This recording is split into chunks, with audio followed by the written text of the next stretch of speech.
41st day of reconnaissance. Space, scatterings of distant stars.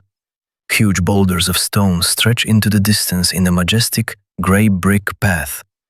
A dozen drones are swarming around an asteroid. Very close by space standards, of course, the destroyer Zuum is stuck to the surface of another planetoid, hidden by a camouflage field. It has de-energized most of its modules to be as invisible as possible. The sophisticated modules did not fail, the drones do not see it, but pretending to be a lifeless piece of silicate rock is already pretty boring. Judging by the dust accumulations, a bit like thunderclouds that somehow appeared in the vacuum of space, ore mining here has been going on for many decades. Millions of tons of small debris are scattered chaotically around. Debris and dust reflect the light of the local star, making visible the tunnels of shadows that stretch behind the giant potato asteroids like the cloaks of assassins. Beauty. It's partly for such sights that people become pilots. As they move away, individual chunks of asteroids merge into a monolithic wall, and somewhere beyond the resolution of the scanner, this wall curves into a ring between the orbits of the 5th and 6th planets. The pot-bellied ore carrier, resembling a bloated porcupine fish, dropped module PROS 084 like a tired electrician with a tool belt, and the signature of one object splitting two.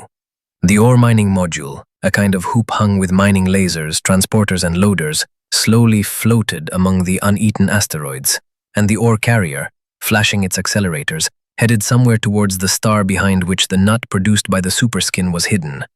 Attention! Signature update. Object: drone Kargass 112. Description: medium ore carrier, produced by Kargass. Object: PROS 084 module. Description: small mining platform, Kargassa production. 20 objects. Drone Kargass 009. Description: small combat drone, produced by Kargass. 20 small combat drones lined up around the ore carrier in a guard formation, the strike force 5 in front, and the rest in a perfect sphere around them.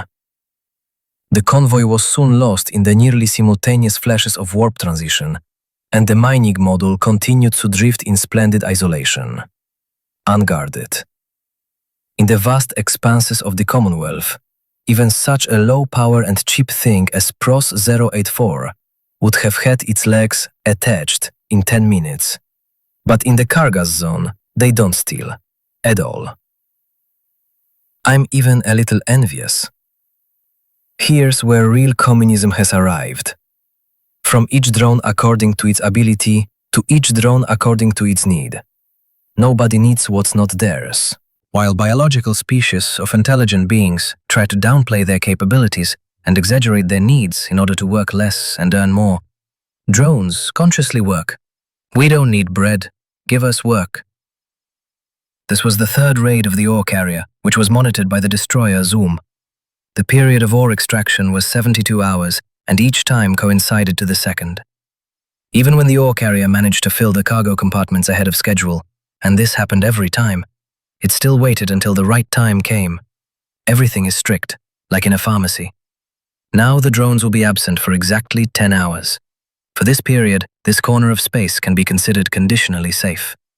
And all thanks to the war that the Commonwealth unleashed against Kargass.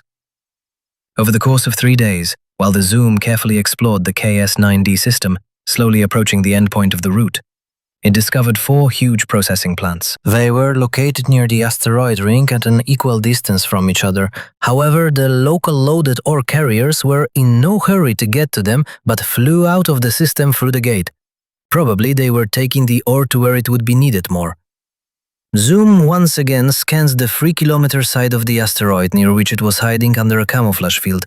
No registered artificial objects or modules were found. The asteroid consisted of waste rock, so it was of no interest to Kargass 112, which was mining literally 2 steps away. In the thickness of the silicate, there are no inclusions of water ice, no mineral impurities. Useless rock. Most of them here. Therefore, this is not the most convenient belt for mining. Drones have to skip a lot. The ore carrier only catches valuable asteroids, leaving empty stones unattended. This asteroid didn't interest Kargass 112 either, but the cosmic body has a noticeable oddity. The shape of the void inside. Almost a perfect sphere with a diameter of 1,650 meters. Such voids do not form in the wild nature by themselves. It is clear to the hedgehog that there is some kind of cache there. It is clear to the hedgehog, but not to the drones that have been digging ore nearby for several decades. This is the power of superiority of natural intelligence over artificial.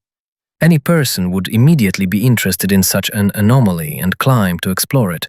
But the drones of Kargass do not have the task of searching for valuables, and they calmly ignore a possible tasty morsel right under their noses. So much for the communism of the AIs. It's a pity that Zuum didn't capture a narrow profile scanner, and the one that is installed records only unclear objects inside the asteroid. During the assembly of the vessel, Klim focused on stealth and early detection of the enemy. Therefore, the most expensive modules and amplifiers were installed for generating a camouflage field and for surveillance. The rest of the equipment is low power, so that it eats up fewer capacitor resources. Initially, the pilot wanted to fly his old Corvette, left over from his cadet days. After all, even a destroyer is too big a body to hang around for long near Kargass's drones on their territory. But the Zuum is not a simple destroyer, but a multi-mode one. It was not for nothing that 5% of Plex was spent on it. You switch to incognito mode and immediately get 40% more camouflage. True, speed and firepower drop significantly, but in the Kargass Zone, you should move not quickly, but stealthily. And if you decide to shoot here, then it is better to shoot yourself in the head so as not to suffer. Зумну естественно стерены виделицы, стабилизаційні флапс нападяны в того бокабления на бавахшися ні сморной ватершами, что же не вану гараной сама шматних водить. Ни с умением уварничих меюти страты. Зум в которого на брабуна положено хотицально, который бона бола был учайный. Зум брещения, их не свапарилатели вене, и сербы парилистине белюй, и зламыне нищение пудром и получайне, который марбини, адреналины просту волнох, генибайл там ещёвым и наёмный гайон на силов, рашая на боржение колобращение свое получайнем и ходить, на таруны генеповеторан ракнимали, At the same time, the voltage required for the scanner to operate was increased, expanding and heating the energy inputs. But when you play an interesting computer game, you sometimes get so carried away that you start to associate yourself with a drawn character.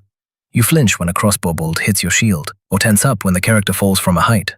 Immortal pilots have it much better. You feel the ship as if it were your own body. And if you spend a long time in space, this feeling grows into something more, into the certainty that you are the ship, and that there is no cold vacuum around you, but your natural habitat, the jungle, where everything is under your control. This is more addictive than drugs. Klim would be glad to never be separated from his steel body, but life constantly makes its own adjustments to these desires, every now and then forcing him to solve matters outside the ship. And somewhere in the area of the spinal accelerators, an unpleasant sensation is pulsating more and more persistently. This means that soon the nasal joints will start to ache and the overview panel will buzz. It's time to plunge into a healing trance again. Another reason to quickly leave the found asteroid. Actually, it was easy to find it. Fortunately, the orbit is known to the second. It was difficult to get close so as not to alarm the drones. Before the war, this was completely impossible. But now the bulk of Kargass's combat units have rushed to the front lines. The Commonwealth presses and presses, as if with an iron fist plunging into the AI's domain. Its troops were not ready to withstand such a massive attack. It is understandable. In the last millennium, intelligent beings have never acted so harmoniously. The only question is how long this unity will last. Millions of drones have been shot down. Thousands of shipyards and refineries have been destroyed. 64 star systems have been captured and cleared. The price of Kargass modules has already dropped by half and continues to fall. It's still profitable to smash drones, but soon the profits will be gone. Almost every news channel claims that this time the war won't end halfway, that this time the AI has gone too far and will be destroyed. But they were shouting the same thing a few decades ago, during the last beating. Meanwhile, scientists still don't know exactly what this Kargass is. All the data about him is indirect, collected based on the study of captured drones, shipyards and factories that he uses. But in order to effectively destroy the enemy, you need to know him, as they say, by sight. So far, the campaign's success has been driven by a single powerful strike in one direction. Commonwealth forces are trying to quickly cut a path to Kargass's 5 key central systems, which are believed to contain either Kargass or his main support facilities, theoretically. If, after the capture, it turns out that these systems are no different from others under the control of the AI, then the entire Kargass Zone will have to be cleaned out. And that's 700 systems. And they will have to be cleaned out until they run out of drones and factories to produce them. And considering the costs involved, it would be reasonable to assume that the clash will end according to the old scenario. The AI will be kicked around a bit and left alone. The destroyer took one last look at the mysterious asteroid and began to climb out of the clouds of dust and debris left over from the development. You can't gain enough acceleration for a warp jump in the middle of a pile of garbage. Kargass Zone. System KS-3D. Liberated by the Allied forces of the Commonwealth. Of Security Index 0, assigned temporarily until the end of hostilities. In order to go into a therapeutic trance without getting out of the capsule each time, it was necessary to work hard with the settings. Klim spent 2 days on this, but eventually gave in and hired a specialist. As it turned out, it was not in vain. Even the technician with the appropriate databases spent 6 whole hours. And all these hours, a surprised questioning expression did not leave his face. Why do you need this guy? And all pilots are eccentric guys. The last phrase, apparently, should have been replaced with a single word, idiots. But as a professional in his field, and as a person who received a generous deposit, the technician kept his mouth shut, only occasionally rubbing the skin near his temple with his finger. The technician coped with the task brilliantly. Now the neuroshunts can be switched off without leaving the ship. Even more, without pumping the biogel out of the capsule. The first time, however, waking up in a sticky mass, Klim was pretty nervous, but after a minute of panic attack, he managed to calm down. The second time was easier. This time, the third. And it's like an easy walk. The main thing is to train yourself not to try to breathe for the first few moments after disconnecting the neuroshunts, and realizing that you are drowning in a jelly of retime mold. It itself transports oxygen to the alveoli, and much more effectively than the air mixture does. Biogel completely fills the lungs, which protects them from overload. It is physically impossible to inhale it, you just need to relax. And this is not as easy as it seems. And of course they are a little frightening. Complete darkness, deathly silence, and the mobility of the green pseudo-liquid around. It is constantly moving, sometimes entangling with soft rings, sometimes lightly massaging the skin, sometimes vibrating as if alive. However, this is partly true. This is not just a jelly-like liquid. Biogel is a complex structure of many components. It sensitively changes operating modes depending on the pilot's needs and forms specialized life support organs in the capsule. It fixes the body in immobility with bundles of elastic jelly. It washes and cleanses the skin. In gaseous form, it penetrates the pores and cavities of the body. Probably the fetus in the womb does not feel as safe as any of the pilots in the capsule. True, an adult in such a state is not very comfortable morally, but these are the first 2 times. Now Klim even liked it, especially the fact that the healing trance took literally 20 minutes. Either the bees inside is gaining experience and strength, or the beneficial effect of the biogel is having an effect. Activate neuroshunts. Vision returned, as did the feeling of a fish pulled out of water and released back into an aquarium. Space appeared around. The view was colored with markers of objects in the system. 2 jump gates captured from Kargass and 2 automated mobile posts guarding them were highlighted. The gates had been hastily reprogrammed for the needs of the Commonwealth, and the throughput of the unfinished work left much to be desired. But it would do for the leisurely transfer of fleets that changed, Zuum, spread its fins, and figured out how best to get to the Slavs. The second part of the operation involved inviting Venik to cooperate. It would be too tiring to do everything Khan ordered on his own. A distant flash distracted me from my thoughts and mentally plotting a route. Then another, and another. Similar flashes accompanied the ship's exit from a warp jump. But to notice such flashes, you need to be on a fairly narrow exit vector, which means the guests appear from where Klim himself flew in. That is, from the neighboring KS-4D, which is still under the control of the AI. Moreover, the arriving ships do not broadcast friend or foe codes but go incognito, which is quite common for nulls, but not in the case when large-scale battles are being conducted in the zone. After all, you can inadvertently run into an allied fleet in combat mode and accidentally get your ass kicked. Zuum transferred the subscan systems to a suspicious area of space. Fortunately, the destroyer's module assembly is precisely tuned for previously hidden detection. 13 signatures detected, 6 objects, drone cars 009, description, small combat drone produced by Kargass. 6 objects, drone cars 017, description, small reconnaissance drone produced by Kargass. Object, drone cars 005, description, heavy attack drone produced by Kargass. The flashes continued even after the scan. Klim counted more than 50 off the top of his head. He didn't scan the aliens again.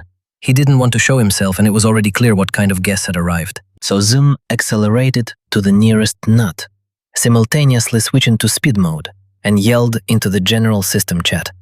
Attention everyone, drone invasion at coordinates 4520548 backlit 345823. Then he warped closer to the mobile post and duplicated the message once more. This time he backed it up with a copy of the subscan report. Pilot Aditya, message received, responded the Saras-class frigate, resembling a ram's skull with horns twisted into a shell.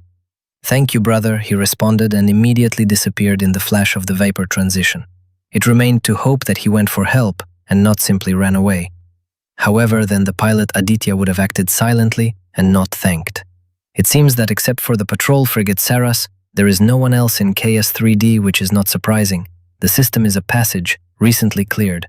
There is nothing special to do here. While Zuum was overcoming the last press to the gates, in order to quickly leave the dangerous system, ships began to appear around the nut. This time, their SC codes were turned on. 20 signatures detected. Klim didn't bother to read any further. These were the ships of the Commonwealth. Next to each name, a vaguely familiar monogram of some corporation glowed. There were millions of corporations, and if the sign seemed familiar, then it was clearly one of the coolest. The sign of some small one would not have stuck in his memory. So soon a noble fight for nuts would begin here, and taking part in it on a ship designed for stealth and reconnaissance would be more expensive. It was enough that Klim had warned his own. The ships continued to appear, and immediately lined up around the mobile post in a combat formation. There was nothing valuable in the system except for the nuts, and the fleet commander wisely decided that it was better not to attack the drones, but to meet them under the cover of the post. Klim could bet anything that the same formation was currently taking place near the other jump gates. In general, the drones had no chance. If they had approached stealthily, as they apparently planned, they could have easily taken the system away from the Commonwealth. But the Iron Man's plans were smashed by an inopportunely appearing Zuum. Have a bright day, Khan. The pilot of the support battleship, who was also the fleet commander of this whole crowd lining up around the post, addressed Klim in the personal chat and addressed him with a respectful greeting of the source. Light. Klim responded automatically and only now finally remembered the corporation's monogram. Or rather, not a corporation, but a clan. Sours leaving clans, it seems, because their customs and orders are a complete mess. The intricate squiggle by the battleship's name is the Shak rune. The same is engraved on Shakti's ring, which Klim once took from Marin and returned to the girl. The sign of the Source clan. By the way, here's a coincidence. Her name sounds like the clan's name and means power. The pilot stared at the fleet commander's name next to the ship's type and hovered for a bit. Shakti? How did you survive the mess Venik described to me if you're so slow on the uptake? The girl responded mischievously. You call the clan leader Broom?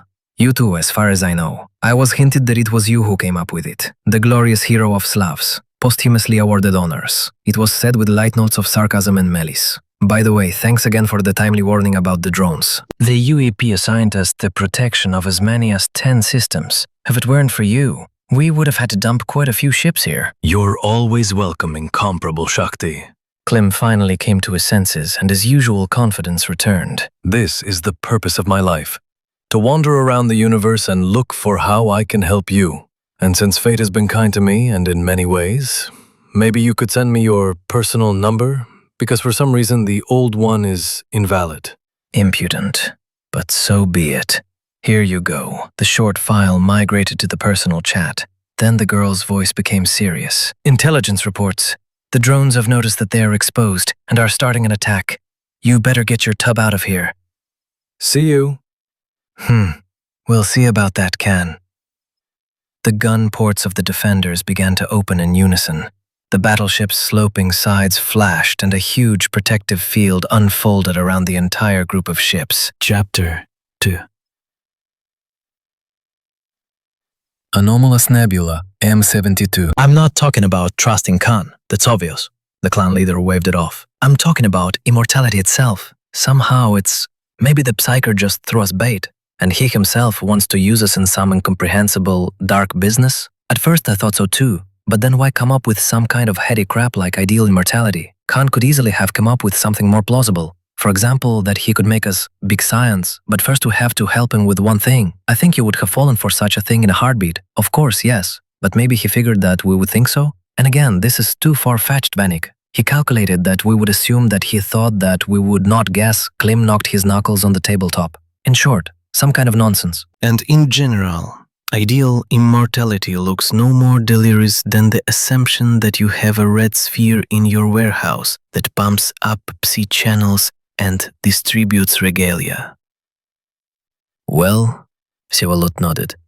But look at the list. I can still understand the best medical capsule with consumables, an autonomous life support system for 100,000 cubic meters, a small reactor and other such trifles. All this fits into a hollow asteroid. Apparently it contains the remains of a hidden laboratory that needs to be restored. But stasis capsules, a medical AI and a synthesizer of mixed life forms. Mixed? As I understand it, this means hybrid, and one that can quickly grow a safety product entirely. Why does he need this? Did he decide to open a hospital? By the way, I see he doesn't understand the Commonwealth's technology very well. He added a lot of modules, the functions of which the medical capsule will perform itself? Klim just shrugged, assuming that the questions were rhetorical. Look at this. Vsevolod ran his fingers and highlighted about 30 items on the list that was projected above the table. A psi receiver of scattered waves of the highest range, the largest you can find. 10 psi field concentrators. 10! And I saw the list too. Klim held out his palms disarmingly. I don't need to read it for the third time. I showed this part to a psi communications specialist. Naturally, classified as secret, he has no idea why it was put together. And you decided to ask me? Klim smiled sarcastically. Buddy, I certainly don't know anything about all this, but I want to point out that the most we'll lose is 50 million per snout, not such a big price to pay for possible invulnerability. In fact, all this together cost 120 million credits, with change, 60 from each, and you only have 45, but you will give me a loan based on the expected profit from gas production. Let's discuss the percentages. Buddy, what percentage? Klim threw up his hands theatrically. I invite you to share with me an eternity of immortality, and you, percentages, this is sheer rudeness. These are business negotiations. By the way, it dawned on Klim. If you're afraid of betrayal on Han's part, then there's nothing stopping us from stuffing all these modules with explosives, right? Leave a will so that after your untimely disappearance, someone can fly to the desired system and remotely detonate all this crap. And we'll honestly warn Han about the mine, that him worry, not us. Okay, the prince finally decided. I'm in. I just didn't want to leave the clan unattended. You said that you solved the main part of the problems. The beetle is working, production is getting better. Yes, but Pratchett does not give up on his attempts to put pressure on the clan. The scoundrel has completely blocked our access to the war with Kargass. The gas extraction zone is not as large as we would like. There are more than enough pilots and ships, but little work. I remember you promised to talk to Papa Pratchett about my proposal. Let him go through the procedure personally and not demand the sphere for eternal use. I remember, Vanik. But let's focus on Han's case for now. I think that's a more important task. And we'll sort things out with Pratchett as best we can. I agree, but it's better to meet the agent quickly. Some guys start to go crazy from idleness. Imagine the pilots secretly sent a raid into the gas cloud and caught a sentryc. Fortunately, there were no losses, otherwise they would have had to hold a tribunal and punish the culprits. Did they really catch you? Partially caught. The prince twirled his fingers vaguely. But this is one of the best preserved bodies. I thought to advance on it, but Pratchett got involved here too. He spread a rumor that the body was fake. And everyone pricked up their ears and believed it? Klim doubted. Not all, but serious corporations, from which one could expect a decent profit, considered my news to be fake. If I persistently prove the opposite, I will only cause even greater suspicion. I don't want to cooperate with small corporations anymore.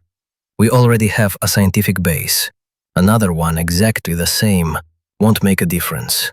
For now, we will study on our own. Can I look at the body? Why not?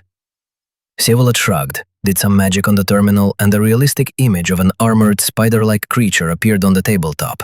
8 huge legs, a cephalothorax with auxiliary appendages and chelicerae. Only the abdomen was completely missing. Where it should have been attached to the cephalothorax, the surface of the body was scorched and disfigured by the explosion. Whoa, it's almost whole. That's what I was talking about. The prince sighed sadly. Unfortunately, the truly valuable sources of data seem to have been located in the creature's belly. There must have been something like a brain and an incredible engine, which, in fact, everyone is chasing. But the surviving part is also quite interesting. Imagine, the sentries' bodies are similar to our ships. Almost all parts are capable of working separately. You just need to supply the necessary energy, just like ship modules. The sentries have had a rather interesting evolutionary path. I don't believe in evolution, Klim waved it off.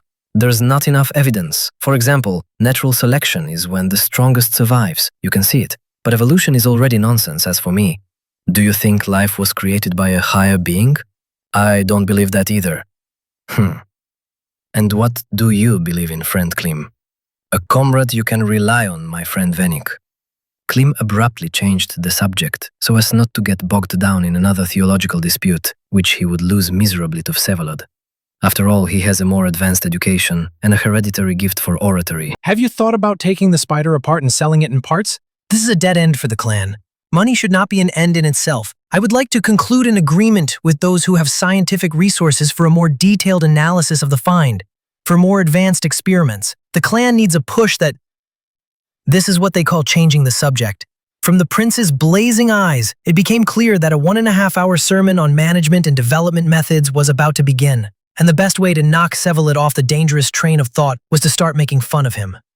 By the way, will the founding fathers of the clan even let you go on our little expedition?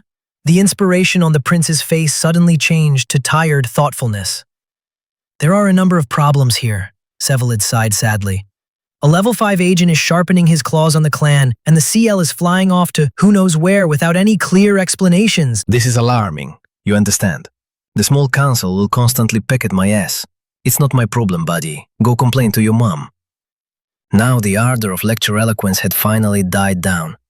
Vsevolod stood up abruptly, leaned menacingly over the table, measured the insolent upstart with the look of an angry prince, was convinced that the steel look had no effect on the impudent fellow, and, with a sigh, sat back down. For a few seconds he drummed his fingers on the tabletop and suddenly smiled slyly, abruptly turning into that Venik who was returning with Chirik after the strife with the SARS. But you have other problems, my friend. Since we can do without interest, I'll get 2 frames, and you get a specialist, with 4th bases on astronavigation who will set them up correctly. And don't look at me like a wolf. I won't leave you completely without friendly help. Here are some candidates. The prince sent 6 personal contacts via the neural network, 3 of which were highlighted in gray, indicating that they had not been used for a long time, and 1 was completely dark. The subscriber is considered dead. Opposite the 2 remaining ones, the emblem of belonging to the Arma Corporation glowed. If anything, then after work you will also clean up the mercenary yourself. You're such a bastard, your princely majesty, muttered Klim. Cleaning out members of such a corporation is almost the same as killing a senator or even the president of some country. The course will search for the killers thoroughly and for a long time. And considering how many resources Arma has, this means until they find them. It will not work to lure a specialist either. The guys have strict corporate ethics. Hiring one time is dangerous, Their security will definitely be interested in why someone needs acceleration gates to the Kargass Zone and back. The security guards of such corporations sleep and dream of who to take into circulation and rob. It will be necessary to search for an independent specialist for a long time and tediously, and then also mainly clean up him. It is unpleasant, but there is no other option. And suddenly, after synchronization, one of the grey contacts matched a contact in Klim's list, Shakti's old number, which she stopped using for some reason. Could it be that she has the fourth astronavigation basis? However, when did she manage to do it? We graduated from the academy almost at the same time. After all, astronavigation is one of the most extensive and time-consuming bases to study. Klim returned the prince's sly half-smile. Perhaps we won't have to cleanse anyone. And to himself he added, as well as borrowing from you. He never liked being in debt, even to friends. Debts usually only cause problems, especially when it comes to joint business, and especially joint immortality. Location? Shakti quickly responded to the call and even readily agreed to meet. The battle fleet under her command had just finished its shift, having fully completed the OAP mission. The SOAR fleet commander had a week's vacation, which she was spending in Alpha Cresta, and which, like any of the pilots, she would have preferred not to take at all. Once at the Alpha 6 station, Klim wanted to take advantage of the opportunity and tried to contact Papa Pratchett to solve this problem at the same time, but he was absent from the station. The secretary AI replied that the agent would contact Klim later if he considered it necessary, or if he had not forgotten about him at all. Almost straight up sent him away, the impudent piece of iron. However, Klim was not very upset. During the dialogue with the AI, somewhere around the back of his head the hair stood on end. He wanted to break the connection and get out of the meeting. Only the promise given to Vsevolod made him ask for an audience with the agent. When Pratchett was not there, Klim felt an indescribable relief. The residential complex greatness lived up to its name 100%, both from the outside and from the inside. The monolithic structure in the shape of a crystal like a colossus rose up and rested its top against the energy dome of the upper city. Many corporations rented entire floors here for their high-ranking members. They used the premises for business negotiations and dinner parties, which were more like royal balls. Previously, Shakti lived in a simpler hotel, although Klim considered that too luxurious. Now, however, he began to suspect that his battle buddy had gone a little crazy because of her wealth. Never before had he noticed the girl's penchant for excesses and ostentatious glitter. On the way to the apartment, the pilot was enlightened by all possible methods. He even had to go through a mentoscope to prove his identity. It was tempting to ask the escort at what stage the guest would be seen by the pathologist for a planned autopsy. Klim was completely lost in the magnificent halls, replacing one another, and therefore was a little surprised when the back of the dandy administrator suddenly, elusively, floated to the side and revealed a girl in a simple purple dress to match her eyes. She stood in the middle of the room and studied the newcomers with an attentive gaze. What a relief, Klim blurted out instead of a greeting. What do you mean? Shakti raised an eyebrow. I was afraid to find you on the throne in this pompous bedlam buried under a pile of lace rags. Have a bright day, beautiful Shakti. Klim playfully bowed, almost to the waist. Have a nice day, Ken. It turns out I can surprise too. The girl took the pilot by the arm and almost dragged him somewhere into the depths of the apartment. More like the halls of a royal castle, but not a medieval one, but an ultra-modern one, with three-dimensional video panels instead of windows and fancy high-tech. Usually Shakti behaved more restrainedly, but Klim did not have time to be surprised because he smelled a light alcoholic aroma from the hostess. Was there some kind of holiday here? Or worse, the beauty decided to get drunk alone? This scenario is even worse. You can run into trouble. A tipsy woman in itself represents some unpredictable threat to a sober man, and if this woman is from the Saurian clan, this is a pure and unclouded danger. Maybe I'm at the wrong time? I can come back another time. How can you be at the wrong time if you contacted me in advance? The girl grinned, continuing to pull the guest further and further. Finally, the next set of high doors slid open to reveal a cozy living room with a comfortable corner sofa and a low table covered with snacks. Chirik was sitting on the sofa, smiling broadly and hugging his wife Jaya with his free hand. In his other hand, he held a decanter with a dark amber liquid. In the corner of the room stood a baby crib with an android leaning over it. The crib on a movable leg was slightly rocking, and the human-like robot was carefully swaddling the child, singing a cheerful song in the Saurian language. The rocking of the cradle did not bother the android at all. He moved in time with it. At the moment when Klim and Shakti entered the room, the android finished singing one song and began another, this time in Russian. I'm sailing across the blue sea to the Greenland on my white ship. The android's voice sounded exactly like in the cartoon. Well, finally, Chirik said with a slightly slurred voice, You're the only one who should be sent to death. Nania naskruszyło shirisas tlea почем гулянес. Авдою якочу по курфюсим шиснизме. Межу сау заблемеша диабет набар. Мажни варили сёта. Ежу плане Клим. Наденешет плени промяне. Они знока скрываши ствер. Дуже ницли прелист турбурис квазаравусь. Не ужизно. Но капрела. И венешей дева крила. Жай ему ригует цату Чирик с праной стича. Рукамине сачу меме. Не. Есачу меме. Даю майне веле оплу. Но окрыила это гнаеву. Еси. Вышоская пшила. Зашиванная диска уже ищала. Something like hashish or something. If only. Chirik winced. Lanorva is the shells of some poisonous crustaceans, ground into dust. The high from it is specific, let's say, and can't be compared to the high from marijuana. And the taste is generally better than smoking an old tire from a shit pit. Forgive my French. The throat swells, the tongue dries, the eyes bulge. Well, it's not that bad, Jaya added, pinching her husband on the side. Not so. Chirik nodded in agreement, but suddenly his eyes widened and he started wailing. It's even worse, bro. I was here for one eye opening. If I had known how it would end, I would never have agreed. No one asked for your consent, darling, Jaya said, slightly grumpily. It was our duty as relatives and… In order not to interrupt his beloved too brazenly, Chirik simply leaned towards her and tenderly kissed her lower lip. Jaya fell silent herself. In short, we decided to take the best of both rights. We removed the Orthodox Church and the lawn over. We leave a powerful feast and a sea of alcohol.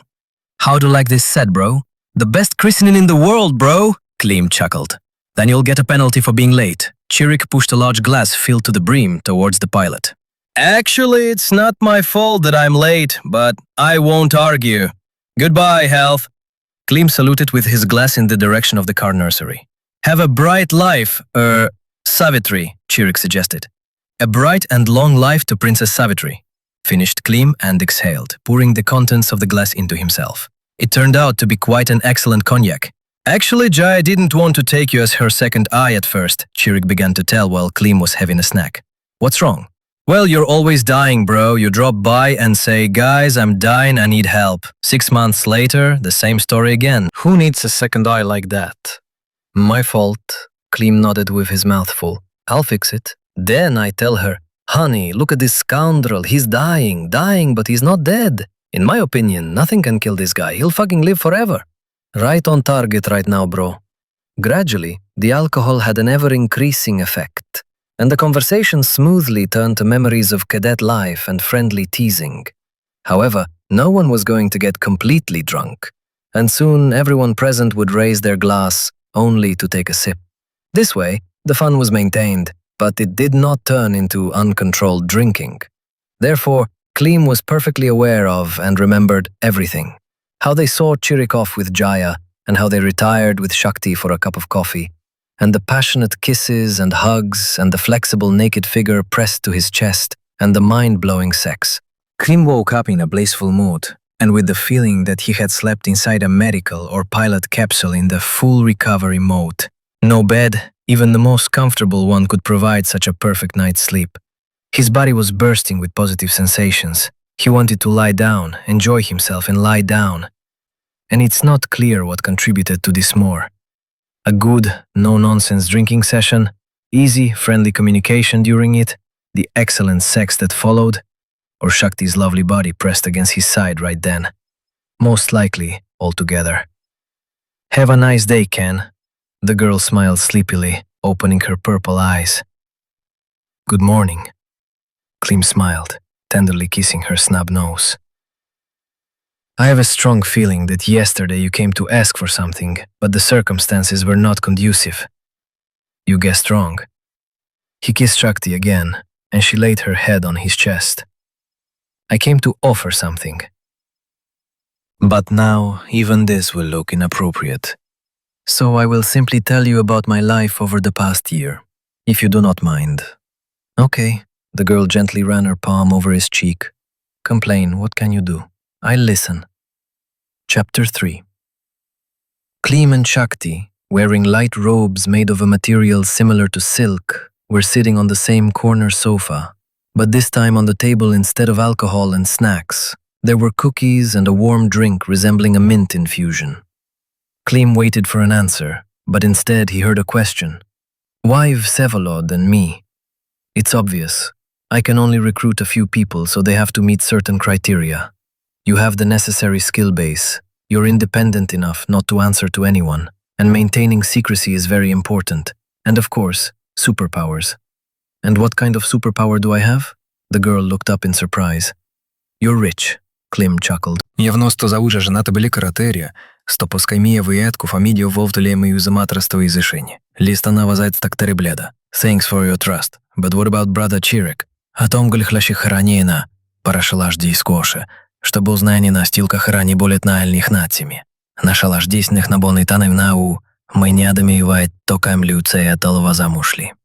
Вы шалаш завыши хану змиминик дашеля былия, я креста клансин? It's possible. Асковых это уж мужли отлагразимся. Это они сеты шелиная. You see you're smart too. А шлабовный не раздвил тлю поталный лагази и напотал мне им разылью.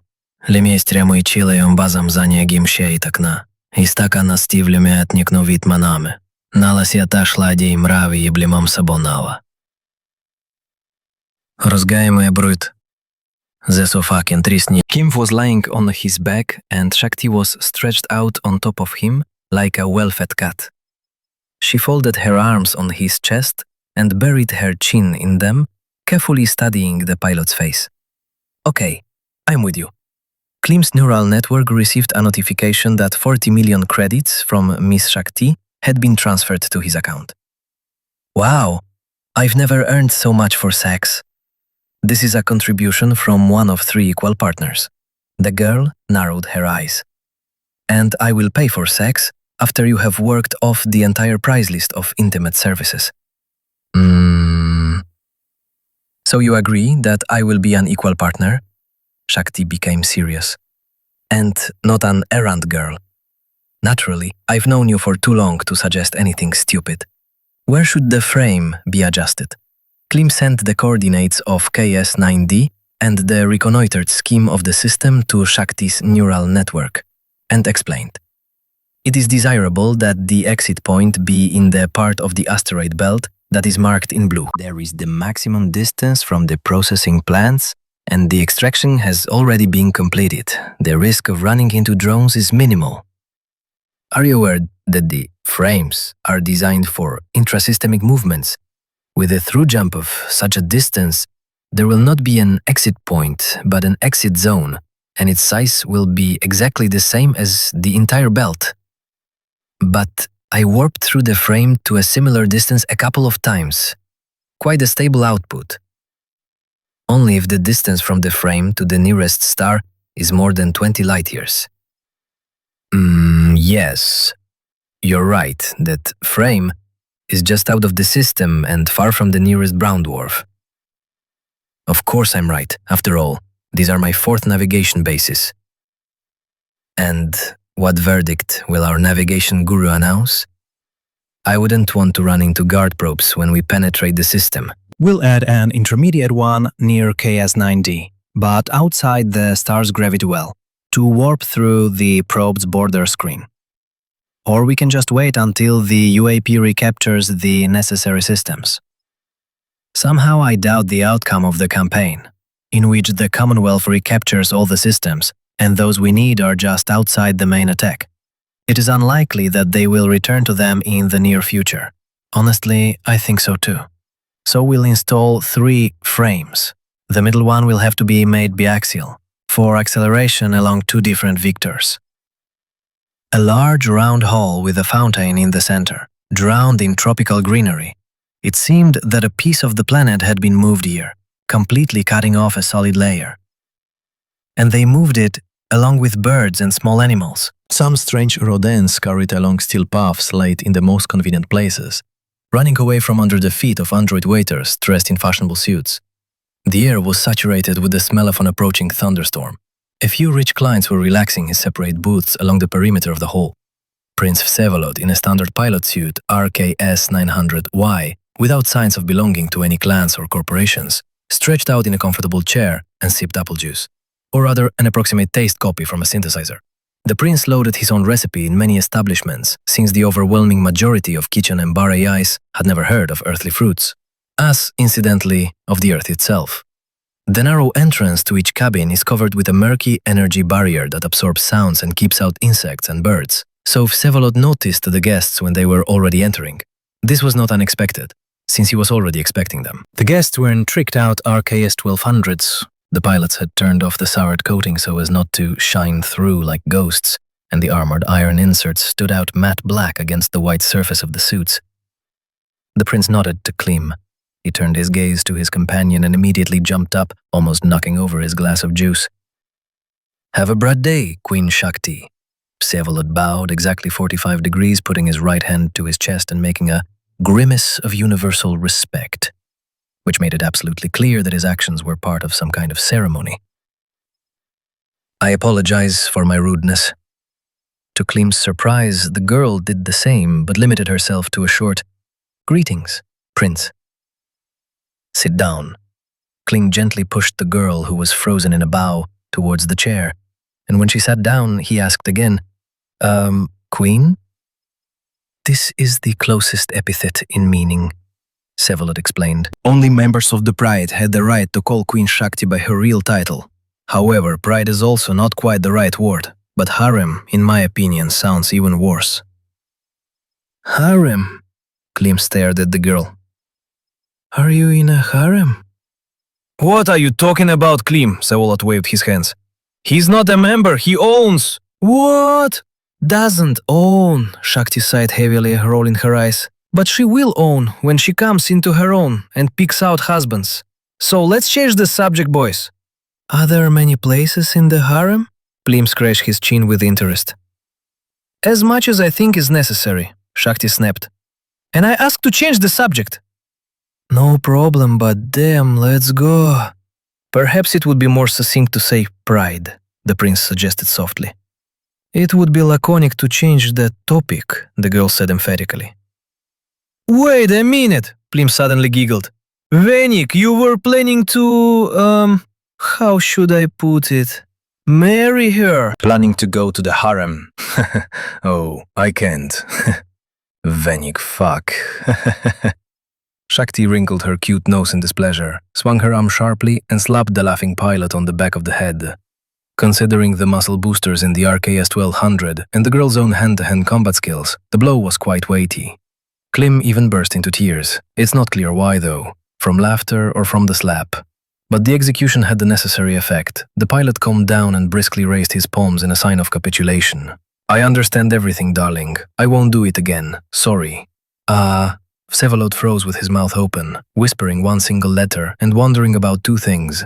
How could a person of royal blood, Saura, allow herself to give someone a slap on the back of the head, and why Klim, after the word sweetheart addressed to the same person, was still conscious and not lying on the floor being mercilessly kicked? The prince looked from him to her and finally decided to change the letter. "Change the subject," Shakti said harshly. Vsevolod also raised his palms in a sign of unconditional surrender. "I finished forming the shopping list. Everything necessary is available at HIV. Actually, that's why I suggested meeting here, so I'm just waiting for the transfer, but I can pay for it myself." No. Im hastily transferred 80 million credits to the prince's account. He added his 40 to Shakti's millions. Expenses are strictly equal, so that no misunderstandings or claims arise later. I want to especially emphasize that everyone present here are equal partners. Everyone has one vote in resolving any disputes. This is not up for discussion. He spoke mostly for the prince, since this demand itself came from Shakti. Vsevolod immediately guessed where the wind was blowing from, but had nothing against it. "I agree, but what about Khan?" "Khan is an indefinite variable," said Klim.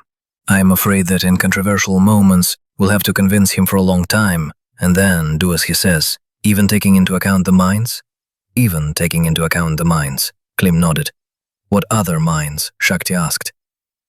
Give instructions on the delivery of the purchases, Klim addressed Vsevolod and took a small box out of his pocket. He put it on the table and it unpacked into a pyramid emitter, covering the room with additional protection from eavesdropping. And while we wait, we will discuss the details. Kargass Zone, system, no identification code, security index frontier. Signatures of artificial objects were not detected. A large, clumsy vessel, vaguely resembling a catamaran, had been drifting along the very periphery of the system for several days now. The 4 ellipsoids of the power reactors glowed dimly golden and were not covered by armor. The Vandal-class cruiser hung motionless in splendid isolation, which only happened in the case of top-secret missions. This mission turned out to be rather boring, but the crew members who were not busy on duty were afraid to leave their personal cabins once again, because the psyker sometimes wandered the corridors and compartments of the ship. Moreover, it seemed to be the most irritable of all those inhabiting the family. He was enraged by absolutely everything, and it was a miracle that he had not killed anyone yet. When a trio of small pleasure yachts of unknown design emerged from the warp and one of them transmitted the agreed signal, the captain of the cruiser was ready to dance with joy. He almost personally went to the cargo lock to prepare a strange device for Shorm Khan Veles, which the psyker called a passenger capsule. After the capsule departures, the captain even seriously considered declaring a 3-day holiday on board, but there was a danger that someone would report this to the psyker later. Unknown ships took the capsule with the psyker and left a cargo container in its place, which had to be caught and unsealed and the contents repacked into special cases. The order was rather suspicious. Why couldn't the container be left as is? Why repack it? The captain with a heavy heart gave the order over the network to release maneuver drones to capture the container. There was nothing else to do. However, the unpleasant thought that there was a bomb in the container continued to gnaw at his soul. The Vandal had fulfilled its role, delivered the psyker where he needed to go, and Khan Veles decided to get rid of witnesses in a simple way, by blowing it up. The Great Ones have their quirks. You can expect anything, mostly bad. They easily sacrifice the newest ships, and the lives of empty ones do not count at all.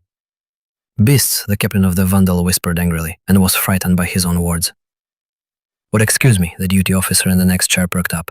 Is the container in the dock? Yes, sir. May I begin unloading? I give permission. Cap brought up a picture from the dock on his personal monitor and began to watch tensely as 2 technicians and a loading droid opened an incomprehensible container that vaguely resembled a cast hexagonal dumbbell. What was surprising was that all the loading marks that indicated the cargo droid's places for grabs and hatchlocks were standard for the SZ, and the container itself was of an unknown modification. They don't make such things in the family. When the container hatch opened, the captain closed his eyes for a second. But nothing terrible happened. Droid began routinely removing the contents from the container, and the captain sighed with relief and contacted his deputy. Lo, are you in? First mate Lo Rick is on duty and on guard, Captain. Stop being sarcastic. Prepare a report request for leave. On my behalf. My nerves are completely frayed. And be glad you'll remain in charge. Finally, maybe I should just ask for a pension right away, Captain. Now connect me with the second assistant. He's sleeping, Captain, and I've already prepared half the report. And, you know, my respect for you is immeasurable, Captain. Look at that, a huge burp. Communicating with an interlocutor face-to-face or using a capsule ship chat are 2 completely different things.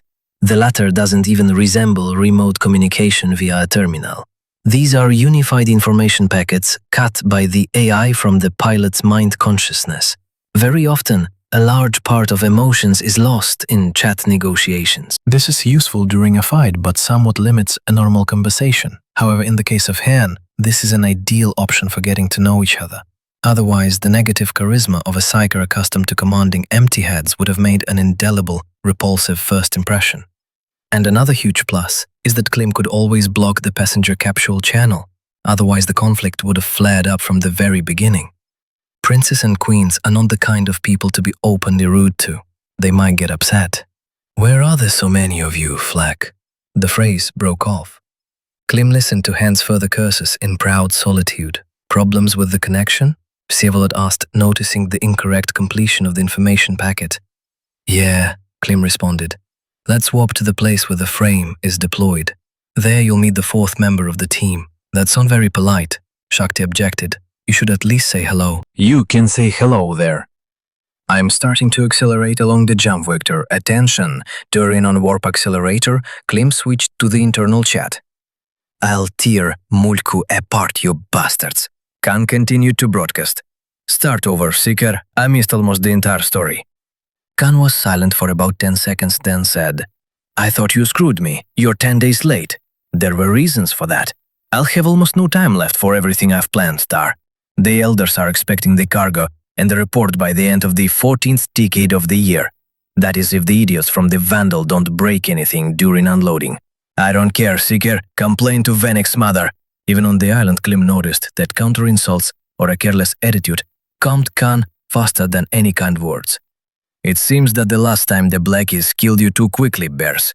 The pleasure should have been extended for another 3 hours. And I'm glad to hear from you again, Psyker. Did you get everything for the elders? Except for modular Psy energy emitters. What is that anyway? Things that can emit Psy. What else do you think it could be, weirdo? Even I couldn't come up with a better name. The thing that emits Psy is the brain of a sentient being, Khan. Our equipment can only record, amplify, or slightly change Psy. Nothing more. I told you. Excellent. Jedov will be pleased to hear that you never invented artificial emitters, and I wasn't hired to remember everything you said there. By the way, Venik racked his brains identifying all your requests. Next time, don't come up with names, but describe the necessary effects. I hope next time won't be necessary. How soon will we get to the asteroid? After the jump, we still need to deploy the acceleration gate, so in about 10 hours. Flack. And I ask you to speak respectfully with the members of the group. I'm a simple guy, and the rest of us are. The clan leader and the queen of the source. Queen? I'm serious, Psyker. Stop showing off. You're not in the family anymore. Kargass Zone, KS9D system. Safety index frontier. 4 unidentified artificial object signatures detected. Klim did not change the assembly of the Zuum and was now the eyes, ears, and nose of the entire group. Sevolot took a destroyer of the Harpoon class, capable of immobilizing several small targets at once. In case a picket of Kargass drones accidentally stumble upon the group and it would be necessary to slow them down and destroy them. Shakti also led a destroyer but an orb class, slow and unwieldy but with good firepower and a large cargo hold, which accommodated all 3 frames in the transport state, and a bunch of other small things without which the construction of a secluded shelter cannot do. Their ships had exited the warp far enough from the star to minimize the risk of detection. But even here, the Zoom's long-range scanner found several suspicious signatures. Fortunately, they were too far away to worry about. Most likely, these were the processing plants that Klim had seen last time. The pilot did not dare conduct a thorough reconnaissance. Suddenly, there were guard probes on the outskirts of the system. They would not detect weak activity, but if he began to move with the subscan, they might detect it. During the warp jump, they managed to beat a word out of Khan that he would behave like a good boy. Initially, Klim was skeptical about the promise, but apparently the psyker calmed down from the fact that he had not been cheated, because he really did conduct the conversation politely. He even told Shakti that he was glad to meet her and had heard a lot of good things about her from his best friend Klim. The frame had to be installed actually, so Shakti almost immediately dropped out of the conversation and began to fiddle with the settings. Cosmic bodies are always in motion. Galaxies and systems are constantly shifting in relation to each other, and in order to properly unpack the acceleration gate, you need to take all this into account. And for biaxial frames, you need to take it into account doubly. So the girl quickly had no time for conversations and she disconnected from the chat. When did I tell you about Shakti, you chatterbox? Leave me alone, Burrs, I did you a favor. I can hear you cooing at the girl. I can even hear drooling from your capsule. And indeed, Vsevolod chimed in. Klim immediately regretted not switching to the internal ship chat, but it was too late. I never had a chance to ask, what kind of relationship do you have with Shakti, and how did you so quickly convince an almost stranger to such a, to put it mildly, suspicious project? And not just anyone, but one of the Sour Lionesses. I'm at a loss. I've never noticed such a powerful gift of persuasion in you. Come on. Klim had to tell them that he and the girl had known each other for a long time, since the academy. but the guy didn't go into details, and soon they managed to change the subject. Chapter 4. Zuum was the first to use the acceleration gate. It switched to incognito mode, jumped to the asteroid belt, and froze, wrapped in a camouflage field. The ore carrier, Kargass 112, wrapped in a mining complex, stubbornly continued to hammer another asteroid. The mining was carried out too close to the cache. The escort drones could still detect suspicious activity. Klim had to pretend to be invisible for 4 whole hours, while the ore carrier filled its holds with ore. Then, as usual, strictly waited the allotted time and sailed off on its business together with the guards. Only after that Zuum gave the signal to its comrades that it was time to work to the belt. Finally, 3 mismatched destroyers stopped at the desired target. A 3-kilometer asteroid with a spherical void inside was slowly rotating. Shakti on the destroyer orb immediately retreated to a safe distance where the ore mining debris lined up appropriately and began to install the last acceleration gates, which would safely lead the group's ships out of the center of the system. Initially, the lightweight design of the last frame allowed it to be hidden literally under the drone's noses. "What now?" Clint asked. "Now I need to go out," Khan said. "It will be inconvenient for me to control the passenger capsule remotely. It has a reduced number of maneuvering boosters, and there is no camouflage. Maybe you can just show me where to fly? Not in the capsule. I need to go outside. Does he know that we are actually in space?" Vsevolod intervened. "Does he know that I'm actually the son of the family?" asked Khan. "Stop talking to each other in the third person. And also, stop using me as a conveyor. Klim calmed them both down. In general, Psyker, you need to warn about this in advance. I will take a special module, but without it, I can just drop you off. I can throw you out in emergency mode, but then you won't get back into the capsule. I don't remember you taking a spacesuit.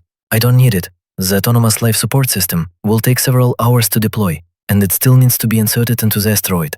Will you survive that long in a vacuum? I'm the son of the family, a dummy. Just open the Tarov capsule. No problem." Klim gave the necessary order, and a few seconds later, a green liquid and a naked body covered in it spilled out of the auxiliary compartment. "Are you crazy?" Vsevolod was taken aback. He was convinced until the very end that the guys were just making fun of him, playing out a stupid scene. Shakti wisely did not get distracted, continuing to work on the installation. The girl still had to fit several asteroid fragments to the frame to create the appearance of a pile of natural objects so that the acceleration gate would be even more difficult to notice. For a few seconds, Khan's body, curled into a fetal position, flew head over heels in outer space somewhere toward the star. Then it suddenly froze, assumed a Superman in flight pose, and quickly moved toward the asteroid. "But he really is without a spacesuit," Shakti suddenly voiced the obvious. "I thought you were kidding." "How?" Vsevolod squeezed out. "Son of the family," Klim repeated the phrase with which Khan explained any of his decisions or actions. The bare-assed psyker flew around the asteroid, putting his right fist forward and pressing his left to his chest. It looked comical from the side, but for some reason no one laughed. Soon Khan discovered something and froze at the surface, spread his arms out to the sides, as if he were crucified on a cross, and shuddered as if he had been electrocuted. For a second, a flame flared up around the asteroid, or rather, bright spindle-shaped rays of light, solar prominences. They were so bright that Klim wanted to close his eyes. It was unclear why the ship's scanner did not reduce its sensitivity in time. The brightness of the radiation almost gave the pilot a headache. "Attention! Anomalous quantum mechanical effects detected. Danger! The power shield has been shut down due to an emergency. Danger! Armor damage. Armor integrity, 99%. The sensors went crazy for a moment. Blots appeared across the field of view, as if Klim had looked directly at the sun with unprotected eyes. Zuum didn't have time to jump back, and a moment later it was all over and it was too late to run away. The distortions quickly dissipated, as if they had never happened. Only a few blots remained before his eyes, blurring visibility. The asteroid under Khan's feet stopped spinning. Then a decent dust cloud swelled on it, as if from a meteorite strike, and under the impact, a round dark crater began to expand. Khan waved his hand, indicating to follow him, and darted into this rabbit hole. "That can't be," Vsevolod drawled. "My shield has melted. Now I'm starting to believe in this ideal immortality of yours," said Shakti. By the way, the hole is too small for the orb. It's still growing, Klim objected. And he was right.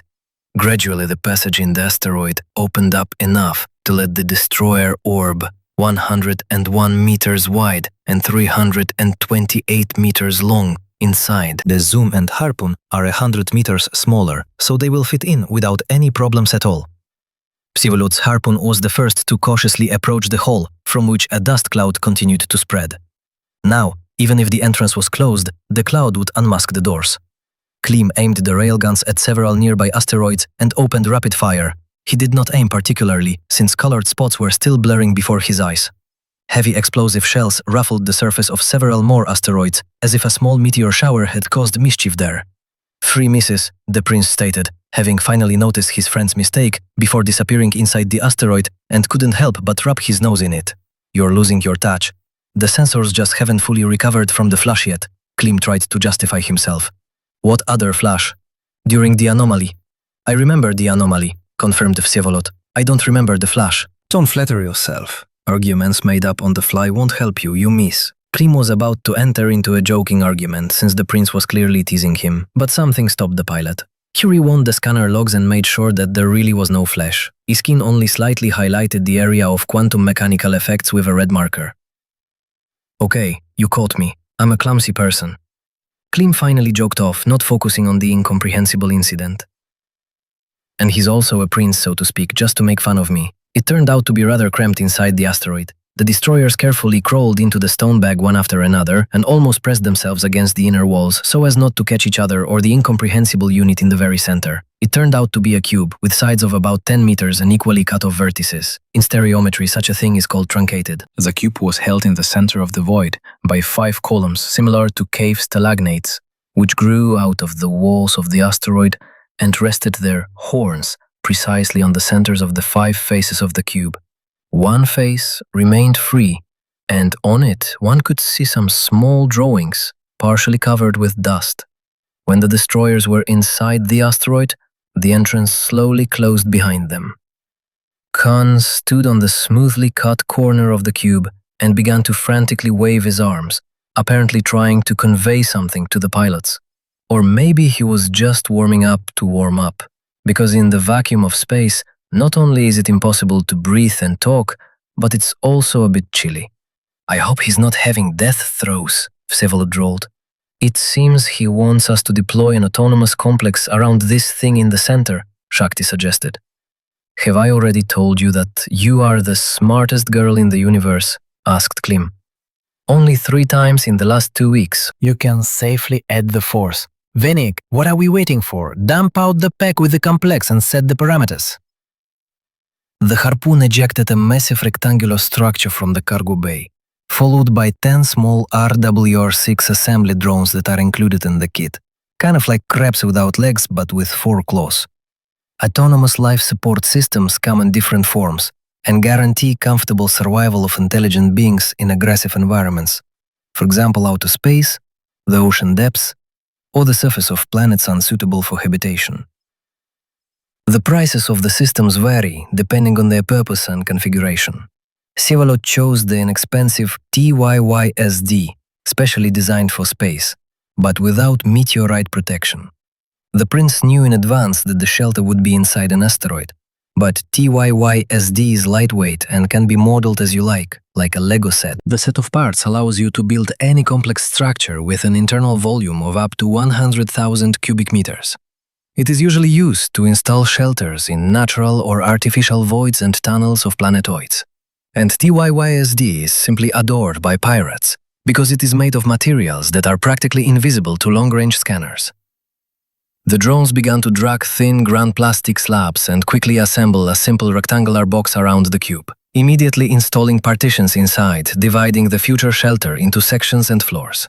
Very soon the assemblers began to flutter around Khan, who settled down near the upper corner, sitting in a pose of a thinker.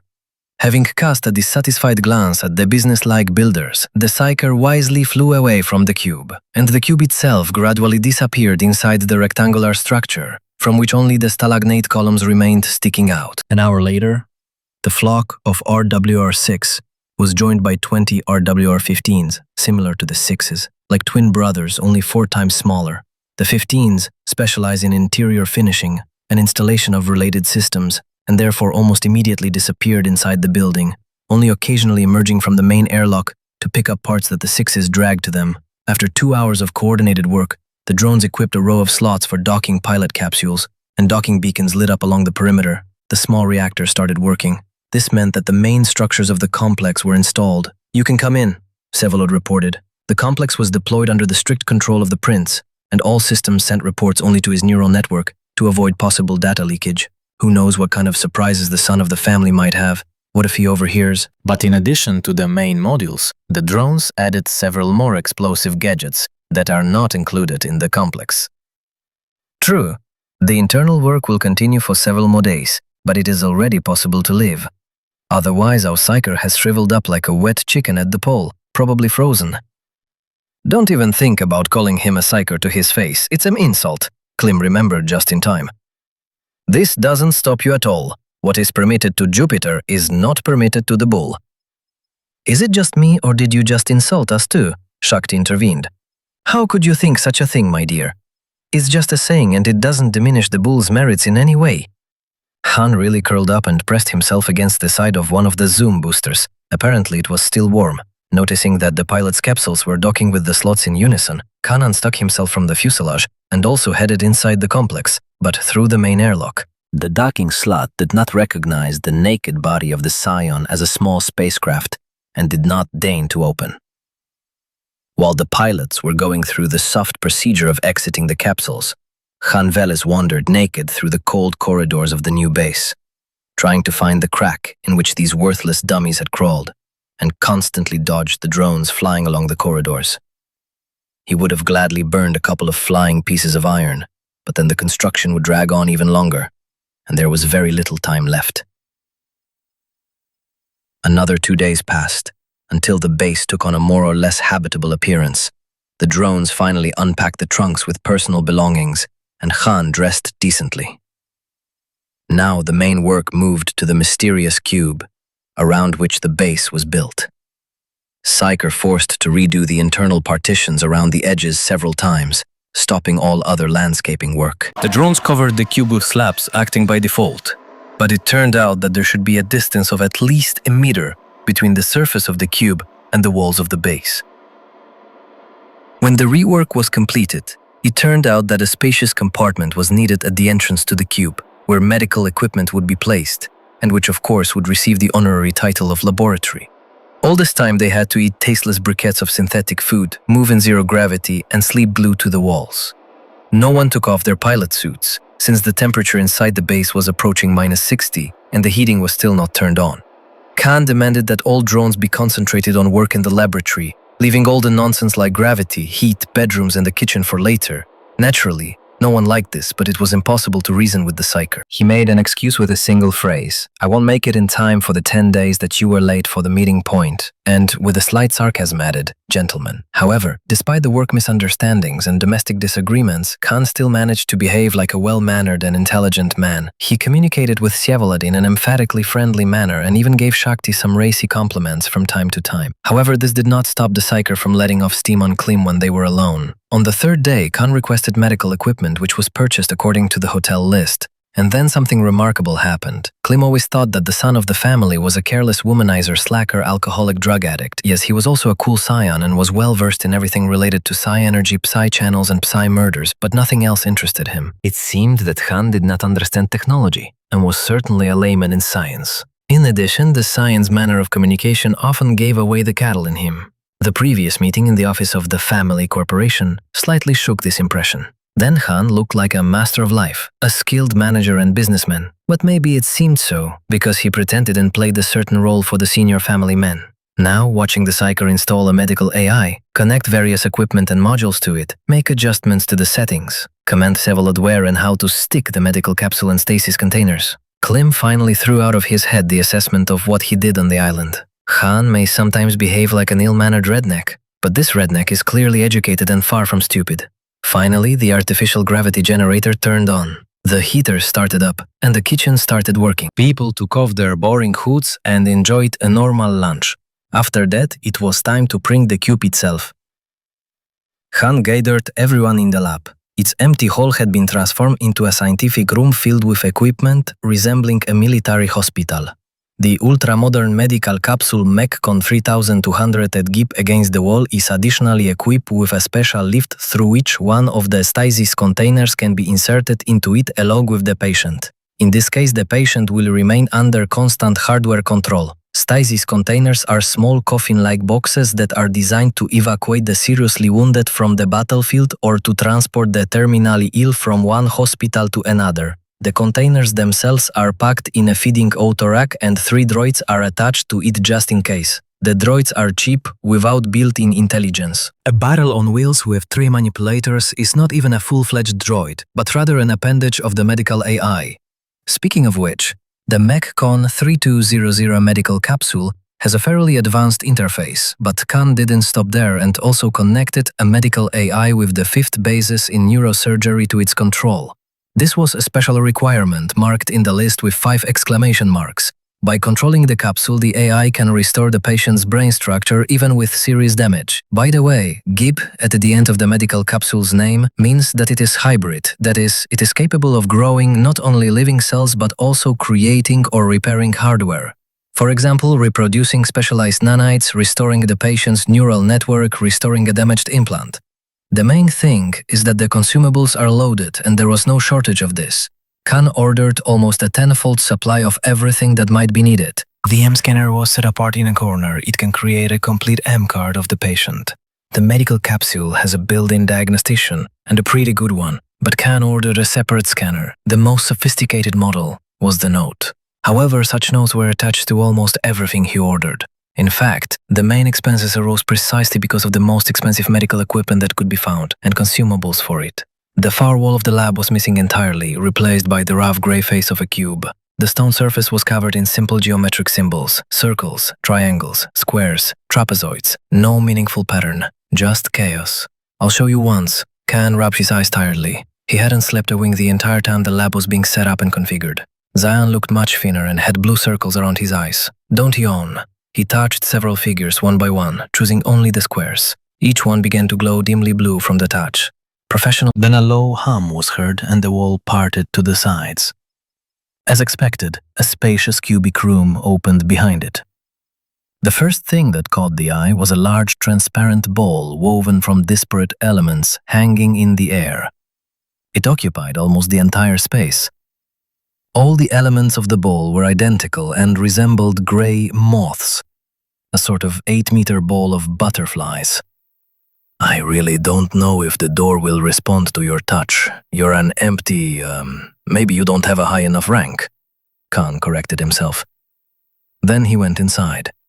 In the corner, there was a stack of several trunks. Khan took one and pointed to the others. Take it out, but be very careful. It's been lying here for a long time.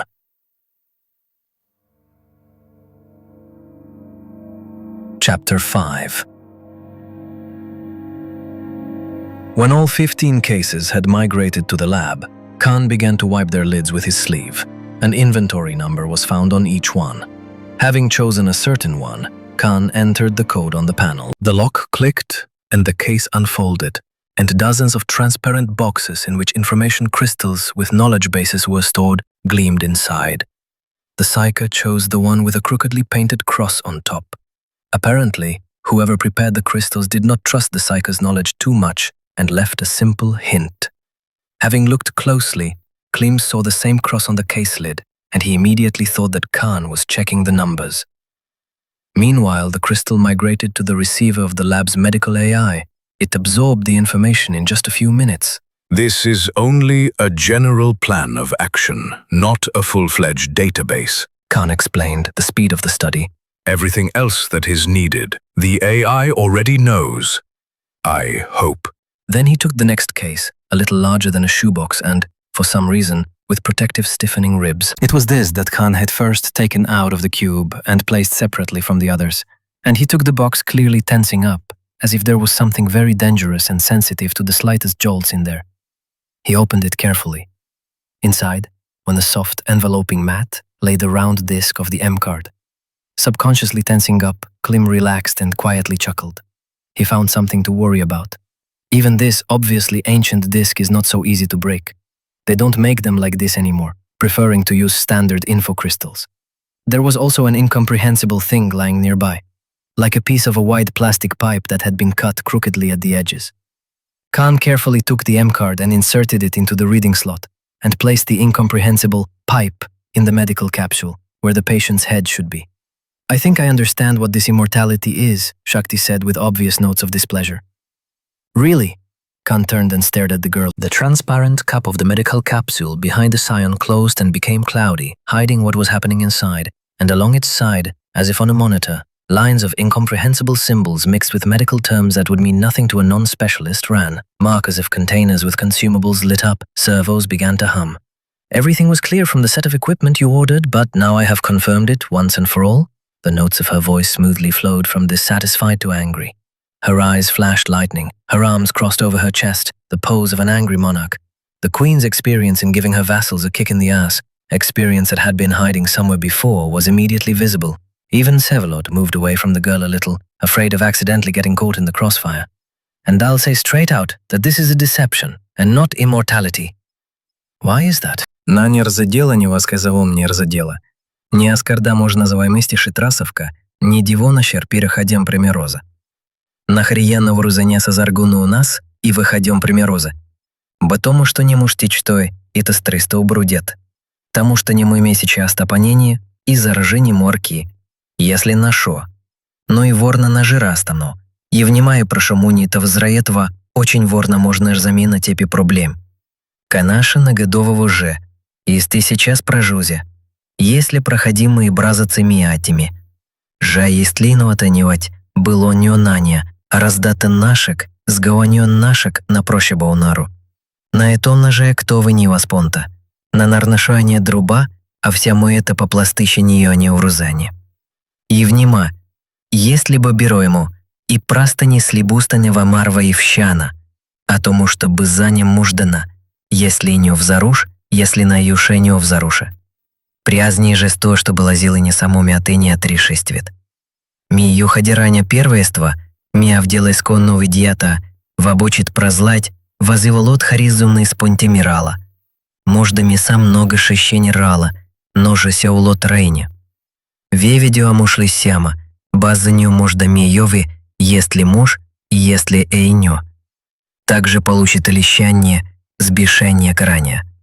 Подаже, лисаная не вичли свежие этого пощения. А тихо там мушла на тужане, взыванели, нежно же юшей не влей. Если ее мнюя прияна. Не если возила не жрала, заражение можно кому. Кана и винима, если не ваша. Поддержна в думе, если не в убьет важе, весивна, если вашесте. От если еще на. По также вожа станину. И если нё, если эфиришеу послинание. Канашину, этому что я тысяча хайрозов сам нубу с краева потомую, чем ну поддищена. А понус и тому, что нога, зачисли хароз. Не если нубы же, но можда може кране, если помно соопрозлается, канашину увожить, кого же увож. И если заён ног же, не крачит уваженью-то. Если заён... I'm not even talking about the possible uncontrolled creation of several copies at the same time. No, that's not immortality. That's a blatant mockery. It's better to have children and continue living in them. At least that's honest. I agree with the lady, the prince added coldly, casually moving his right hand so as to keep the scion in the sights of the regalia ring. I agree. Klim noticed that everyone was tense, as if before a Mexican shootout. Mutual accusations are about to begin, and then it's not far to a fight, especially considering all of Vsevolod's maneuvers. The prince is a strategist. He thinks several moves ahead and has already taken a convenient position for a surprise attack. Shakti, apparently, also has an ace up her sleeve, since she has so abruptly entered into conflict. But Klim himself was not under any illusions. In field conditions, Khan would lay down 3 pilots with one movement of his eyebrows. Even if the guys attack first, it is unlikely that the weapon hidden by the ancients in the symbiote will work on the scion. On the island, during the fight with the Tritons, Klim's stunner only caused Khan slight inconvenience. There is an urgent need to defuse the situation. It smells kind of bad, psyker, and before you do anything stupid, I'll tell you that everything here is mined. Without us, you'll only fly away from here in very small pieces. But you guys, don't get too worked up. Let's keep things cool. Klim stood in the center of the room, right between those present, and raised his hands, palms up. Sevolot and Shakti were in no hurry to relax, but Khan exhaled loudly and tiredly rubbed his face with his palms. It's not like that at all. Or rather, it's not quite like that. They are indeed clones, but they are not copies. Subtle structures and channels of the psi field cannot be copied, and self-consciousness cannot be cloned. Your souls will remain yours. I think you confused things even more. Klim spoke for everyone. Listen, gentlemen, I am not forcing you to participate in a dubious event. Let you figure out the issue, and then judge and be indignant. Personally, I have no time left to chew everything up and prove it to you. And I am got a specialist to explain everything correctly. Akaya will explain everything later. Just trust me at this stage. Which, by the way, does not require an immediate decision from you, okay? Well, every minute counts now. If I don't show up with the cargo on time, the elders can send the KS after me. I'm under special control now. Let's ask all the questions later. Khan began to undress quickly, moving towards the M scanner and pulling off his suit as he went. He lay down on the cradle. The lamp closed behind him, and the scanner began to hum. The trio of pilots surrounded the humming unit. Its sloping cover schematically displayed the process and data lines running. For several minutes, everyone silently watched the scanning process. Well, that's it. Klim spread his hands. I told you that it's useless to argue with him, but don't even think about using force. Didn't I talk enough about our vacation in paradise? The stunner doesn't affect him, and the newts around him burst like overripe watermelons. And also, if he wasn't lying, it may turn out that he'll survive the explosion. Sorry if it turns out that I dragged you into a pointless undertaking. It's still not so clear, Vsevolod tried to calm his friend. We knew what we were agreeing to from the start, Shakti added. It's not your fault. Maybe your friend will really explain everything differently. As far as I understand, another companion will wake up in the med capsule now, the fifth one, who is aware of all the affairs. By the way, the prince turned to the medical capsule with interest. Did you notice that he put some object inside? The pilots stepped closer in unison, but they didn't have time to get there. The M scanner beeped and threw back the lid. Khan rushed out, grabbed his jumpsuit, started to pull it on and asked quickly, "Who will take me back to the Vandal?" "Well, I guess so," Klim drawled, then quickly to the scanner, and seeing that he was about to argue, "Burse, at least don't be a bore. You should have studied me enough to understand that I won't get involved in nonsense." "Precisely because I have studied you enough." Klim began to take off his pilot suit. Fortunately, to take it off you only need to give an order through the neural network and it will slide off by itself. And therefore, in a couple of seconds, the pilot climbed onto the M-scanner bed. "I know for sure that you will get involved in nonsense. Let me deliver it to the Vandal. I need to visit the small council. After all, my immediate presence in the laboratory is no longer required." "Gentlemen, you should make up your mind," the Psan almost howled, fasting the last pads. "Time is running out." "Okay, you take it, but I won't be climbing out," Klim said. And looking at Khan's indignant face, he added, "Don't whine, Seka. Drawing up in my map takes only a minute." The lid closed. Data lines and progress percentages ran in front of Klim's face. The same report was duplicated in the neural network. And so the pilot closed his eyes and apparently dozed off for a few minutes. The lack of sleep of the last few days took its toll. He woke up when the scanner sharply and disgustingly beeped right in his ears, and then the characteristic hissing sound of the lid opening was heard. A whole fan of messages from the neural network, from the medical capsule and from the medical AI ran below the perception. The regeneration procedure is complete. The memory synchronization procedure has started. Attention. Error. Available skills do not match the list. Study plan suspended. Absent. Everything was mixed up. It was unclear what was coming from whom. There was no desire to read the endless stream of disparate information, and the pilot mentally waved it away, sweeping all these many letters beyond the boundaries of perception. He wanted to rise, but suddenly realized that something was on his head, as if someone had pulled a fur hat with ear flaps over his face. His ears, forehead, eyes, and the back of his head were covered. Only his nose and chin were free. What the hell? My throat was so dry, as if after a terrible hangover. Klim touched the hat that had captured his head and felt rough plastic. From the touch, the hat opened and flew off, slightly pushing away the fingers. My eyes sting slightly. The medpod beeps quietly. The lights on the AI panels blink rhythmically, and one of the cleaning droids, looking like a pill, is bustling about near the entrance to the cube. There is no one else in the lab. The pilot suit is not on the floor. Did the droid clean it up? I felt incredibly thirsty. As if reading my thoughts, the free droid barrel, which was on duty by the wall, began to hum with its servos and handed me a sealed cup with a viscous restorative drink. This kissel is prescribed to be consumed after a long stay in stasis. It contains many useful ingredients that intensively accelerate metabolism after sleep. And so the drink fell into the stomach like a balm, and a pleasant wave of freshness rolled through the insides. In just a minute, my head cleared up, and a charge of vivacity formed in the body. So, Klim almost jumped out of the bed and shivered. The shelter hadn't warmed up yet, and steam was pouring out of his mouth. It was chilly. The steel floor nipped at his feet with cold. He needed to go to his cabin and put something on. Somehow, no one had assumed that a wardrobe with clothes would be needed in the lab.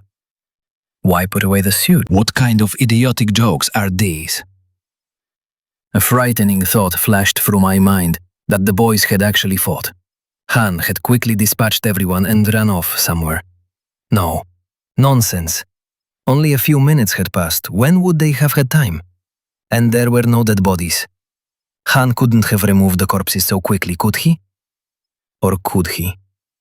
The shelter's AI did not respond to the requests, but for some reason demanded identification. Probably the M-scanning knocked the neural network out of sync. Identification takes a second, but now for some reason it dragged on and then completely froze halfway through. His feet were completely frozen on the cold floor. He needed to get to his cabin. There were clothes there. Klim resolutely moved toward the exit. The lab's airlock hissed open. The lights in the corridor gradually turned on and then went out behind them as they moved forward. This happens when the complex's energy-saving mode is activated. When did they manage to activate it if it's only been 5 minutes? And where the hell is everyone? Klim glanced at the timer. 6 minutes and 30 seconds had passed since the start of the scan. The light in the corridor flared brightly, and Khan appeared from around the corner, striding confidently. Hey, psyker. What? The light went out. Khan disappeared into the darkness without having time to answer. The neural network timer jumped ahead 15 minutes. Klim froze. An unpleasant sharp pain began to pulse in his head, but not the kind that usually accompanies attacks of overloaded channels. He had somehow gotten used to it and perceived it as a background, but a different one, cutting and preventing him from thinking clearly. The lighting suddenly flared up behind him. In the lab, the airlock had not yet closed. Klim turned around and found all his comrades bent over the M-scanner. Khan was almost forcibly pulling some vaguely familiar guy off the bed. Zion grabbed him by the arms and blocked him with his broadback. The light went out again. The timer jumped forward by 32 minutes. The lab was dark and empty. Against the darkness, the messages that the medical AI was sending continuously became visible. After taking the drink, you are required to return to the medical capsule. Attention, Master Klim, return to the med capsule. Danger, please return to the capsule for the memory synchronization procedure. Your condition may become critical. Your leg! Klim hurried back to the lab and on the way sent a request to the AI. Where are the rest of the intelligent ones? No information. Request asylum AI. He doesn't want to identify me. Side effect of recovery procedure. Identification will be possible after memory synchronization. What the fuck? Synchronization? Klim couldn't remember a single side effect after a regular scan. They simply didn't exist in nature. It's just a scanner. Attention. Return to the med capsule immediately. Danger. Klim himself already felt that something was wrong with him. In addition to vague hallucinations before his eyes, his legs felt heavy, and each next step was becoming more and more difficult. There was a noise in his ears, an unpleasant metallic taste in his mouth. The headache slowly plunged its molten blade straight into his brain. The entire right side of his body began to rapidly go numb. It seemed like a stroke was coming, and in different parts of the laboratory, blurry figures of people and droids were increasingly flashing. The light flashed on and off chaotically. He barely crawled to the medical capsule, grabbed the edge with weakening hands, and almost fell on the bed. He felt an interfering object under his neck, pulled it out with his left hand, because he could no longer feel his right, and stared at a large multicolored plastic butterfly. Perhaps if its wings were rolled into a tube, it would clearly embrace the head and upper part of the face. So that's what the pilot was wearing when he woke up. The butterfly flew to the floor. His hand casually touched his head, which turned out to be bald, like a billiard ball. The short haircut that the pilots usually wore was gone. Your mother. Only now did it dawn on Klim that he had initially been lying down in the M-scanner and later had climbed out of the medical capsule. Am I a clone? You are Pilot Klim the Great. Access to laboratory control. Highest, the medical AI reported, and lowered the light of the medical capsule. Klim woke up from the unpleasant squeak of the M-scanner, feeling a clear déjà vu. He immediately touched his face and head, noting the absence of any objects and the presence of hair. Meanwhile, the lampshade of the M-scanner moved aside, and behind it were 3 gloomy faces, frozen in nervous anticipation. It's your turn, Prince. Khan was shaken with impatience. I was supposed to report the operation to the elders the day before yesterday, and yesterday I already received the call. There's no time. Well, get out, Bers. Cyan grabbed the slightly confused Klim in his arms, practically pulled him out of the scanner, put him aside as if he were a bedside table in the way, and with his foot pushed the RKS-1200 folded on the floor in standby mode towards the pilot. The pilot stood on the necessary points of the suit, but before giving the order to activate, he pinched his buttock and yelped in pain. Are you okay? Shakti gently took Klim by the arm. Yeah, you look a little discouraged, Khan. It's because I'm a little discouraged. Khan, everything is fine. I just don't like all these medical procedures. It's nerve-wracking. Understand? The fan of numbers and diagrams on the side of the scanner flickers. My head is in complete disarray and confusion. What was that? Hallucinations? Maybe it's all because he's a berserker. Throughout the entire scanning of Prince Klim, he stood there staring stupidly at the terminal, unable to explain to himself what had happened. When it was the girl's turn to be scanned, and she easily got rid of her pilot's suit, Prince Vsevolod gallantly turned away. The soft curves of the female body and the well-balanced proportions involuntarily attracted the gaze. Shakti also moved quite erotically. It was not provocative, but rather an innate feline grace. Only now Klim's chaotic thoughts lined up in some semblance of order focused on the seductive spectacle. He was able to tear himself away from it only when the scanner lid finally closed. Or vice versa. This just meant that he could not tear himself away from the spectacle. Khan nudged him in the side with his elbow approvingly.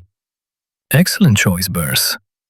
Otherwise, you are just ill-mannered boors, snorted Vsevolod. Дите жили отныне, из-за невжиком запсайоно внике. Oni kurowujesko więc skęcieniani met konternosti wisot gibnie i za to nie skrypsionie. Wiajżej.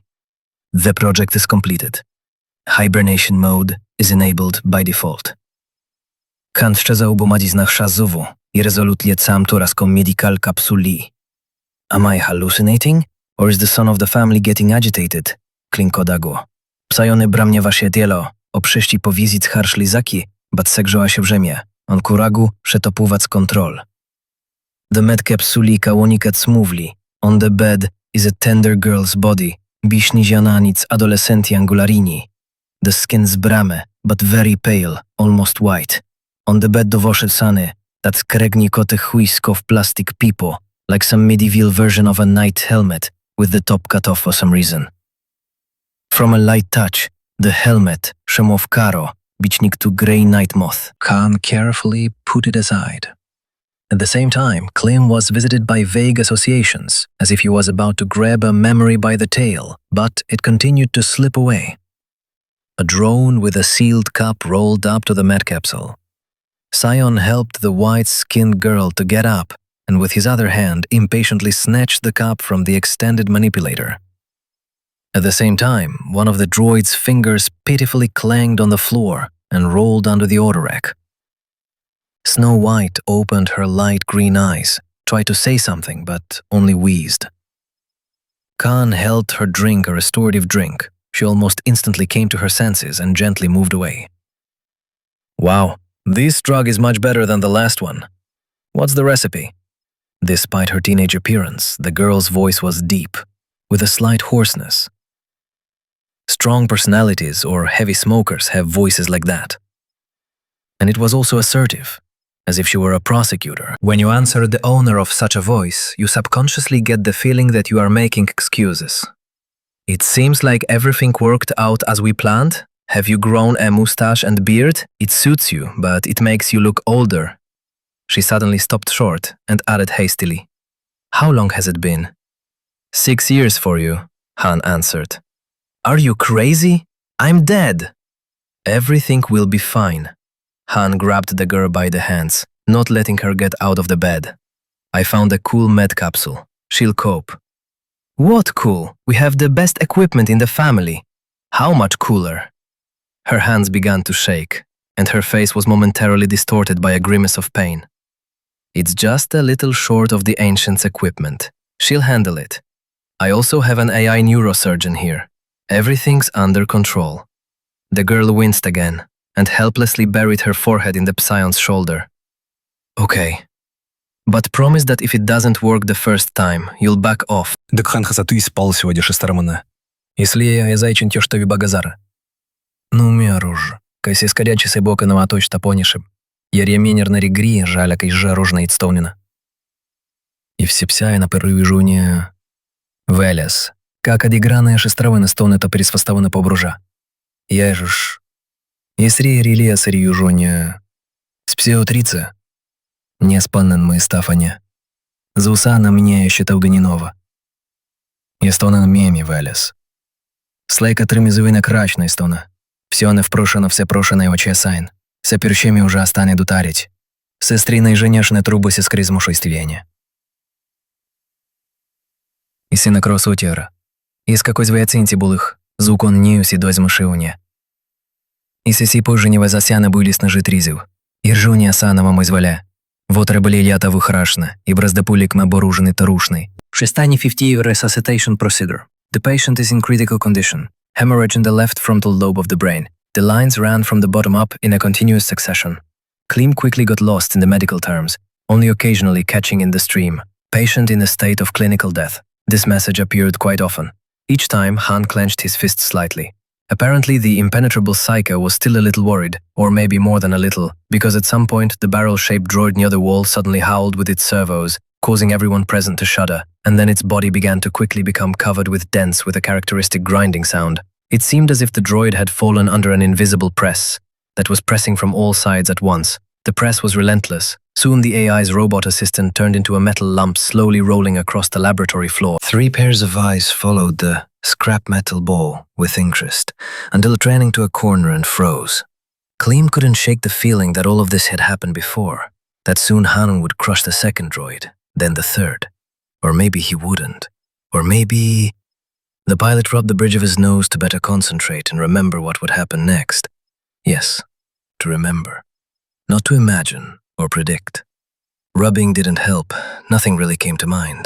Only some strange visions, like back then, during the operation to destroy the aliens. Either dreams or hallucinations. However, a vague itch in the back of his head demanded immediate action. Klim was about to lightly pat the scion on the shoulder, but at the last moment he limited himself to a diplomatic cough. I know a guy who had almost half his head torn off. The capsule they put him in was about 8 million cheaper than this one and without an AI.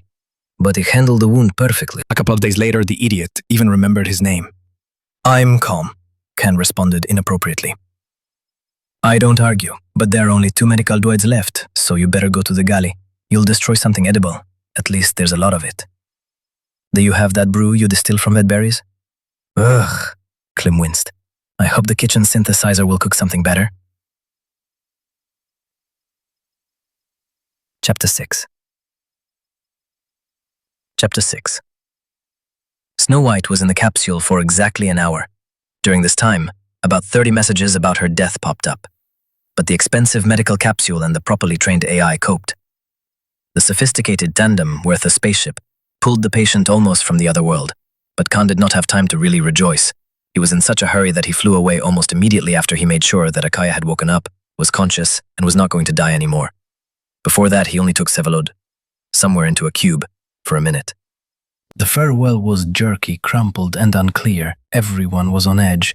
Khan, because he would be late to report to the grandfathers, and they did not like to wait, especially when the son of the family, who was under close supervision, was late. The psyker was tormented by the uncertainty. When asked when he would return, Khan only shrugged and answered strangely, "I hope never." But the pilots were more nervous about other uncertain prospects. Shakti was right. It was stupid to spend 120 million credits on insurance products that would replace their owners in the event of death. This was not immortality, but only the appearance of one, and the prospect of unexpectedly meeting your own clone, who would declare that it was time for you to retire, was generally quite depressing. And it wasn't even about the money. 120 million was not such a large sum for 3 pilots, especially when 2 of them belonged to the ruling castes. It's about unfulfilled hopes. Promising immortality and then presenting a banal clone maker is worse than promising children ice cream and giving them a slap on the back of the head instead. Once upon a time on Earth, Klim watched a movie about clones. In it, a good doctor made several copies of the main character, and he exploited them to the fullest. He assigned one to do his chores instead of him, sent another to work, and he himself enjoyed a carefree life, rest, and fishing. For some time. Then, naturally, absurdities began, gradually growing into trouble. And yet, the movie turned out to be quite funny and kind. In the end, the main character and the clones parted as friends and lived happily ever after and separately. But will it work out like that in real life? Klim very much doubted that he would be able to make friends with a creature that knew all his secrets, additional accounts, spare warehouses, registration passwords, and would also pass any test to get direct access to all this. And, most likely, each individual would consider himself real. As a result, he imagined how the copy touched Shakti, spoke tender words to the girl, took her to the bedroom, and the pilot's mood was completely ruined. When Vsevolod's harpoon picked up the passenger capsule with Khan and set off, Klim, Shakti, and green-eyed Akaya settled in a modest dining room designed for 6 people. The bright lighting made Snow White squint. The kitchen synthesizer clicked busily, dumping orders onto the dispenser. Klim moved plastic plates from the dispenser to an oblong oval table and at the same time tried to somehow more gently explain to Akaya, who looked like a frightened teenager, the pilot's common doubts. But it turned out a bit chaotic. He kept jumping from thought to thought, gradually getting heated up, and when he finished explaining, there was no hint of gentleness. "Some kind of bullshit your hours, and not immortality." "I understand your doubts," Snow White answered calmly, and drank the multivitamin broth from a large mug, which she held with both palms, resting her elbows on the table. Huge green eyes looked out warily from behind the dishes, creating the impression that the young bold girl was trying to hide behind the mug, fearing the pilots. This impression was completely spoiled by the voice, with a slight hoarseness, deep, harsh, imperious. "Initially, when we discovered the artifact of the ancients, I thought the same. But years of research and experiments dispelled my first conclusions. By the way, I had to kill a lot of people until I figured out what was what. And who are you actually?" Что они на слушай зусрышкой клоуна руа, как у нас леру. Полфою год эти псакощимся бесули. Нечто наш зажута камераткил, не ливовный мерев, не след лех нашей смета все дощиня. Ножны люжни он райсли. The direct execution was carried out by the grandson of the Shorm family, Khan Veles, who had previously been monitoring and guarding the object for the last 2 years of the study period. He supervised such a project alone when he was still a grandson? Yes, it's standard practice. The boy is given an important task, he becomes slightly attached to the controlled blanks, and then he is given the task of cleaning them up. Rapid maturation. But there was a hitch. We became friends too much. Akaya said the last word dreamily looking into her cup. Initially, Khan kept his distance, almost never showed up in the lab and only occasionally visited the facility. Then, at some point, he became interested in the find and suddenly turned out to be not such a bastard as the other psychers. Ouch. The girl clapped her hand over her lips. Just don't tell me that I called him a word that starts with P. Veles doesn't like that and will be terribly angry. You don't have to worry. Shakti waved her hand. Klim always calls in that. He's already gotten used to it. When the time came, I went to report to the higher ones, and Veles staged a demonstrative destruction of the artifact, which, of course, did not destroy anything, but was supposed to hide the traces. They managed to hide the traces, but with me there was a misfire. According to all the required protocols, after the report, I should have been quickly eliminated, and Khan would have restored me. But when the higher ones studied the materials, someone's bright great-grandfather's head came up with the idea to play it safe. Or maybe they guessed about our plans. So they locked me in a solitary confinement cell for 6 years. This is 3 times the threshold for stable memory synchronization. Memory synchronization? Klim thought he had heard this phrase somewhere before. Here we come to the place that will dispel your fears. Memory is not copied from brain to brain. It is impossible to create a clone of an adult intelligent being. If you copy a person, then at best you will get a doll without memories and personality. A kind of big baby. Any developed intelligent being is first of all self-awareness multiplied by personal experience and memory. And we found out that all this is not in the brain, but in the information field. The so-called soul is not stored in the body, and the brain is only a translator for transferring information. All your knowledge and self-awareness are in the morphogenetic field. This is like a server with cloud storage. And the great AI has provided only one account for each person who wants to connect to this server. The corporeal shell is like a password for the account. As soon as something is changed, the password will no longer work. Therefore, we need a clone with an identity of 99.2%, and while the physical shell is alive, that is connected to the cloud storage, no one will be able to use your access. Before you connect a new body, you need to disconnect the old one. In this way, you can change bodies, but you will remain yourself. Shakti thoughtfully sipped from her cup. This partly echoes the reincarnation of the Sauras. Atman is outside the body, but controls it. Well, here it goes. Klim got up from the table and began to torment the kitchen synthesizer, loading a recipe that the device perceived as poison and did not want to synthesize. If you do not nitpick, then this crap is similar to the beliefs of my home planet about the soul. Like, the body is dust and the soul is immortal and all that. At the end of time, the righteous are even promised resurrection, and, in theory, this means that the body really can be changed, dragging the soul from one body to another. But I do not believe in all this anti-scientific nonsense, neither about souls nor about great AIs. I have quite scientific evidence and an experimental basis. Akaya put an old storage disk on the tabletop, which she had previously taken out of the cases that were in the cube. This data, of course, does not directly confirm the existence of the soul, the great AI, or the morphogenetic field, but it fits into the concept quite well. You can study it. Perhaps you will come up with a more suitable theory. Shakti picked up a 5-centimeter shiny round object from the table and thoughtfully tossed it in her palm. Meanwhile, Akaya continued.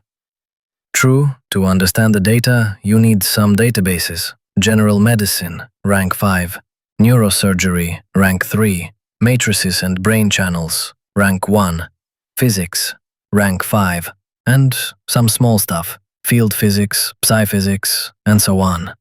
A total of about 20 databases that are not very popular with ordinary people. How long did it take you to learn all this? 12 years in a medical capsule under acceleration. But in this new one, it would probably be twice as fast. Where did Veles get it? 12 years. Shakti was indignant instead of answering. And these higher ones of yours so easily wrote off such a valuable specialist. The great ones have entire warehouses of medical capsules with sleeping beauties like me. Akaya smiled sadly.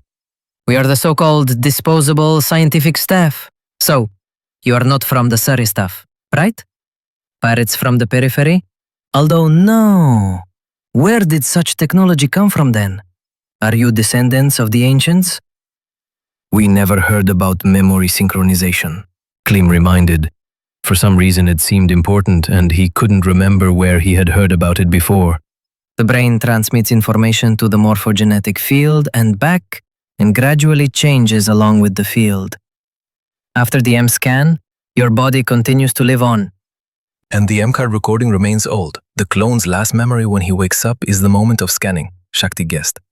That's right, the green-eyed girl smiled approvingly. When a new body connects to the morphogenetic field, synchronization begins immediately, and the events that took place after the scan are uploaded into the brain. We still haven't learned to control this process. The standard synchronization time is 1 hour. Now imagine that your brain has been downloaded memories for the last 6 years in an hour. Multiple strokes are the least of the problems. Ideally, you should undergo scanning every 9 days. So, Klim finally reasoned with the kitchen synthesizer, and it dripped 50 grams of alcohol into a glass. The pilot tipped the fiery drink into himself and washed it down with a copy of the lemon, initially realizing that he would not be able to understand all these explanations of the green-eyed girl without a bottle. Oddly enough, along with a slight intoxication, a sensible thought came to mind. That is, there cannot be 2 of me at the same time, and every 9 days, the copy of the M-card needs to be updated. Did I understand correctly? That's right. There can't be 2 identical intelligent beings, since there's only one access to the account, or one soul, if you prefer, Akaya confirmed. And the copy only needs to be updated every 2 years, although with your medical capsule and AI, even 6 years is not the limit. After all, I'm alive. What are these grey butterflies? Asked Shakti. Butterflies? Things that you roll up and put on your head, Klim suggested. And this is already part of the ancient artifact, thanks to which, in fact, reconnection to the morphogenetic field is possible. These are beacons that can be configured for a specific account. By the way, you two still haven't completed the configuration. Let's go. The trio headed back to the lab. The entrance remained open. The room was a truncated cube. Inside, strictly in the center, hung a huge ball made of grey moths. They flew in a circle at equal distances from each other, creating a kind of transparent globe on which all the continents looked like butterflies.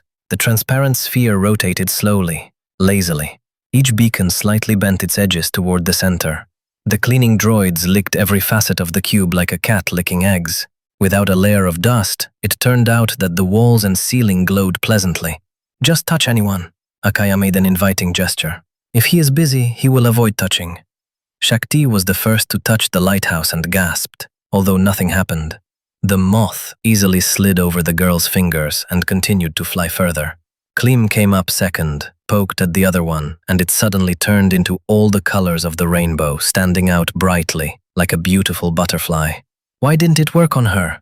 The pilot asked, nodding at his friend. It worked, Akaya chuckled. Everyone sees only their own beacon colored. Now, if the connection with the account is broken, the beacon will activate by curling up into a helmet. You just need to put it on the head of a suitable fresh clone. And who will do it if we all die at the same time? Klim asked. All necessary instructions have already been loaded into the AI. In the future, it would be advisable to duplicate it with additional automation and spare droids in case of possible accidents. But there aren't that many of them here, Shakti stated, looking around the circle of lighthouses.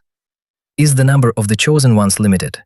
In our case, yes. In our case, the ancients could somehow redirect their accounts to different beacons located in different cubes. The quantity did not matter. You could use any in a circle. In essence, this is part of the transport system. Transport system? Yes, the ancient one fell asleep in one cube and woke up in another, which was many thousands of light years away, and no bulky ships or long warp transitions. It's a pity we were never able to fully understand the technology. When we got closer to solving the mystery, the higher ones immediately intervened. Hey. Excuse me, Akaya interrupted. I've rambled on long enough. My throat is dry.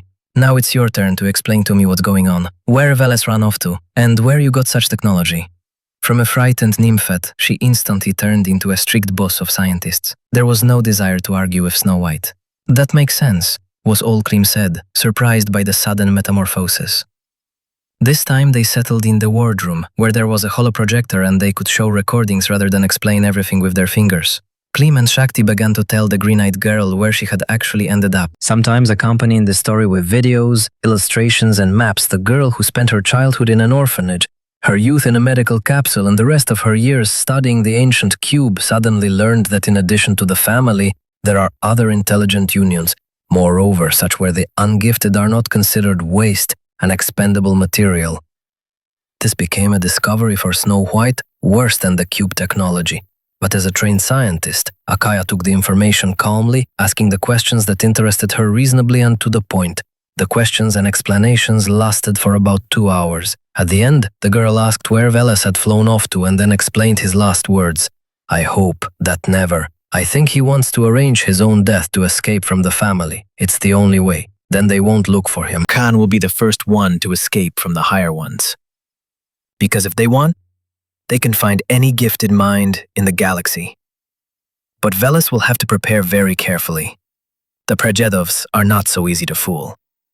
They only have to suspect that he is alive. Listen, Akai. Klim suddenly realized what had been bothering him during the conversation. How did you get here in your family tubs? Right into the Kargass Zone. What zone? The green-eyed Snow White blinked her eyelashes in confusion. There are combat drones everywhere in this system. And your ships that I met in the family have almost no camouflage. Were you brought by the KS? Of course not. In my opinion, not even every gifted person is capable of simply entering the family ship. However, I am not entirely aware of it. I am not a military man, but a scientist. And besides, an ordinary empty shell. Akaya shrugged. And the drones that mine ore here have never touched our scientific ships. I did not pay attention to them and always thought they were drones of the family. I knew it, Klim drawled. Well, well, Shakti grinned. With all his hatred for the grandfathers and great-grandfathers, our psyker managed not to blab a single family secret. But it turns out that if Kargass drones catch us here, they will report to the family. The great-grandfathers will immediately understand where the legs are growing from and will find Khan anywhere, and us at the same time. Yes, we need to get out of here, Klim agreed. Can you get a tractor? Even more, I already have a suitable one, but our frame will not withstand such a weight and will fall apart. However, we will do without it. It will just take longer. Wait, you want to move the cube to another place? Akaya intervened. Yes, but you can do that. Why? We'll drag it along with the asteroid. We won't disturb anything, don't worry. It's not about the asteroid. The cube is in a special place, a natural anomaly, a kind of psi-field interweaving. Look here. Akaya worked her magic on the holoprojector panel, and an image of an asteroid appeared above the tabletop. Then another image was superimposed on top of it, a variety of growing protuberances that gave the image a spindle-like shape. Klim immediately recognized the contours of the flash that had blinded him, after the anomaly that had raged when Han had unsealed the entrance to the asteroid. The beacons are inside the cube, which is a repeater, and this, Akaya pointed her finger at the branched structure framing the asteroid, the receiving antenna. Without it, the cube will not work. Only the gifted can see this structure. Veles drew it for us. If it were not for this stationary antenna, we would have long ago dragged the cube closer to the metropolis. Wait, you said that this is all an ancient transport system, didn't you? Shakti asked thoughtfully. But such natural anomalies are not that common, right? Very rarely, confirmed Akaya. There is an opinion that the ancients could create such structures artificially, from some kind of superconductor of psi-energy, but this is only a hypothesis. Well, congratulations, Scientific Director Akaya Linhart. Now this is no longer a hypothesis, but a fully working theory. Klim, does this thing remind you of anything? Flash, the pilot reported drowsily. After a glass of alcohol and long abstruse conversations, he was getting sleepy. If the girls had spoken more monotonously, he would have already passed out right in his chair, propping his chin up with his hand. What other flash? Shakti pushed Klim in the shoulder, causing the hand-chin structure to lose its balance, and the pilot jumped up, almost dropping his head on the tabletop. This is the luck obelisk. Exactly. And I keep thinking, what kind of familiar crap is this? Chapter 7. Chapter 7. That is. Akaya shifted her interested gaze from Shakti to Klim. Do you have a complete commonwealth of similar ancient obelisks? Not that they're complete. There aren't that many left. Klim shook his head. And almost all of them are pretty much gnawed. Of the whole ones, as far as I know, about 70 or 80% are left. And there's definitely not even a trace of the cube in any of them. 70% may not be enough, Snow White said, a little disappointedly. The receiver must have a certain structure and shape for reliable reception of morphogenetic field signals. However, I can assemble the sensor necessary for measurements and experimentally find out whether any of the obelisks will collect and concentrate the psi field at the proper level. It's a pity that all my equipment was destroyed. It will be difficult to recreate the technology. I think the technology will be easy to find, Klim reassured Snow White. After all, half of the systems in the Commonwealth's ship modules are tied to psi. The problem is different. Each luck is a cultural monument. It is unlikely that we will be allowed to tinker with them so easily, and finding a free one is unrealistic. Then there is another way out. You said that the Commonwealth invented a new psi superconductor? Even better than sharp crystal? Then we can build a new antenna, cast a 10-kilometer monument from the psi crystalloid used in modules? Klim chuckled skeptically. I'm afraid our small team doesn't have enough superpowers for such an expensive construction. It would be easier to steal luck from under Concord's nose. And together with the jump gates, Shakti added, but there is an easier option. Not all obelisks are guarded by Concord. Some are under the jurisdiction of local law enforcement. For example, Klim asked, in the SA3 system there is luck which is guarded by one of the ordinary clans. Shakti smiled mysteriously. Saurov, they're my neighbors. I can talk to their Sherani. Well, my dear, your superpower is strong. Klim smiled. What kind of superpower is this? Akaya didn't understand. That's pilot slang, Shakti joked. But we'll need another passenger capsule for Akai to get her there. Can you get her for us, Khan? Your Zuum is stealthier than my orb. Firstly, I promised Venek to talk to Papa Pratchett as soon as possible. Secondly, it's not a good idea to rush back and forth across the Kargass Zone, even on the Zuum, Kim objected. Take one of the stasis containers from the lab. It's quite possible to transport the body to the nearest station in it. And then buy a capsule for the passenger. And then he was overcome by an inexplicable feeling of after-knowledge, as if he had already watched this episode of the film and then the hero's behavior seemed ill-considered and short-sighted to him. Adoid mścielani, вот запчайни istniejny w terwanie. Ze skołdziwy nie mimowa, jeśli szlechna i momej krina, dawno sta fakti, który ja terwane je temu stalinie prierwu mogę sonniku gaturani powie. Tuwani, засоле за шиєння. Я мені з вам оліснений, завселяє то штує нахце кромене, є ніноє терні укріне. Зайші ражла, упенню іті етервам.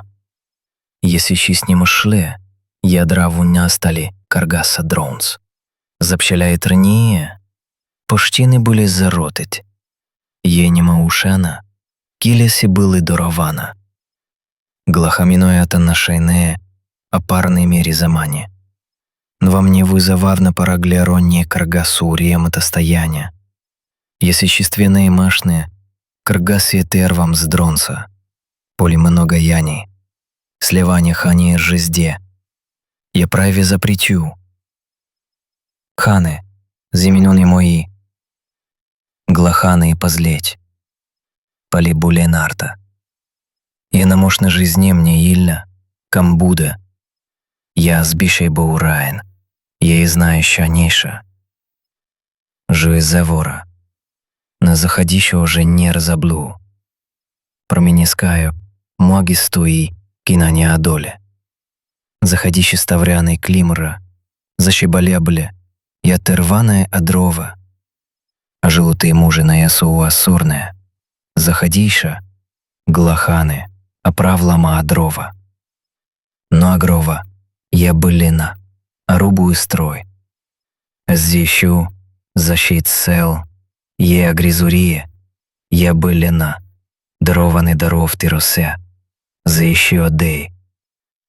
Поснащай наше весеннє, глахан. While saying this, Klim directly felt the thin plastic touching his skin. He felt his face, but of course did not find anything extra. That's right, the Southern Lioness nodded. What we have here is not a shelter, but some kind of underdeveloped pirate cache. I'll make a list and equip this place with all the necessary resources to the highest standard. That'll be 10 million, partner. Isn't it a bit much? Klim sighed heavily, looking at the balance. There are 5 million credits with a bit on the account. Enormous money for some intelligent people, but pennies for immortal pilots. Financial problems? Actually, for your information, I'm incredibly rich. I own a share in the huge C420 gas field and temporary difficulties, in short.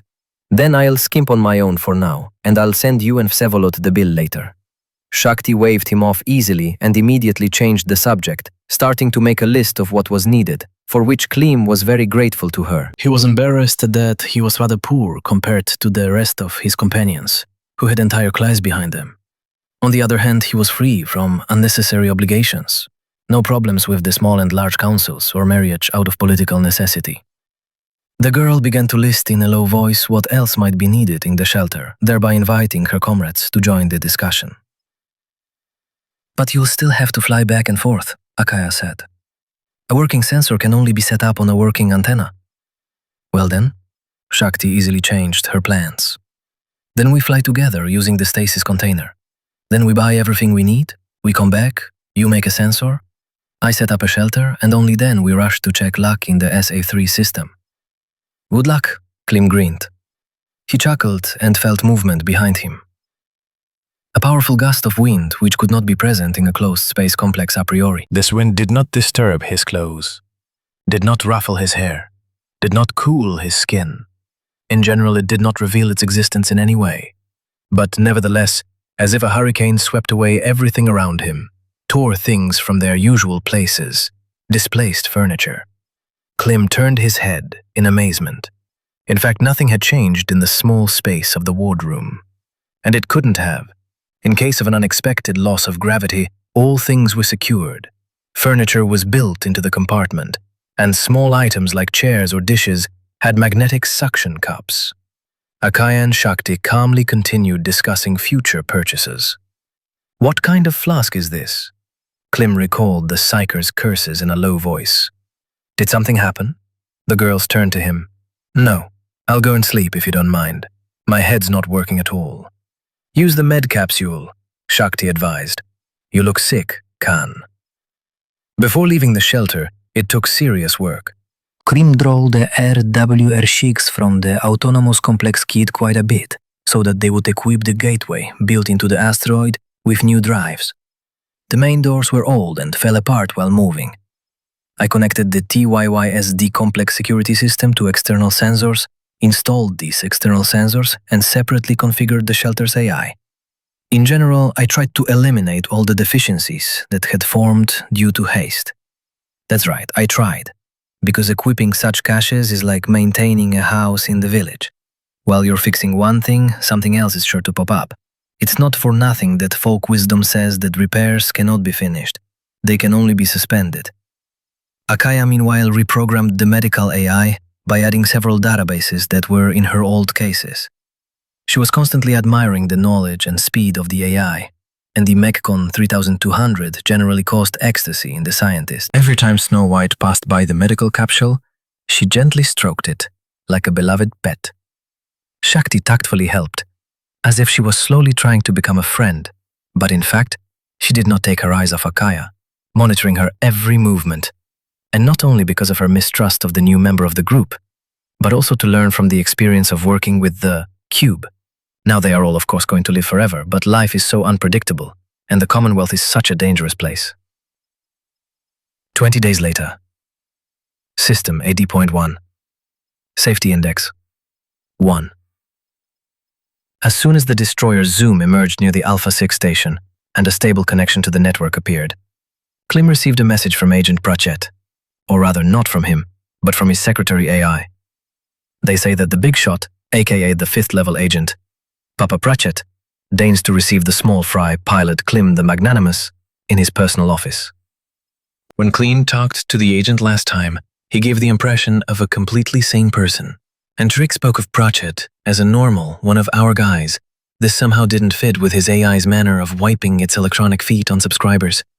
Maybe the agency itself programs secretaries this way, so that pilots don't forget who they're dealing with. Klim contacted the AI and clarified the time and place of the meeting, once again listening to several unflattering assumptions about his mental abilities. Moreover, the secretary chose his words so skillfully that it was impossible to directly accuse him of disrespect. Everything seemed polite, but after the conversation, there was a nasty aftertaste, as if you had been pervertedly had. Electronic bitch! the pilot said angrily. Of course, after the AI unexpectedly broke the connection. The main building of the agency still towered majestically over the upper city. The black facade with a golden hologram of OAP with wings under the inscription glowed. Usually ordinary pilots do not come here, but receive assignments from agents remotely. Klim was inside only once, then Pratchett called him himself. If not for that old conversation, the pilot would hardly have been allowed in now. Papa Pratchett supposedly owed Klim a favor, although the word owed in relation to a level 5 agent is perhaps too much. On the contrary, as it turned out, everyone owed him. In the long lobby, Klim swiped his palm over one of the row of scanners. The elevator doors slid open, revealing a narrow cabin that seemed to have a little more space than a coffin. When the pilot entered, the doors immediately closed. There were no buttons in the black cabin. It decided where to direct the guest itself. There were persistent rumors among the cadets at the pilot academy that sometimes intelligent people who entered the local elevator disappeared without a trace. Klim treated such talk, as well as other fables that were always rife in any student environment, without trust. He knew for sure that agents acted more subtly and eliminated stupid pilots with the hands of other stupid pilots. Agents did not set themselves up personally, and they certainly never set up the OAP. 3 minutes later, the doors opened. No vestibules or corridors. Right behind the doors was a small office, a transparent table with a terminal and a stern, bald man in a simple dark uniform without identification marks. Agent Papa Pratchett. He was sitting in a chair, relaxed, leaning back on the ergonomic back and propping up his powerful chin with a muscular hand resting on the armrest, just like Rodin's thinker. In the time since his last visit, Klim had matured considerably. He was no longer the green pilot who romantically considered the OAP a brotherhood. Accordingly, Papa Pratchett no longer inspired in him that reverent respect and slight fear. Now the agent seemed like an ordinary official. An official who had become slightly insolent from permissiveness. "Greetings, Agent." Klim stepped into the office. The doors behind him closed silently. Pratchett looked at the guest with an attentive gaze, drummed his fingers on the tabletop, and raised an eyebrow questioningly. No hello or offer to sit down. Even the uncomfortable chair didn't come out of the floor like last time. It seemed the owner of the office intended to do everything to make Klim feel out of place. But after meeting Han, the pilot didn't care about any formalities or inconveniences. He stepped closer to the terminal and leisurely leaned his shoulder against the wall. "Prince Fevolod sends greetings. And a small counter-proposal," Klim began. "I don't remember making any proposals to anyone, and accordingly, I don't expect any counter-proposals. Let's not mince words, Agent. We both know why I'm here." "Okay." Pratchett just raised an eyebrow, and Klim lost connection with the network. Apparently a powerful jammer turned on in the office. "You had a chance. Last time you seemed smarter. I even opened the door to the world of opportunities for you. But for some reason you decided to get a job running errands for a small prince. No running errands. I'm just fulfilling a friend's request. Not every newbie gets the chance to immediately collaborate with a level 5 agent. It takes decades to achieve. You wasted the opportunity I generously gave you. Threw it away to fulfill a friend's request. Stupid. Short-sighted. Initially, I linked my future with the UAP. I thought it was a brotherhood of free pilots. But in reality, it turned out to be another unprincipled corp. I don't need opportunities from people like you. I'm not going to be a servant. We all serve someone, it's inevitable. Maybe, but that's not what we're talking about now. True, dialogues with young idealists always tired me. The agent snorted contemptuously. Give me your counteroffer, kid. Why do you need the ancient sphere, Pratchett? Me? I don't need it. This is a UAP mission. Someone has to protect the Commonwealth from dangerous artifacts. It was said weightily and confidently. The previous climb would have definitely fallen for it. But now, given the information that Vsevolod's analytical department had collected, Churik's stories about DG and Klim Zone impressions, it was clear that Pratchett was blatantly lying. The agency didn't give a damn about the various spheres and small clans. It didn't even give a damn about the bulk of the pilots. It simply made money and provided power to the top brass, and at the same time, to the agents. The agency has no idea about the sphere, right, Pratchett? They probably have a dozen of them lying around uselessly in their warehouse. Were you not paying attention to Casimir? Or do you think he was lying under interrogation? The Duke should have explained that this thing kills anyone who gets into it, and therefore is useless to the agency. I suppose you're wondering how Vsevolod managed to get his hands on a regalia that easily hacks electronic communications. At this time, the ring tattoo on his finger finished working and transferred the functions of controlling the office to the pilot's neural network. A comfortable chair immediately grew in the middle of the room. Klim brazenly plopped down in it and crossed his legs. He limited himself to this and did not touch the rest of the functions. He was in no hurry to restore the connection yet, and he did not cut off Pratchett's access to the control, although he could have. The pilot thought that this would make a greater impression when the owner retained access and the brownie suddenly fulfilled the wishes of the guest, and this partly worked. The agent's eyes defocused. He actively worked with the network, but it was barely noticeable. Unless you looked closely, you would not notice. Gradually, a worried expression began to appear on Pratchett's face. Looking for hacking points? Klim chuckled. A waste of time. Your proposals. The agent clearly tensed up, as if he was in a dangerous situation. Although Klim didn't really understand why. They were at the agency headquarters. Pratchett was almost a god here. Was he really that scared by the little demonstration with the chair? If so, then he needed to put the squeeze on the guy, right there and then. No sphere and you stop terrorizing the clan, and Vsevolod will arrange it so that you receive the regalia. Klim did not specify that for this it is necessary to have not only kinship with the Slavs, but also a Psi rank of at least 7. It is unknown what Casimir told Pratchett. The Duke himself did not know everything, but the agent is a smart man and can draw the right conclusions from small slips of the tongue. Let Vsevolod deal with him better. He has more experience in intrigues. The wolves will be fed, and the sheep will be safe, the pilot continued and decided to add a light threat. Confronting those who can easily hack security systems is not the best idea, Agent. Papa Pratchett suddenly calmed down, as if he had regained his lost confidence in superiority. I've been sitting in this chair for almost 50 years, son, and there are always greenhorns who think it's time for them to play for high stakes. And I'm not even talking about you now. You're just nothing.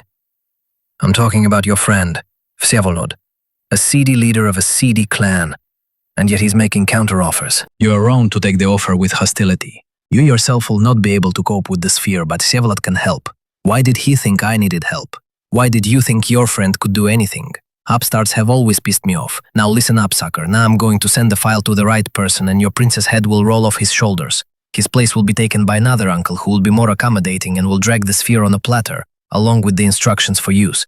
I am an agent of the UAP. I decide what, who, and when. And you have disappointed me, pilot. Used material.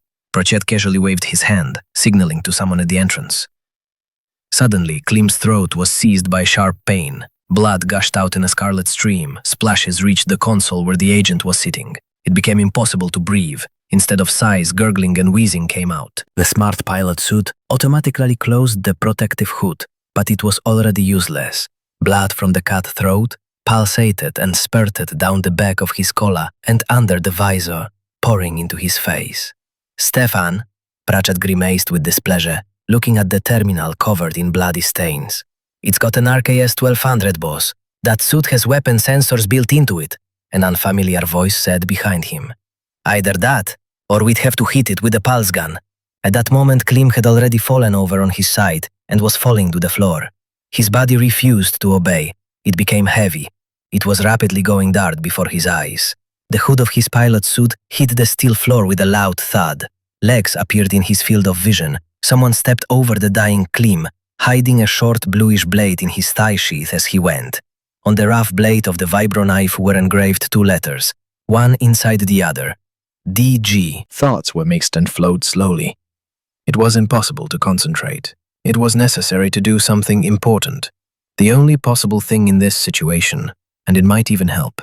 But what exactly? I couldn't remember. Darkness and cold were getting closer.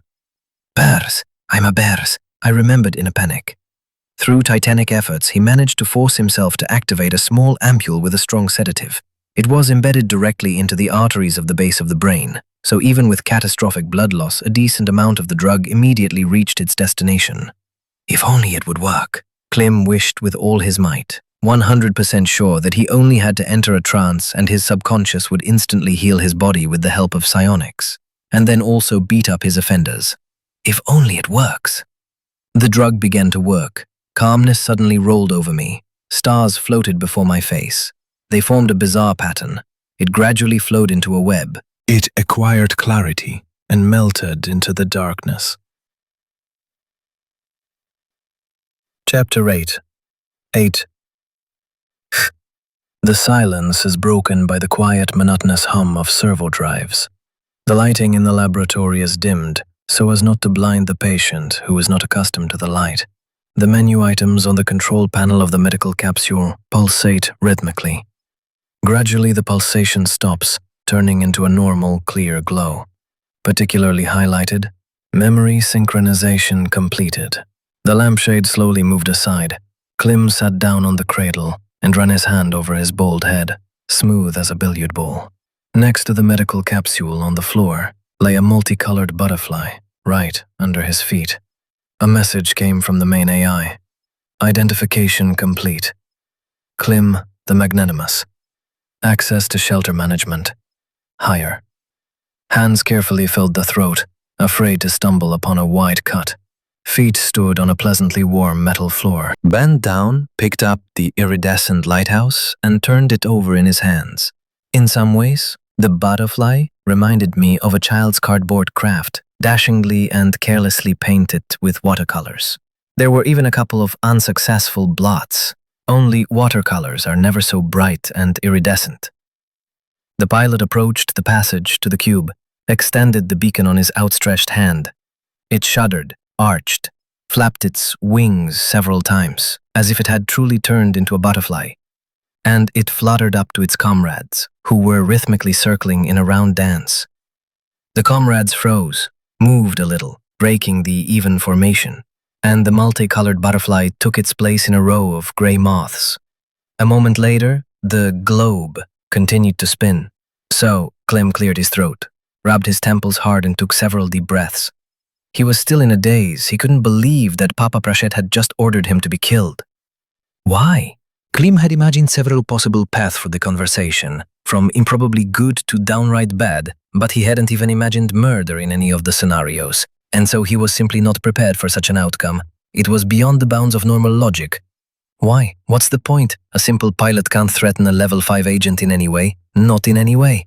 Even if Klim had dared to tell the whole story of blackmailing the clan to the public, nothing would have happened to Pratchett. Their weight classes were too different. No one would have listened to an unknown upstart. They would have looked at him like he was crazy. Anyone who ever tried to directly assert their rights, demand justice, or denigrate the UAP and its agents in any other way, naturally found themselves on the sidelines of history. The agency is already fair and righteous, like the Lamb of God. What the hell are these dark deeds? The majority of pilots Sincerely considered the agency a brotherhood with equal opportunities. A detachment of royal musketeers without fear or reproach. Anyone who is against it is the Cardinal's guards and they need to be crushed. Even Venik was not going to openly fight Pratchett. The clan leader of the Slavs did not complain anywhere, did not undertake anything aggressive. The counteroffer with which he asked Klim to contact the agent was only an attempt to smooth over the damage to the clan, and not a confrontation. Pratchett understood this perfectly well, and should have given Klim a kick in the ass at most, but not cut his throat, involving himself in unnecessary expenses for the disposal of the body. It's like shooting a cannon at sparrows. A broom! Klim understood clearly. Whether intentionally or accidentally, Pratchett let it slip that he would eliminate Prince Vsevolod. Incidentally, it looked more like he let it slip intentionally, making the pilot an inconvenient witness who could warn the victim. In this context, Klim, of course, should have been eliminated. It turns out that, in fact, he died because of an agent's whim. He was casually sentenced to death because of a bad mood. Brachet simply wanted to knock the pilot down, and he knocked him down. He could have just kept quiet. No one forced him to. The bastard has gone completely mad. Klim even stamped his bare foot on the corrugated floorboard in his anger. He stamped his feet, stared at the perfectly heated surface, and remembered how it cooled his bare feet. He remembered the quiet squeak of the equipment, the rare lights of the sensors, the dark and empty laboratory, the silence of the main AI, which could not identify the guest. But he had already climbed out of the med capsule. Exactly an hour ago. That's how long it takes for memory synchronization. He climbed out knowing nothing about the latest events and his death. Then it seemed that strange hallucinations had occurred during the M-scan. Now it's clear what had happened. Memories for the last 20-odd days were starting to be loaded into the brain. That's why his legs were weak, and he was experiencing stroke symptoms. Klim requested a report from the medical AI and was convinced that there was no stroke. There were mild psychological disorders that only resembled a stroke. In fact, it was possible not to lie down in the medical capsule. He would have survived the synchronization on his feet. After all, less than a month had passed since the M-scan. However, Akaya programmatically recommended the AI mandatory hospitalization of patients. He tried to slightly scare the pilot with a possible critical condition. Klim expected that synchronization would be something like studying databases. Knowledge would slowly come by itself. But in reality, synchronization of memory seemed like another piece of life, as if he did not remember what happened, but lived all this time as usual. I see. The hand automatically scratched the unusually bald back of the head. Perhaps it was time to get out of the lab and get dressed. Walking around naked was not comme il faut. Klim headed for the exit. He stopped at the airlock, staring at the corner closet, and suddenly realized that he had no clothes. The suit was on the dead body in the agent's office. The capsule and the Zuum were on Alpha 6. And in the shelter, there was only an empty cabin with a sleeping bag. The airlock from the laboratory opened. The lights in the corridor were brightly burning. A cleaning droid tablet climbed from the floor to the wall and crawled toward the ceiling, carefully collecting every speck of dust from the surface with its vacuum cleaner muzzle. Last time the floor was cold, the lighting was emergency, and there was no closet in the corner by the exit, or had Klim simply not noticed it? The pilot returned and pulled the doors apart. Rectangles of protective suits lay in neat rows on the shelves. He took one and put it to his chest, and it immediately clung to his body with a thin shell. He had to move from his toes to his heels several times so that the suit would grow a thick sole. One of the cheap options inflated very slowly. Well, how cheap? 20,000 credits. The average worker would rarely afford even that. Well, there was no closet. Klim knocked on the door indignantly and intuitively asked the shelter's AI for the latest logs. According to the reports, the new clone had begun to form 3 hours ago, just 10 seconds after the death of the original body. At the same time, the shelter's life support system turned on at full power. The floor warmed up, the lighting was activated, the kitchen synthesizer, brand new by the way, came out of hibernation. Everything as it should be when the owner appears at home. Only I distinctly remembered how an hour ago the cold of the floor beat into my toes, how steam came out of my mouth, how the emergency lighting in the corridor dimly languished, and the main AI did not respond to requests and could not register the guest, and how the corner under the closet was pristinely clean, and the cleaning droid was bustling about in it. It was his appearance that stirred up the associative chain of memory, allowing me to recall the details. However, the logs showed that the life support had been working normally for 2 hours, and the cabinet had been installed a week ago. That's right, Shakti and Akaya were going to return and equip the stash with some amenities and supplies. And they got together after Klim had the idea that someday he would wake up here in a strange multicolored helmet without clothes, communication, and the ability to get out. But were those just memories that came during synchronization, or were they? I changed the past? Well, it could very well be. After the M-scan, he was indeed haunted by vague visions, as if from dreams, vague premonitions, some scraps of knowledge, or more correctly, after-knowledge. It was guided by them that he suggested Shakti to set up a cache. It was a pity he didn't suggest himself not to stick his nose into Pratchett. Or did he? After all, a persistent reluctance to meet with the agent had been boring into his subcortex for a long time.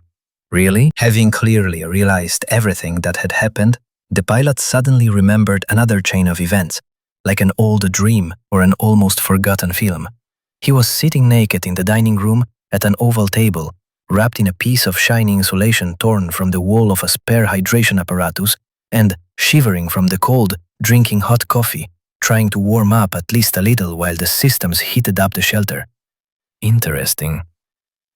Akaya Linhart didn't say a word about such an interesting phenomenon as the ability to influence the past. Did she really decide to hide it? Maybe that's why the higher ones closed the project.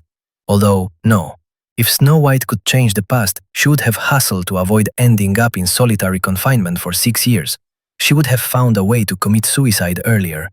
Okay, stop. What if this is all one big galloon that accompanies the synchronization of memory, and all the changes in the past were just a hallucination? Or rather, not a hallucination, but misinterpreted by consciousness torn out of the context of life? Maybe so. Klim shrugged and trudged to the dining room to drink coffee. He decided to leave thoughts about reworking the past for later. The main thing now was to warn the prince about Pratchett's threats.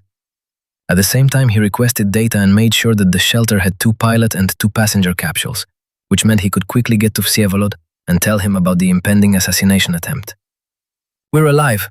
Fortunately, the Slavyan base is located in an anomalous nebula, and there is no communication there. Pratchett will have to send a message to his killers by courier, and this is not so fast. And killing the clan leader is not like slitting the throat of a lone pilot. You need resources and trusted people, professionals. Trusted people are professionals. Bitch, I suddenly remembered how at the christening, Shirik bragged that several old friends had thrown their tattered DGOIP to hell and asked to join his Slavyan guard.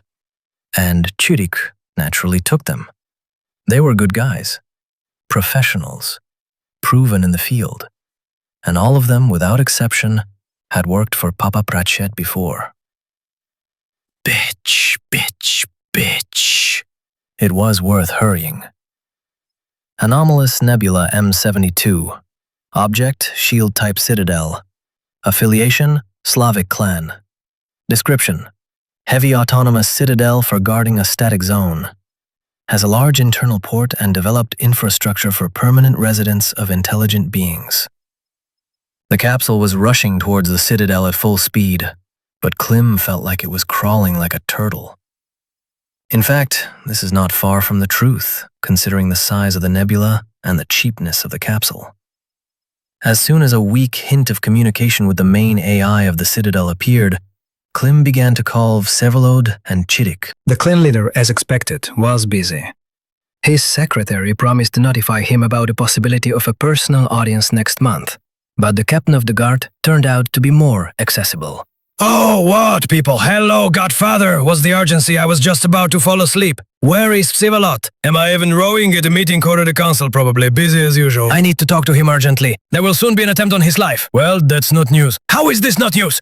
The pilot was slightly taken aback. Yes, they're constantly attacking the clothes. That's why they keep the slums. What other elephants? Personal security service, idiot, I told you so. You told me a lot of things, Godfather. Now get off your ass and surround Vanik with a double ring of guards. Yes, the little elephant will merge themselves. It's not the first time, is it? Chirik said, completely indifferently. The best of the best are there. Whoever decides to attack the prince, This is Papa Pratchett. Dad! Why does he need this?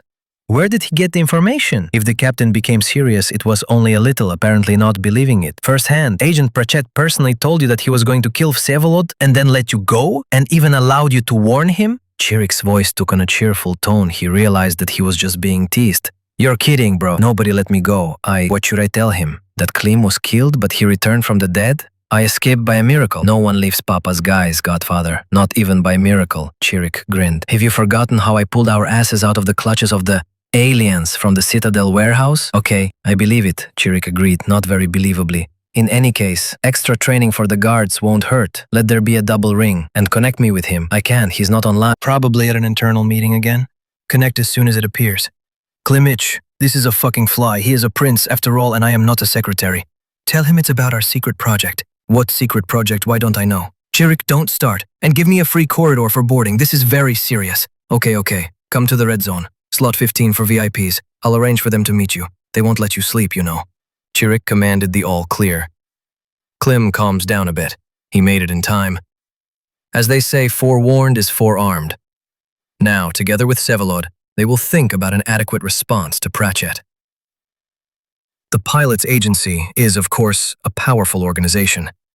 Under its wing, you can do all sorts of things with impunity, but you shouldn't completely confuse the shores either. Personal vendetta hasn't been cancelled after all. Their small group will also find a perpendicular rebuff for the insolent official. At least they wanted to hope so. Disabling neuroshunts. The standard exit procedure has been completed. Klim reluctantly climbed out of the capsule's inner gondola.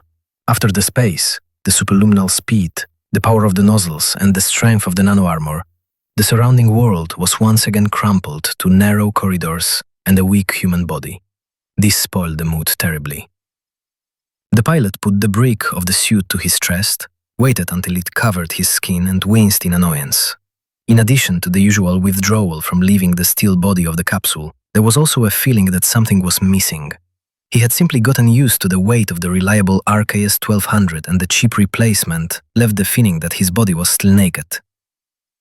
I wonder if he would give it back to Papa Pratchett if he showed up to demand his pilot suit back. A young man in a parade uniform of the guard was hanging around at the exit of the slot. As soon as the airlock began to creep to the side, the guy tensed up, as if to jump. Welcome to the Citadel, Pilot Klim. The guy saluted bravely, standing at attention, as if at a military parade. I am the orderly of the captain of the guard. Call me Korn. I am at your disposal for the duration of your stay in the Citadel. He also barked as if he were at a parade, so much so that his temples ached. Yeah, I see. It looks like Chirik was forced to take on the youngsters, and he's happy to get rid of them by handing over his favorite orderly to his godfather. Lead the way.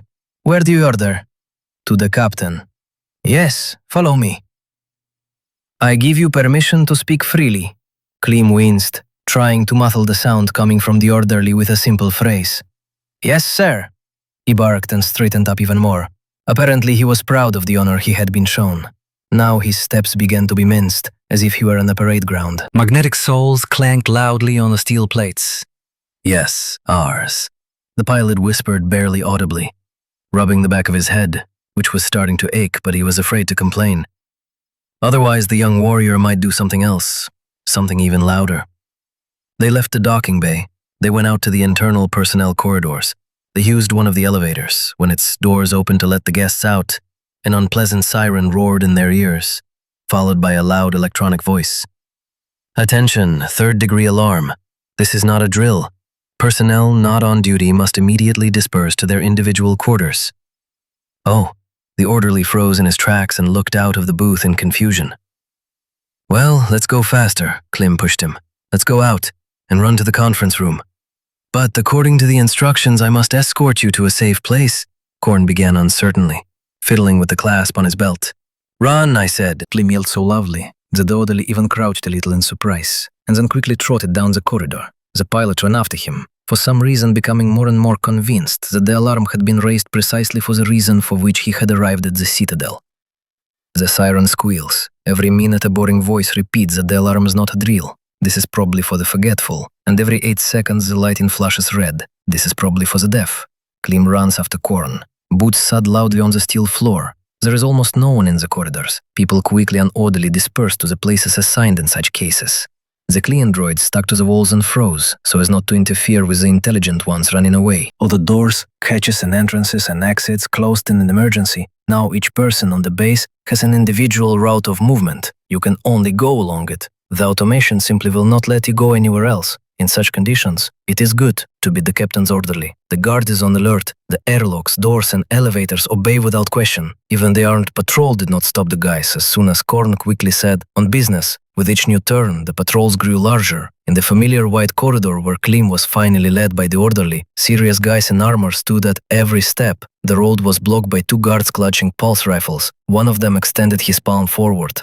"Stop, close the area, move away. I am Kornari. We know who you are, officer." The orderly was interrupted sternly. "The conference room area is closed." No other orders have been received.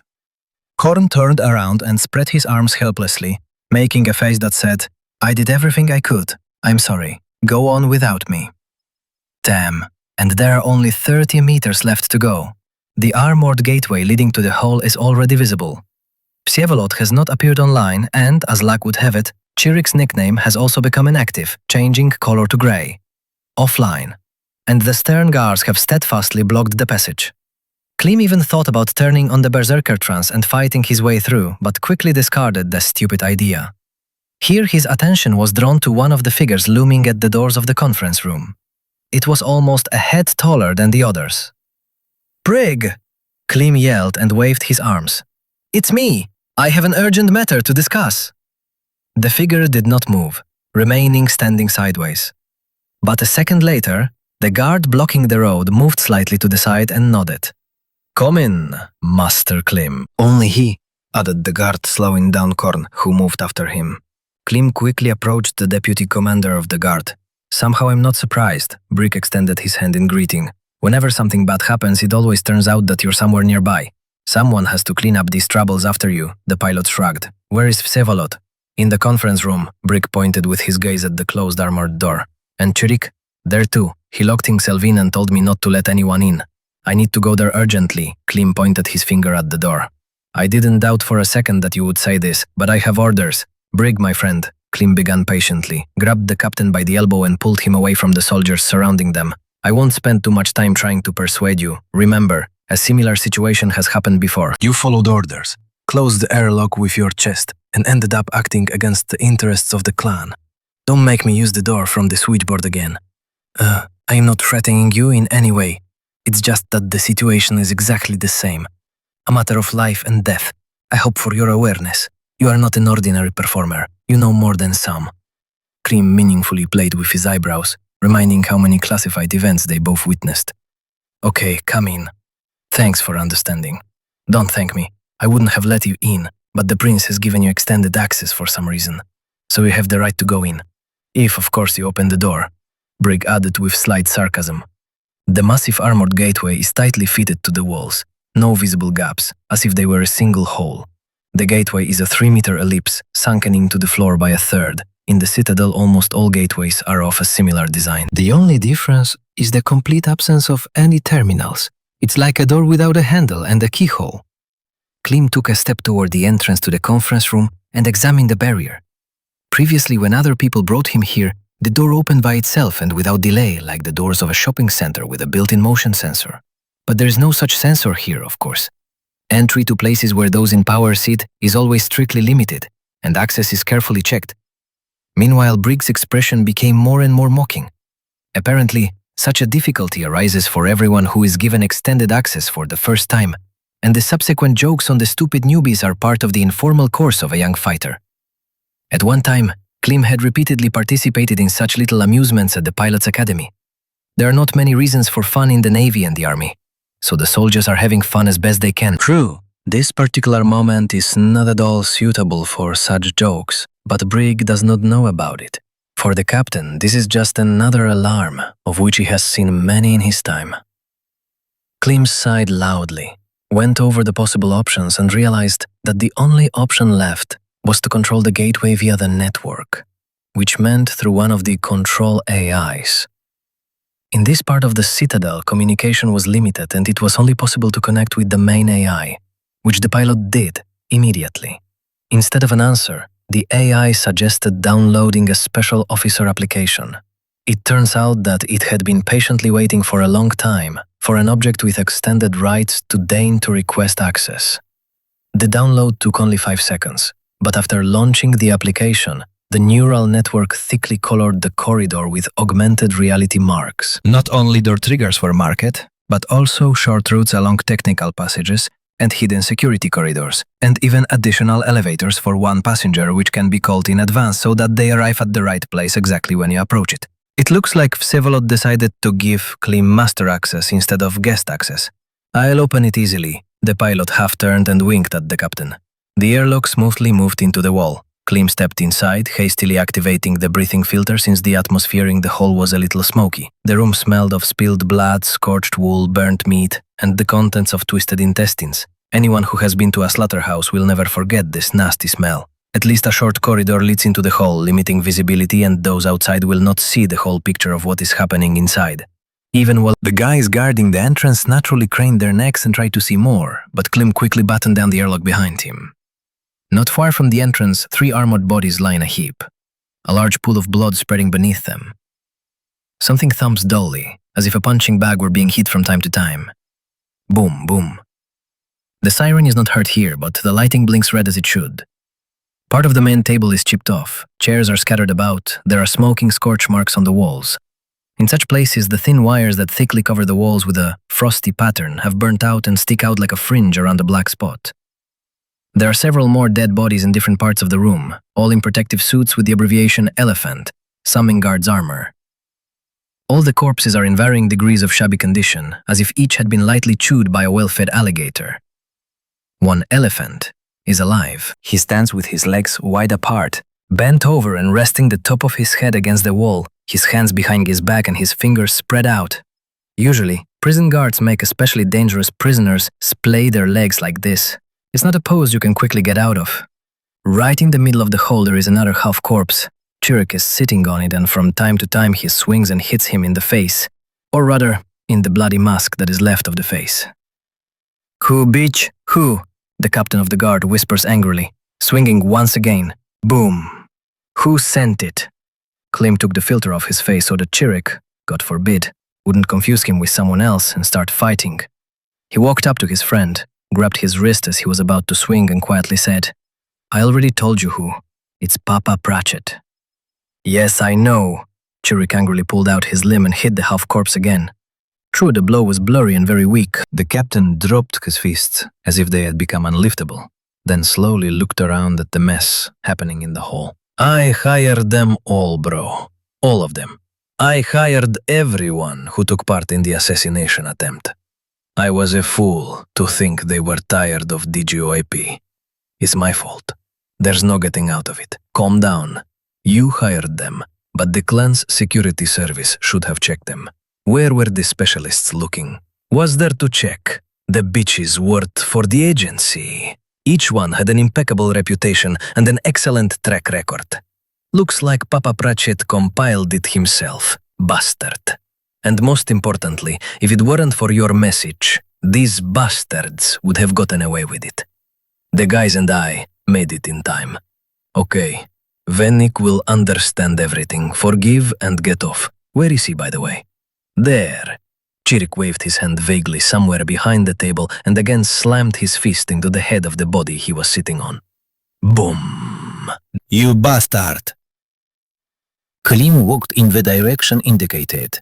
Behind the barricade of chairs were 2 more bodies, apparently secretaries or assistants of the clan leader, and a little further under them lay he himself, with a solid hole in his head. Just in case, Klim felt the pulse at the jugular vein, but he didn't have much hope anymore. Even a complete layman in medicine knew that Vsevolod was dead. Well, all that's left is to save the chair. Klim quickly figured out his next steps and shouted, "How long has it been since your death, Chirik?" "About 10 minutes! Boom, boom!" The captain methodically continued to hammer his opponent, although it was obvious that he had already died or was in a deep coma. "Who else is aware of the events?" "Everyone who knows is in this room, boom!" "Bring the stasis container here immediately." "Done," Chirik responded indifferently. "They'll deliver it in 3 minutes." Boom, boom. "And stop messing around, Godfather." Klim began to free Vsevolod's body from the table fragments. "Get lost. I'm calming your nerves. another boom, and then Chirik suddenly raised his voice. "And then I'll deal with you, creature." Klim even shuddered, thinking that the phrase was addressed to him. However, it turned out that the captain was shouting towards the elephant who was spread out against the wall. The elephant jerked from this cry, as if from a blow, but was afraid to change his position. Only his legs began to tremble slightly. Boom! Vsevolod's body was finally pulled out from under the corpses of his secretaries and pulled to a place more or less free of debris and rubble. Klim approached the captain, picked up the pulse assault rifle that was lying nearby, and handed it to Chirik. "Unlock the fuse." Chirik silently poked at the special marker on the fore end and continued the execution. Boom! Like a child, honestly. Klim shook his head, watching the flying bloody shreds. "Now take your hands off." When the captain stepped back a little and looked at Klim in bewilderment, he grabbed the rifle more comfortably and shot the half-corpse in the head. The skull clearly crunched, and a disgusting stain began to spread across the floor. A burning smell hit his nose. Eeeeee! Chirik was indignant, as if his toy had been taken away from him. "Stop messing around," I said. "Have you completely lost your mind?" Klim approached the elephant who was straddling the wall, took aim slowly, and fired right into the back of the head. From such a distance, the impulse tore the helmet into several pieces. The body slid down, smearing blood on the wall. "What are you doing?" the captain exclaimed. "I'm not sure about this guy. Maybe he's not a traitor. He was..." In any case, he's an unnecessary witness. Klim turned around, holding the rifle in his lowered hands. The barrel was pointed at Chirik. "Let's assume that he was involved." "Whatever you say, bro." Chirik froze and began to slowly raise his hands up, holding them with open palms forward. "What are you doing, idiot?" The pilot was indignant, looked angrily at the rifle in his hands and threw it somewhere into the corner of the room. "Have you completely lost your mind? Put down the stumps, idiot. Better tell me where the stasis container is. Behind the door. The guys have already delivered, they're waiting. Let's go bring it in. Let everyone move away from the doors. And not think of staring. Eat." Klim and Chirik quickly opened the airlock, grabbed the container by its special handles, which the guards had obligingly left on the very threshold, and dragged it inside. The captain sadly dragged himself after the pilot, not even thinking of arguing. Apparently, everything that had happened had thrown him off his stride. He did everything he was told and kept quiet, although the expression of bewilderment on his face was becoming increasingly clear. Together they placed Vsevolod's body in a stasis container. While they were lifting it, the corpse's head finally fell apart, a piece of the skull broke off and fell to the floor along with some of the internal contents. Before closing the container, Klim used a shard of skull to collect the brain matter particles from the floor, poured them back into the corpse's head, and began to fit the shard on top to close the hole. A loud convulsive swallow was heard.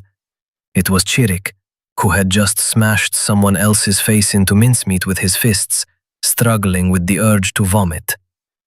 It was one thing to smash someone's face, and quite another to scoop up someone's brains. Klim realized what he was doing only now, after seeing someone else's reaction, and he quickly understood why he treated the corpse like a piece of meat. For him it was not Venyuk. Venyuk was waking up somewhere there, in the cube, alive and well. And here, these were unnecessary traces that could arouse suspicion. So he carefully continued to scrape off the stain. If there was too much brain matter on the floor, it would lead the investigators to think that Vsevolod had died. For a few seconds, the captain felt downright sick, but then he finally pulled himself together. I'm embarrassed to ask, Godfather, what the hell are we actually doing? Chirik, bro, Klim finally managed to install the skull fragment back into place. Do you trust me? Well, I'm not entirely sure about that anymore. He cautiously moved away, glancing first at Vsevolod's head, then at Klim's bloody gloves, and carefully added, Bro, we need to quickly deliver Vsevolod to a safe place and treat him. Treat him? Which one of us is nuts? Look closely. Chirik pointed at the stasis container with Kael's body. You can stick your fist in that hole in his head. He's dead. No, Klim said decisively. But seeing how the captain's expression immediately changed, he changed his tactics on the fly. He didn't need to be considered crazy. That is, yes, he's dead. However, very little time has passed. What does time have to do with it? No resuscitator can restore such deep brain damage. You noticed that some time ago Venik and I went somewhere? Well, we found such a resuscitator. Bullshit. This is a medical capsule of the ancients. It can restore the body even with such damage. Are you serious? Chirik responded less critically. And where is she? I can't say that yet. You understand? It's not just my secret. Okay, let's assume I believed you. What are our actions? I'm picking up Vsevolod and taking him for treatment. He'll be back in about 10 days. Do you even hear yourself? Even if that's true, you're still planning to brazenly kidnap a seriously wounded clan leader. You won't be allowed out of the Citadel.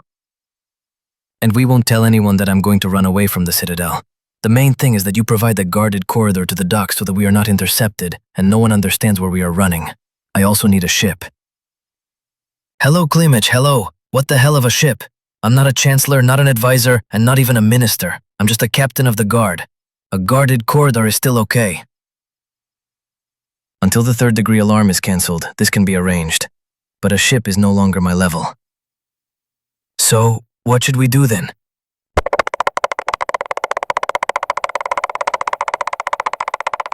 Chirik and Klim are walking hurriedly ahead, setting the pace for the others. Brick brings up the rear of the funeral procession, whose face is increasingly surprised, as he understands where the prince is being carried. Deputy Commander Brick was not given a clear explanation. They did not let him talk to the wounded leader of the clan. They even forbade him to glance through the container window, slamming the shield right in front of his nose. The only order received from Chirik was to deploy the guard into a protective perimeter, providing a large safe zone from the conference room to the medical bay. They also seized a piece of the docking docks for some reason.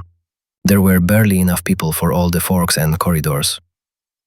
It was not possible to clarify the strange orders, naturally not out of vulgar curiosity, but only for the sake of their best execution. At first, Brigg was busy distributing instructions over the network to the ordinary guardsmen at their posts. And then it turned out that he, the deputy commander of the guard, was disconnected from the closed command channel through which only officers communicate.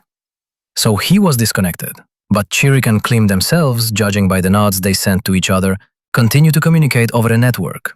Moreover, Klim is not an officer at all, but someone unknown, some kind of guest clanmate, which is funny in itself. Brigg did not complain on the general channel so as not to undermine his authority in front of the ordinary guard. He decided to wait for the right moment. Now it turned out that the procession was moving not to the medical bay, but to the docks. This no longer looked strange, but suspicious.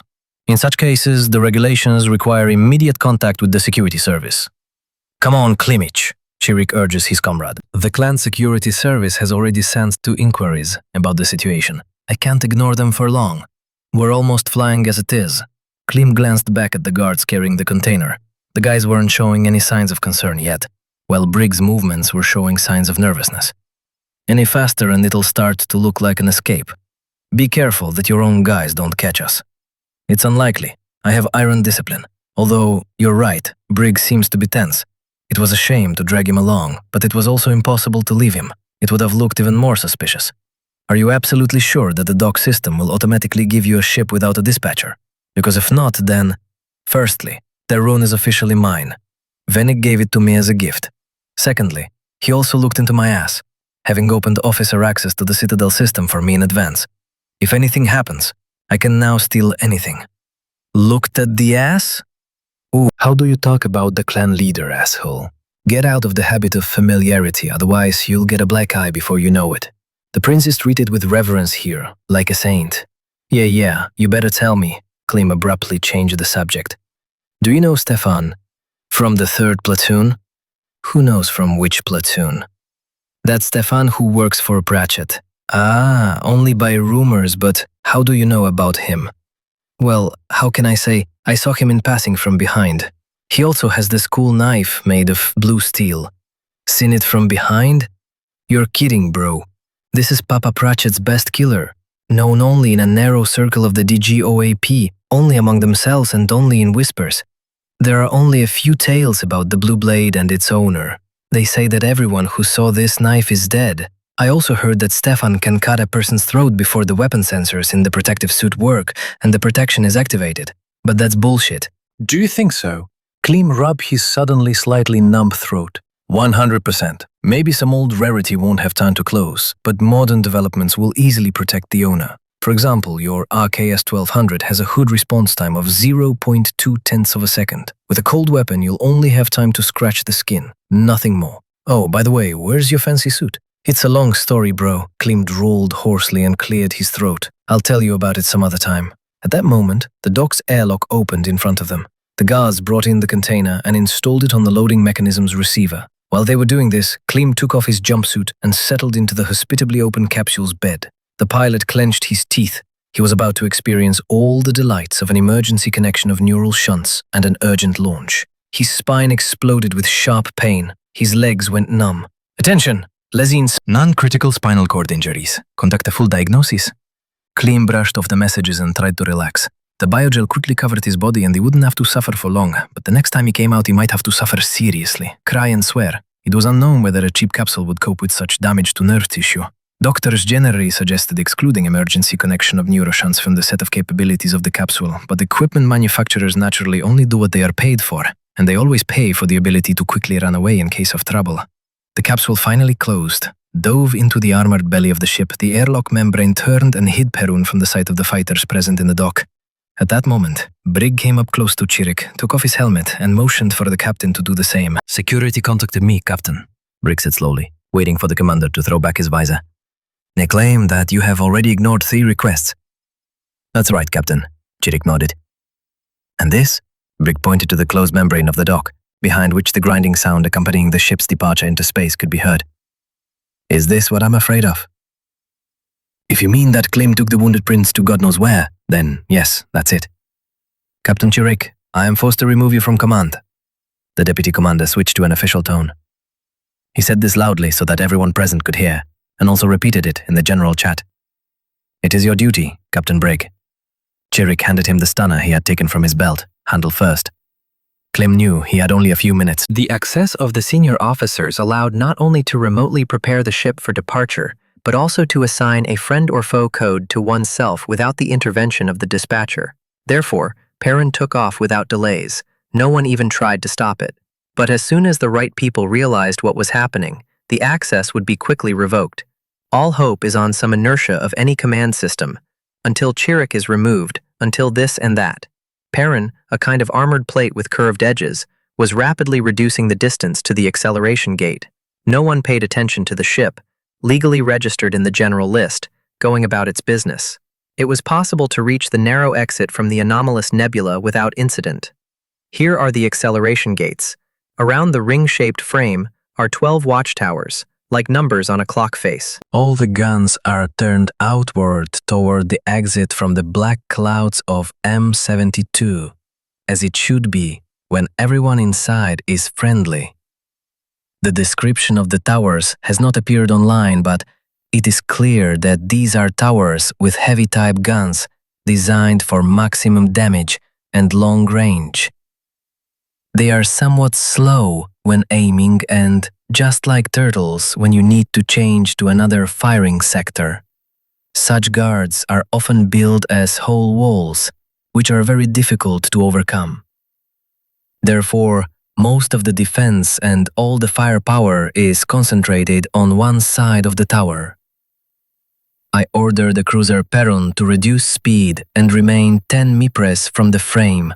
The mobile post dispatcher commanded quite calmly.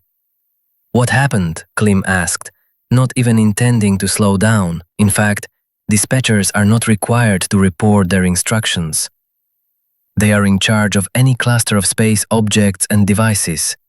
If you say stop, then stop. But for some reason, this one began to explain to the pilot, which led to some bad guesses. Transports with gas will arrive from the warp now. There is a risk of collision. I order you to wait. It will take no more than 5 minutes, pilot. The explanation is clear and natural. Under other circumstances, Klim would have definitely waited. But given the time, the clan SB should have already woken up. and started taking measures to catch the fugitive. So most likely, there are no transports with gas. But there is an intention to detain him until the pursuit arrives. Perun had already reached the home stretch before the acceleration gates.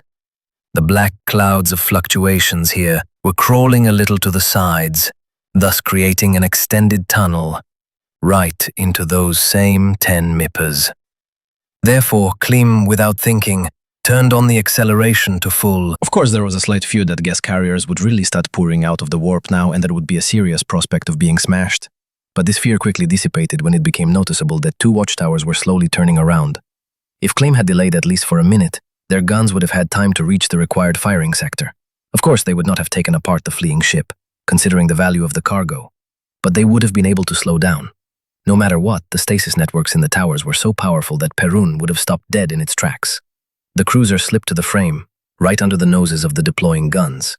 The dispatcher tried to swear at something, but Klim simply cut the connection. Already in front of the gate, when twisting purple lightning went along the frame superstructures and the warp accelerator began to hum with effort, a message came from the Citadel AI. Master Klim, Senior Officer, clearance revoked. Anomalous Nebula N72, Object, Shield Type Citadel, Affiliation, Slavic Clan, Description, Heavy Autonomous Citadel for guarding a static zone, has a large internal port and developed infrastructure for permanent residence of intelligent beings. Place, Conference Room, Emergency Meeting of the Small Council. The room shows signs of a recent battle. The dead bodies have already been carried out, but no one has wiped the blood off the floor and walls. 10 people are sitting at a long table. The Small Council is a sort of cabinet of ministers of the clan, the most important people of the Slavs. They all look quite young, which is not a problem in itself for the advanced medicine of the Commonwealth. Only on some faces there is concern and uncertainty, which is not typical for people vested with power. Some are completely confused, as if they have gathered here for the first time and would like to be somewhere else right now. And this is not so far from the truth. After Prince Vsevolod returned the chair and condemned all the participants in the coup, it turned out that the key posts in the clan were orphaned. Almost the entire ruling elite was involved in the conspiracy, or tacitly supported it. Naturally, the ministers had deputies and successors, but it would have been stupid to leave them in power. It was necessary to appoint candidates manually and choose from the younger generation, from yesterday's graduates of the academy, on whom Vsevolod could only rely. As a result, loyal and honest, but insufficiently experienced guys found themselves at the helm of the clan, unexpectedly for themselves. This is partly why the prince had almost no free time. He had to train and instruct newcomers, as they say, on the fly. In important matters, the newly minted counts were simply afraid to make decisions themselves, and Vsevolod kicked out those who were not afraid, until they caused trouble. After all, any inexperienced but smart person in power must understand that there are real people behind him, and therefore the main thing is caution. Perhaps such excessive scrupulousness was excessive. Perhaps the prince blew on water after being burned by milk, but in any case, what happened happened. Young people with loud titles of count gathered at the table, but they were completely unprepared to solve global problems without a wise prince. As soon as the meeting began, everyone quickly began to quarrel, trying to figure out who was now the most important. Those present puffed themselves up with importance, like roosters in front of hens, trying to look important, but from the outside, a certain awkwardness inherent in swaggering teenagers was noticeable. The only one who looked more or less confident was a slightly plump guy in a pilot's suit, with an admiral's insignia on his shoulder and red curly hair. While the others were arguing, trying to shout each other down, he sat silently, propping his chin up with his hand. And the first, the former son of the former Duke Kazimir, changed his last name, thus starting a new family. At one time, if he had wanted, he would now be at the head of the table. Vsevolod offered him the position of Duke, the main advisor, and refused. He wanted to fly. He simply beat out permission from the prince to be in the navy. It is true that here Vsevolod also sinned his friend a little. Along with permission to fly, he also handed him admiral's stripes. He had to lead, but still, leading the Navy is better than participating in such meetings. An was sincerely glad that he got here for the first time, and once there, he was convinced that the decision to stay away from the small council was the right one. Finally, the verbal battle died down. Someone remembered that, according to the charter, in such cases, power temporarily passes to the clan security service. Everyone turned to Sergei Ladu, the head of the security service, and he did not like this attention at all. He too initially found himself in a position similar to the one the prince had after the coup. The security service lay in ruins, or rather, it simply did not exist. Everything had to be started from scratch. Count Lado, of course, had the necessary education. Otherwise, no one would have put him in such a position. But education is not work experience at all. Sergei had only theoretical ideas about all the nuances of the service. Although he was far from stupid and threatened to turn into a seasoned wolfhound from security over time. The head of the Security Council stood up and quietly, so that those present would listen and become quiet, briefly outlined the situation. The trick with the voice worked. The other advisors, forced to lower the volume so as not to miss anything important, calmed down a little, and Fleet Admiral An even nodded approvingly to Sergei and was the first to ask a question. Count Lado, what do you mean had a conversation with the captain of the guard? Isn't he the main suspect? Shouldn't he have been interrogated? He is the main suspect, agreed Lado, but I can't interrogate him, only talk to him. He has clan security access of the 8th rank and I have the 7th. There was a small uproar again, as it turned out that most of the counts had a security rank of 6. Some captain had an 8, and the councillors of the small council, the clan's main body, had a 6.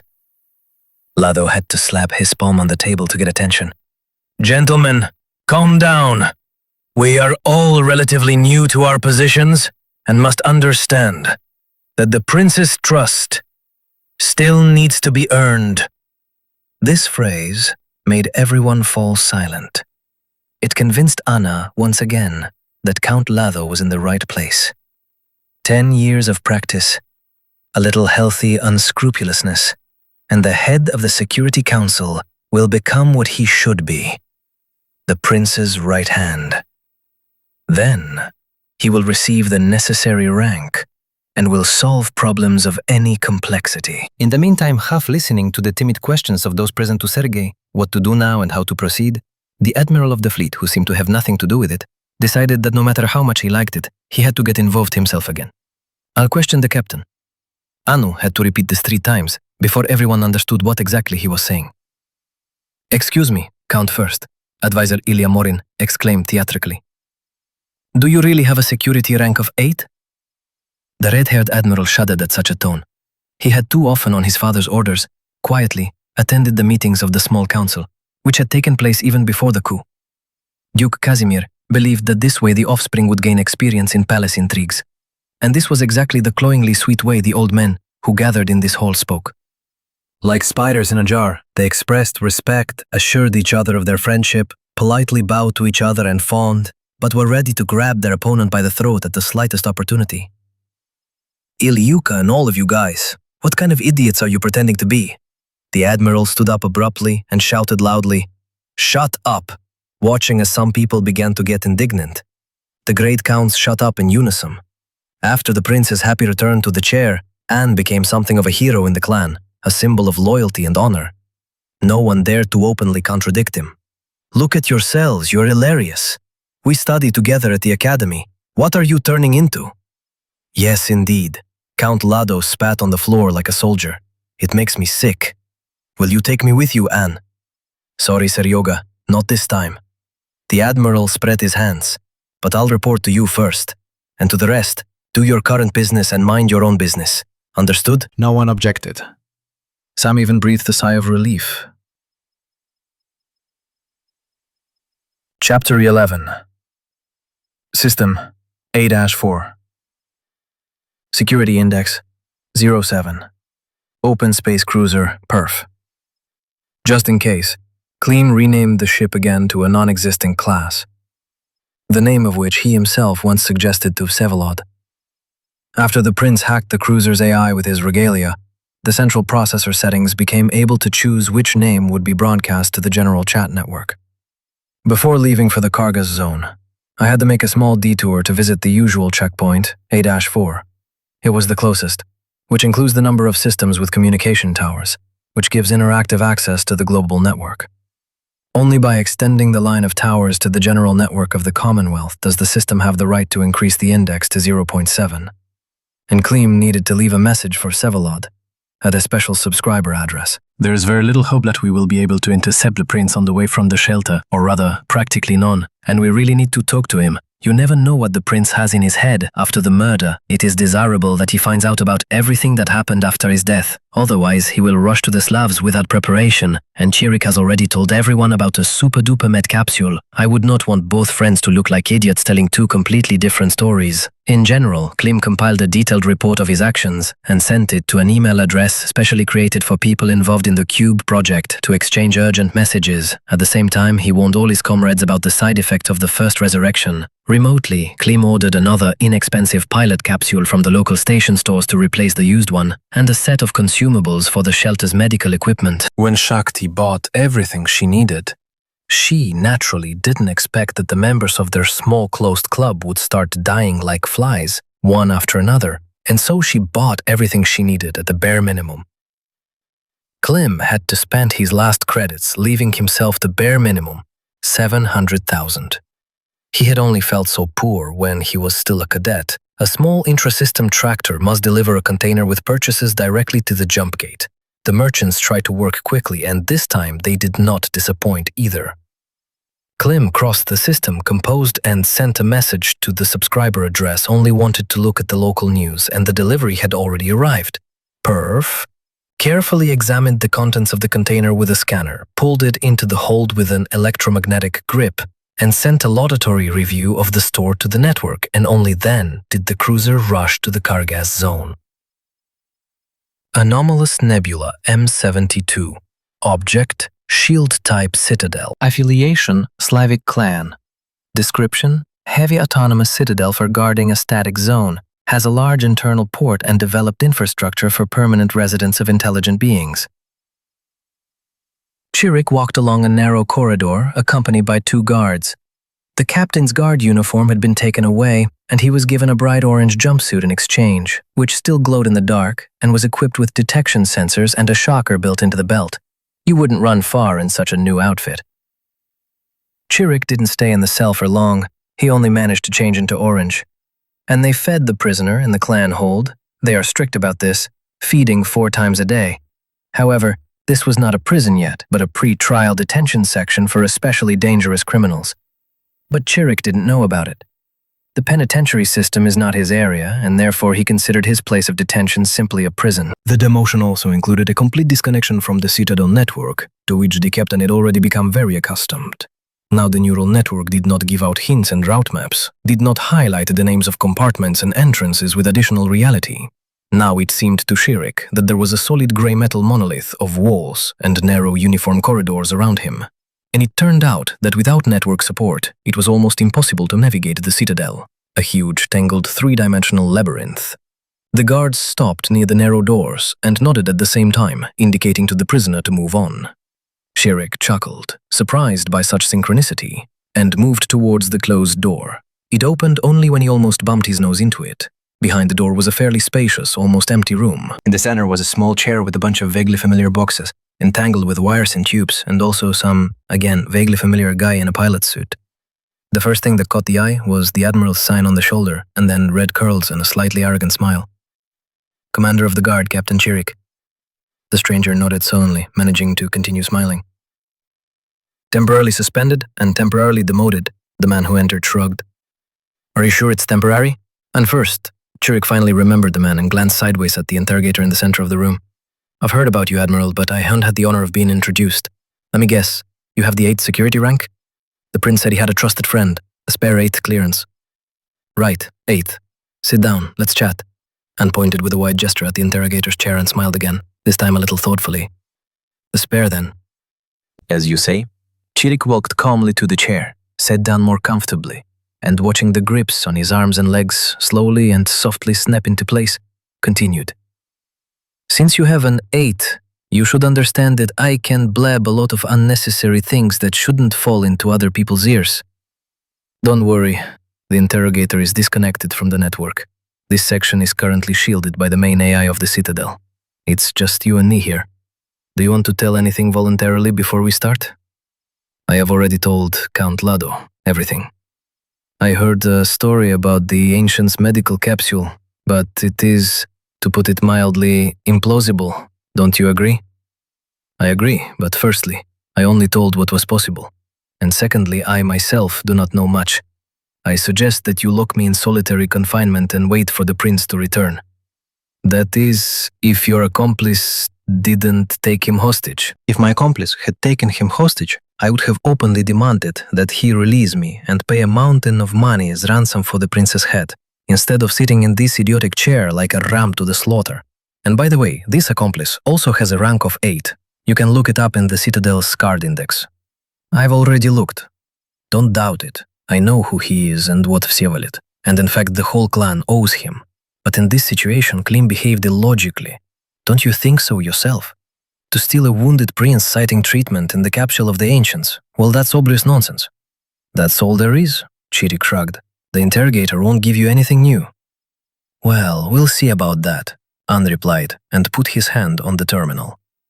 Mild nausea, dizziness, unpleasant taste in the mouth. Chirik opened his heavy eyelids and began to blink to make the blurry picture at least a little clearer.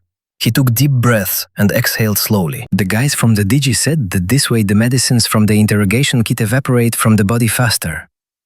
After about 3 minutes of such breathing exercises, it really did get better. The cloudy film before his eyes dissipated, revealing an empty room and the Admiral nervously pacing from corner to corner. Why the hell did I get involved in politics again? He muttered discontentedly. I should have just sat in my battleship and not known any troubles. Ahem. Chirik began to stretch his stiff neck and suddenly discovered that his hands were free. Ah, you've come to your senses, finally. So what are we going to do with all this now? Us? I've been demoted. Chirik waved his hand carelessly. Figure it out yourselves. Demoted? Oh my!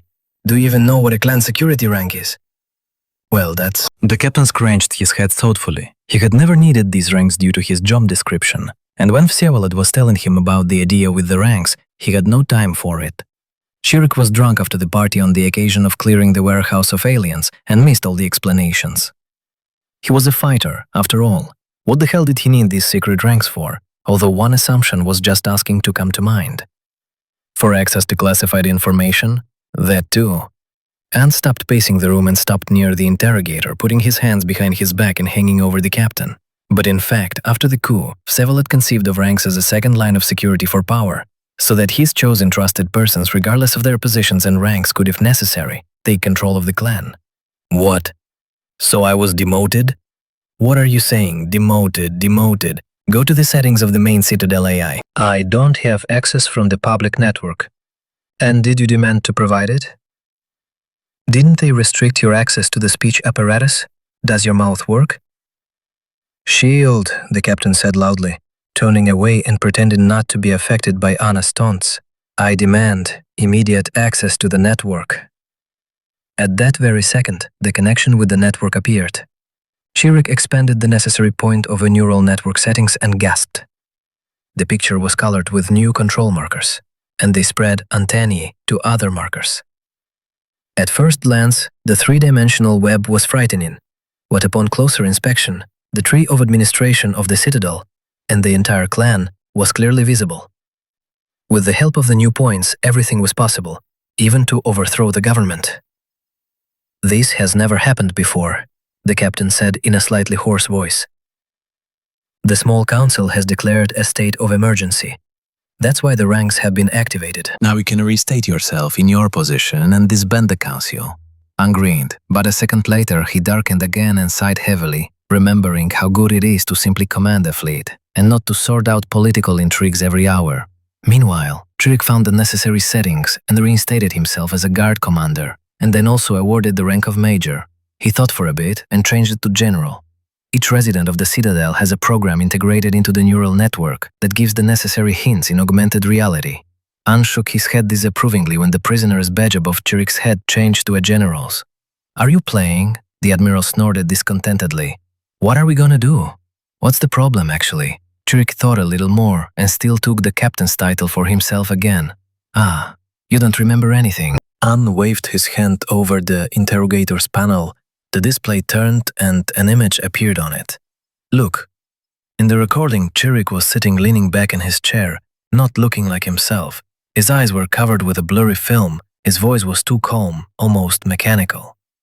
Prince Vsevolod was dead, the interrogated man said, looking blindly into the camera. Are you sure? The admiral's voice is tired. It is obvious that he is asking the same thing more than once. Absolutely. You can't live with such damage. So it turns out that Klim stole the corpse to treat it? Yes. But why? Don't know. Why did you let him steal the body? He asked. But you didn't believe his version about the ancient medical capsule. I didn't believe it. Let's sum it up. You didn't believe the story with the super capsule. You were absolutely sure that the prince was dead, but you still let Klim take the body away? Right. And was going over in his mind how to make the person being interrogated answer in more detail. Formulate your conclusions at that moment. How did you come to that decision?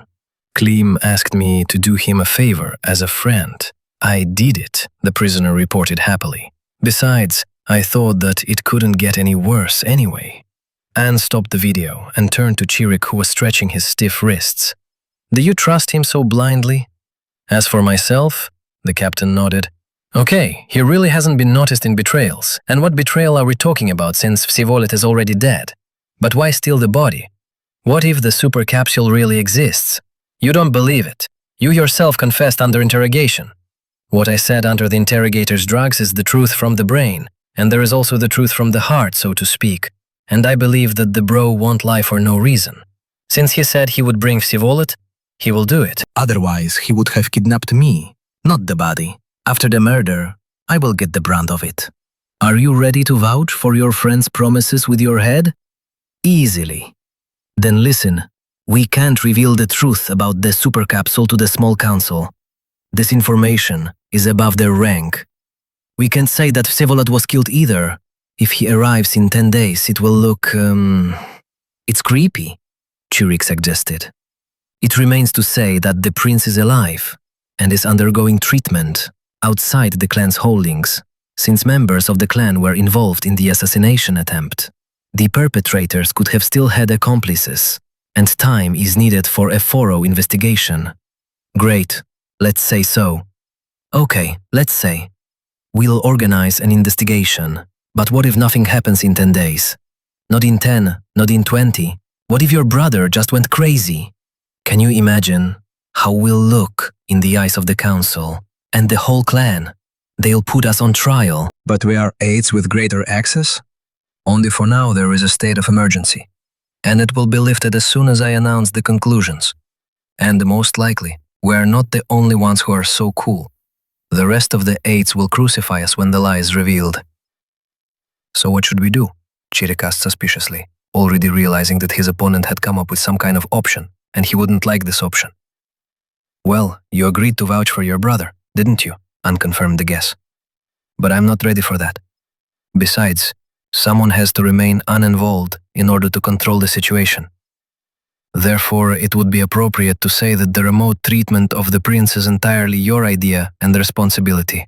And if Vsevolod or, at worst, Klim, does not show up with an explanation in the near future, we'll have to accuse you of treason. And execute you, of course. But it's not my fault.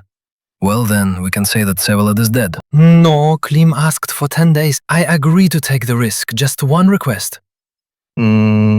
Take care of my family, if anything. You are still crazy, and exhaled loudly. As is, in fact, your adopted brother, but I respect people with principles. I am one myself. Don't worry about the family. I will take care of it as if it were my own. My word as a nobleman. KS-9D, Kargass Zone, the shelter laboratory, Cube. As Klim expected, he did not meet the prince on the way to the Kargass Zone. There are too many trajectories to choose from along the way. Well, and in the zone itself it is completely impossible to meet, since any ship of the Commonwealth goes here in camouflage mode, and only ships within the fleet communicate with each other, connected by a hidden chat network. Despite the fact that Kargass had long ago transferred the bulk of his combat units to the front, security drone patrols still combed the zone from time to time. And one shouldn't forget about the stationary border probes either. And so Perf crept through enemy space, observing all the precautions that intelligent beings had come up with during the existence of the Starfleet. However, he didn't strain himself too much. The trajectory had been calculated and tested several times, just so to carefully look around the area for uninvited owners of the zone. When Klim entered the shelter, the life support was working in the main mode, which means that one of the owners is inside. Iskin reported that it is Master Vsevolod and that he is currently in the dining room. That's strange, thought the pilot, as he opened the dining room doors. At least I won't have to wait for the system to start up, and I'll have a bite to eat while I'm at it. The musty smell of the day before yesterday's fumes hit my nose, and I immediately lost the desire to have a snack. The priest was sitting at an oval table, propping his head up with his hand and sadly staring at the wall. His cheap overalls were unbuttoned on the chest, almost to the navel. Vsevolod's face was dented. There were bags under his eyes, and his eyes were glassy, unable to focus on his interlocutor. It seemed that the prince had been dozing right there, with his very face on the table, and had woken up only recently. Several plastic bowls with dry something were pushed to the edge so as not to interfere. Nearby were 3 pot-belly glass-like cups, 2 of which contained a golden liquid, and one was turned upside down. I don't get it, Venik. С прицам полождается вытергание, пришедемиральный за не хошевум поржался крумя, шакти хачищевнайте моля в тутях бостуранка. Варшейто. Войте ронта за щелей шиконьяк трудухань. Принц и кашейма хушево так, бо просто ес, и не в заслатин формулете миргаль, я ставланаем воржонка катрая. Принцания гименертов пало прите. Клим решенным дуин сыновья увила скойный мога, и на дело не хотел один моля. Время это мой в варданте то ли физика, уждование бучати в каже все каранива это муфта.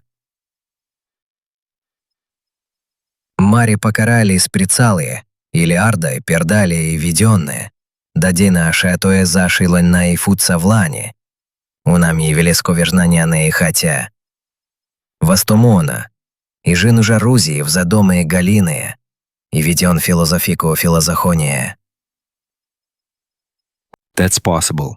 Klim sat down next to him, disgustedly pushed away the plastic plate with the multicolored mush, meticulously examined the glass for suspicious stains, was satisfied with the cleanliness, and sipped the golden drink. My friend, did you change the synthesizer settings? Yeah, I wanted to experiment, but I couldn't get it back. Vsevolod spread his hands in disappointment. Now I have to choke on this slop. So it's very opportune that you dropped by. Maybe you can see what's wrong with the settings. Already? Without even trying it yet, but only smelling the unpleasant fusel oil smell from the cup, Klim immediately, via the network, went into the settings of the food processor while continuing to talk to his friend. Well, my friend, you're not very good with kitchen chemistry. That's why I've had cooks all my life, experts in their field, he shrugged. The rich have their own quirks. What's the occasion? Klim finished filling with the combine and it gave out 2 new glasses. Now the drink smelled like a real cognac. Well, that's it. The prince waved his hand vaguely, gratefully accepted the pot-belly glass and professionally tipped the contents into himself, after which he shuddered cheerfully and exhaled noisily. Even a special princely look slightly broke through the glass pupils. Vsevolod wanted to say something else but was distracted by sniffing his sleeve. Here you can immediately see the lessons of Chirik, the master mentor of alcoholics of all kinds. I understand, Klim nodded, also sipped his portion of cognac and bit into a dried lemon he had conveniently found on one of the plates. The first rebirth. It's worth drinking too. I didn't manage to celebrate properly, so I immediately rushed to save you. To celebrate normally, so you too. What do you mean save? Why save? Did you know there would be an assassination attempt? From where? Hold your horses, buddy. I'll tell you everything in order now. Just a second. I'll just make a normal breakfast. Having received 2 plates of the correct anti-hangover soup from a synthesizer and moved one towards the prince, Klim began to report on his trip to Pratchett. He finished with the phrase, "And this bastard cuts my throat before the suit's weapon sensors have time to work and the hood snaps shut. Imagine. And I still don't understand why. What nonsense. Stupidity?" The prince chuckled. "As bad as I am at kitchen chemistry, you are just as dull at the diplomacy of intimidation, Klim. Well, You just demonstrated the capabilities of the regalia? Slightly? What's wrong? Chapter 12. Remember, the prince pointed his finger at nothing. After the right soup, he felt noticeably better, and moralistic princely notes returned to his voice. If you have scared the enemy to the point of horror, then he should be reliably neutralized. It is not for nothing that the wise proverb says that a cornered beast is especially dangerous. Otherwise, there was no need to scare him. It was necessary to limit oneself to a calm conversation. What do you mean cornered? I just grew a chair. You entered the black skyscraper, the place of power, of the agents, their fortress where not just anyone is allowed in for no reason. And by the way, a fortress protected by the latest technology. You entered, and easily, completely ignoring the protection, intercepted control of the office, and Pratchett couldn't even figure out the hacking points. What thoughts could have come to his mind, huh? That it would be nice to have the same regalia for yourself and you need to agree to the guest's offer? Suggested Klim. No! The prince was indignant. What are you doing now, hacking closed servers and downloading all the secret information somewhere to your cloud? By the way, did you do that? No. I knew it, sighed Vsevolod. But he could have, and mind you, there's a good chance he could have done it without the owner even knowing about it. But instead, you are growing a chair and you're so brazen that you don't even block Pratchett's access. He called the killer as soon as he realized it. We should have initially blocked Pratchett's agent access to the system, cut him off from the network, and then politely offered the terms. He would have understood the real power of the regalia and wouldn't have been able to do anything in response. Now he's sure that everything can be solved with brute force. For example, cut out all the bearers of the regalia, eliminate the prince, and confiscate the sphere of the ancients from the confused clan government. Which he'll do soon. Darkness. And I can't even intervene. How can you not? There is a spare capsule, I even brought another one. Run to your M72, protect the clan from encroachment. How do you imagine this? What do you mean, as I imagine? Usually I just took off and flew. Klim didn't understand the question. Sorry, my friend, but you're probably a complete idiot. I died in front of a large number of people. My body is probably being given a funeral rite, and I'll show up all dressed up in a shining suit, in good health, and with all my senses. If they don't kill me right away like an impudent imposter, then for sure. Klim interrupted him, nodding his head understandingly, and giving the most gorgeous smile from his arsenal. And I was wondering why the hell you were on a drinking binge. I thought you swore that you would never touch alcohol again. I didn't tell you the most interesting part. I also thought that after your untimely death they could kick you out of your chair, and I got a little busy. All the elephants and guards who saw your death also died, very conveniently, except for Chirik. He's dear to me like a godfather. My hand did not rise to finish him off. Here the pilot chuckled a little, showing that he was joking, but then suddenly became serious. And you can't touch him under any circumstances, otherwise we will quarrel. I told him that I was taking your almost still living body for recovery in a cool medical capsule of the ancients, which we found during a secret expedition. It seems to me that Chirik didn't really believe it. And you should hurry, otherwise he will soon be interrogated there with partiality and awkward details will come to light, like how I collected your splattered brain from the floor. Klim briefly recounted the events in the citadel after the assassination attempt. Where's the body? Vsevolod swallowed nervously, still wincing from some parts of the story. Threw it into space and shot it with all the guns. No one will find it. Don't worry. By the way, for the future, you should sew some kind of thermal bomb into your ass or something, so that in case of death it would completely burn the body to ashes. Then you can always tell your people that it was a special android double that you sent to meet because you knew about the assassination attempt or danger. You're a genius, my friend, exclaimed the prince, jumping up from his chair. I don't even know how to thank you. Genius? 5 minutes ago you called me an idiot. I take my words back. Well, I convinced the whole clan that I was only wounded. Thank you very much, Klim. It was not for nothing that I assigned you the 8th rank in the Shield AI special program. Well, thank you is too much. 10 million for pocket money would have been quite enough, but I spent a lot of money while saving your chair. And what is this 8th rank? It seems it was of no use. I didn't even know about it. But the Shield knew that the AI often interferes in the clan's affairs without direct orders.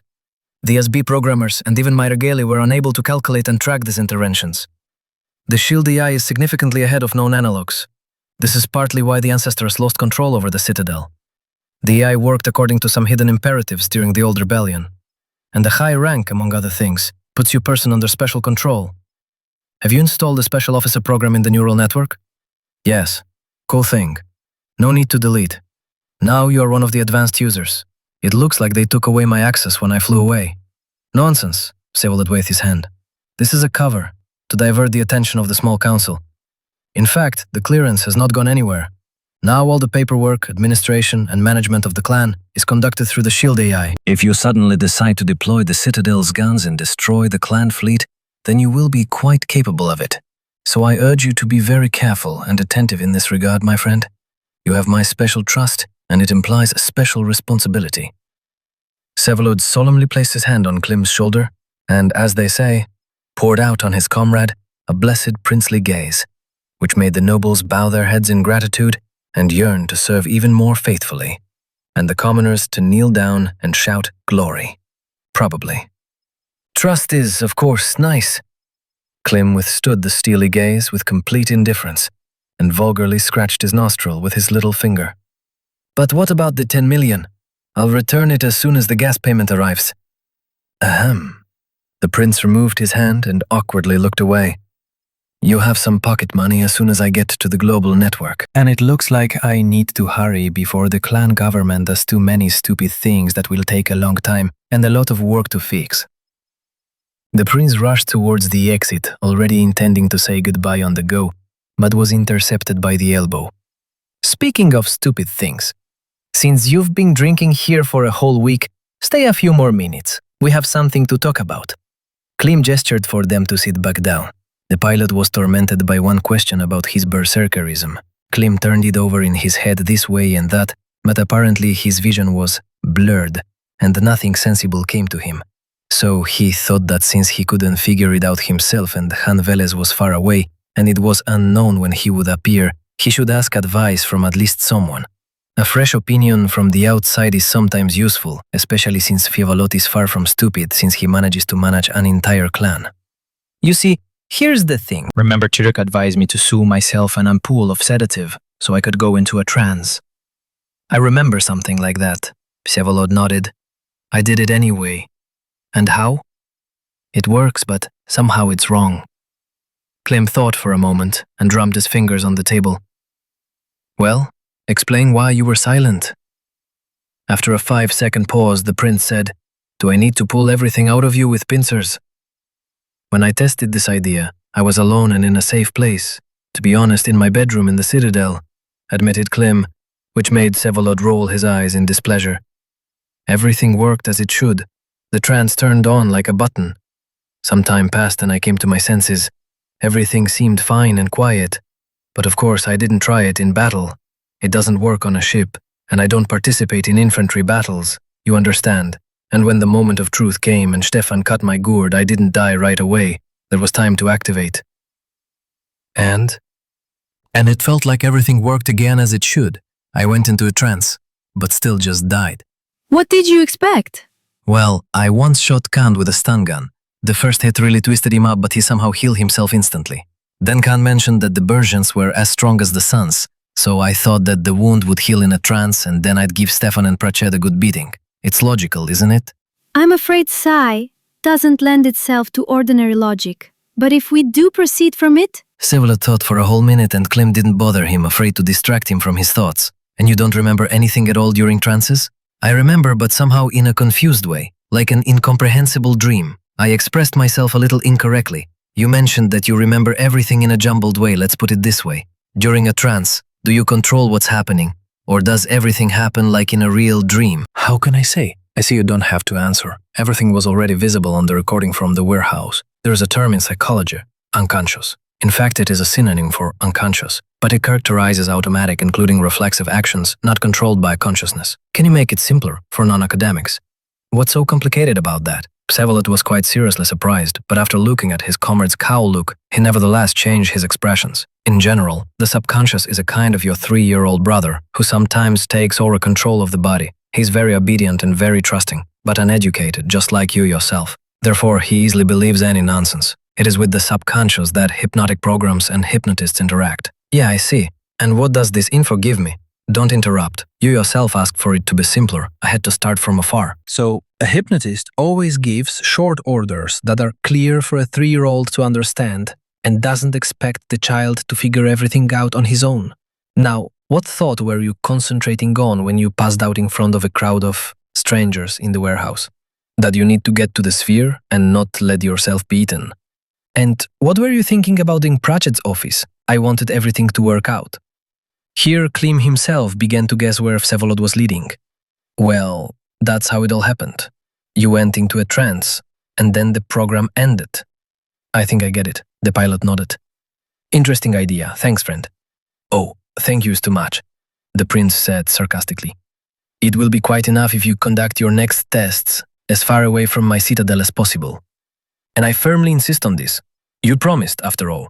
Okay. Mine understood everything. Mine won't happen anymore. Having said goodbye, Vsevolod hurried to the capsule slots, and Klim remained sitting in the dining room. He leaned back in his chair, picked up a warm mug of coffee, put his feet up on the tabletop and closed his eyes. During the flights, he naturally occasionally briefly reflected on the latest events, but he did not conduct a quality debriefing. During piloting, the mind connected to the ship's modules and systems changes slightly. Human problems seem petty, and all warm-blooded life, a mouse, fuss. It is easy to miss something important. It is better to think like this, with coffee, feet above your head and without fuss. Shorm Khan Veles once swore that during a trance the berserker's brain connects to the great AI of the universe, to the ideal mind capable of sorting out everything in the world, but something doesn't look like it. Why couldn't this fucking ideal mind figure out that a man with a slit throat needed urgent resuscitation? What a stupid universal AI this is. Although the psyker also mentioned that the universal mind has a completely different logic, very different from the human one. And now it's obvious that it will not be possible to calculate this logic. How the berserker will behave in the next dangerous situation is unknown. There was no time to think about it right after the resurrection. It was necessary to rush to help Vsevolod. And even though it was not possible to prevent the assassination attempt, Klim's help was very useful. Look how the prince bowed and scraped at the end of the conversation. He also offered to fly back to the Slavs together, but Klim refused. Before leaving the shelter, he decided to first deal with his unpredictable gift curse. There is no need to rush now. It's time to analyze everything properly. Since the berserker's gift exists, it would be irrational to put it on the back burner. The resurrection cube is of course good, but it would be even better not to die at all. At least, as Khan would say, not for such insignificant reasons as an attack by pathetic empty shells. Initially, Klim sincerely believed that the berserker's trance was a panacea for all ills. He pressed the button, the problems disappeared. Now it turned out that regardless of who exactly controls the brain, the universal AI or the child's subconscious, the trance is just a tool. And as with any tool, in order to be able to use it, you need to learn. And here you can't do without practical training. But how to properly organize such training? Not go again to Prachet demanding satisfaction in order to hone the skill on him. It is quite possible that Vsevolod is wrong, and simply the right thoughts will not be enough for the trance to work correctly, and the cool berserker will wake up again in the cube. Although the very idea of satisfaction is interesting, I wish I could see Prachet's face when Klim shows up to visit again. Before that, you will need to hack everything possible so that the agent does not escape and cannot do anything, even the cleaning droids. Droids! It dawned on the pilot. He even flinched and spilled some of the cooled coffee on his jumpsuit. Or rather, not even droids, but androids. Safety Index 07. Open space. When Perf fell out into the normal space in the system, with communication towers, all system protocols, certificates and codes, naturally, were updated to the current ones. And the first thing that immediately caught the pilot's eye was a black dotted frame around his own nickname in all electronic documents and chats.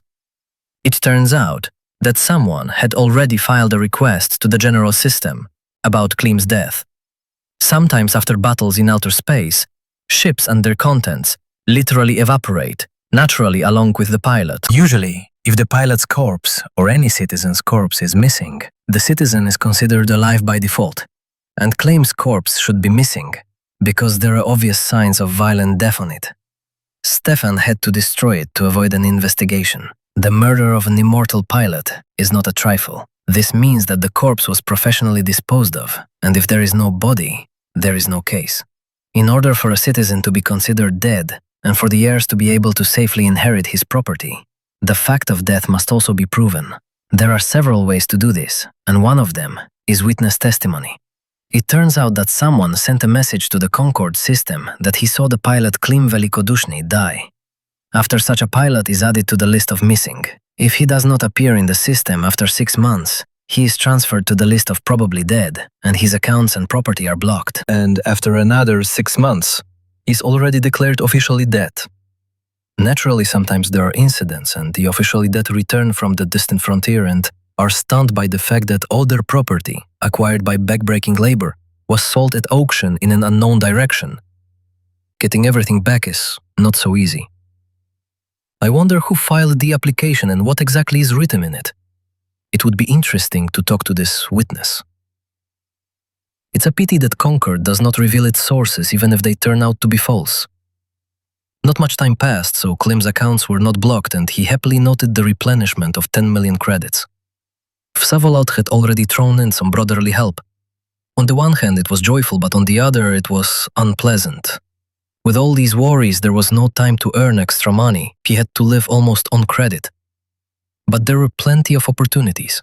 One war against Kargass could have already made a fortune. But without settling relations with a damned agent Pracket, any attempt to earn money risks turning out to be another expense for incarnation in Cube. Klim studied the description of nearby objects. The Concord headquarters was found only at the Upak 8 station. The cruiser Perf adjusted its course, and instead of a small station on the outskirts of the system, as originally planned, headed for one of the main ones, near the 4th planet.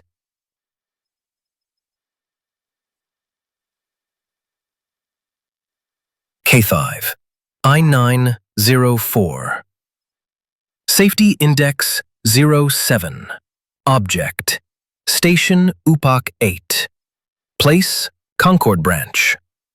The staff officers from Concord are even sadder guys than their space brothers, the pilots. At least they have the opportunity to fly, while these are chained to dusty offices. It must be terribly boring. Like this, day after day, to go to the same boring room and do the same boring work. Every now and then a slight envy flashed in the eyes of the two policemen. But the guys knew their business and did not allow their feelings to influence their professional skills. They quickly conducted a mental scan, made sure that the patient was who he claimed to be, and returned Klim to the status of an officially living citizen. Then they even apologized for the wasted time and the inconvenience caused, although in fact, they are not to blame. The dishonest witness who cooked up a statement is to blame, but he is unlikely to be in any danger. During large-scale military operations, such glitches happen often. Ships perish by the hundreds, and it is not surprising to confuse someone with someone. The person made a mistake, it happens to everyone. Now if he makes the same mistake several times in a row, then yes, then he can be punished. Klim got into a taxi and set off for one of the training complexes, of which there were as many as 3,126 at Upak 8. But this particular one added to the usual advertising slogans the provision of client confidentiality. That is, no one will know what you are doing at the center's training grounds. Just what a Bersu needs, who himself does not know what to expect from himself. Upak 8 is the most ordinary station, a spherical satellite in orbit of an uninhabited planet. There are hundreds of thousands of them in the Commonwealth. There are no huge open spaces in it, and accordingly, no freestanding buildings either. It is a steel anthill, rationally divided into decks, compartments, tunnels, corridors, and rooms. Hundreds of square kilometers of uniform armored walls. Without an electronic map, any old-timer can easily get lost in the station. The most convenient and widespread way of getting around is a hired taxi on a magnetic suspension. Small cars scurry around in tube tunnels like red blood cells in the circulatory system. One of these carriers, externally stylized as a pilot capsule, stopped at the passenger platform in another of the wide tunnels connecting the district sections of the station near an inconspicuous double-leaf gateway. There was not even a standard identification scanner above the gateway doors, which means the entrance is open to any visitor. True, right behind the doors there was a small vestibule and a touch panel covered with armored glass and connected to the AI. Further on, they let you in only by prepayment. From the many training options, Klim chose a gym with LJH-12 wrestling androids. Outwardly, they look like people, are covered with pseudo-skin and have a good index of protection against damage. Just right for those who like to punch other people's faces, twist their arms and throw opponents over their hips. Klim found out all this and ordered it in a taxi. All that was left was to transfer credits and confirm the order. The snake of the pedestrian path led further. The canvas underfoot barely audibly buzzed when moving, which gave away the inexpensive brand but moved smoothly. Quite quickly, the pedestrian path delivered the client to a round training hall with a diameter of about 20 meters. With high ceilings and lighting imitating sunlight, the walls and floor, with a soft, pleasantly springy covering, are ideally heated so as not to create the slightest discomfort for clients when falling. All Android control is carried out over the network through the AI. The robotic wrestlers themselves do not have brains. This is due to the specifics of their work. Androids are often dropped and hit, and electronics, it is usually the smarter, the more fragile.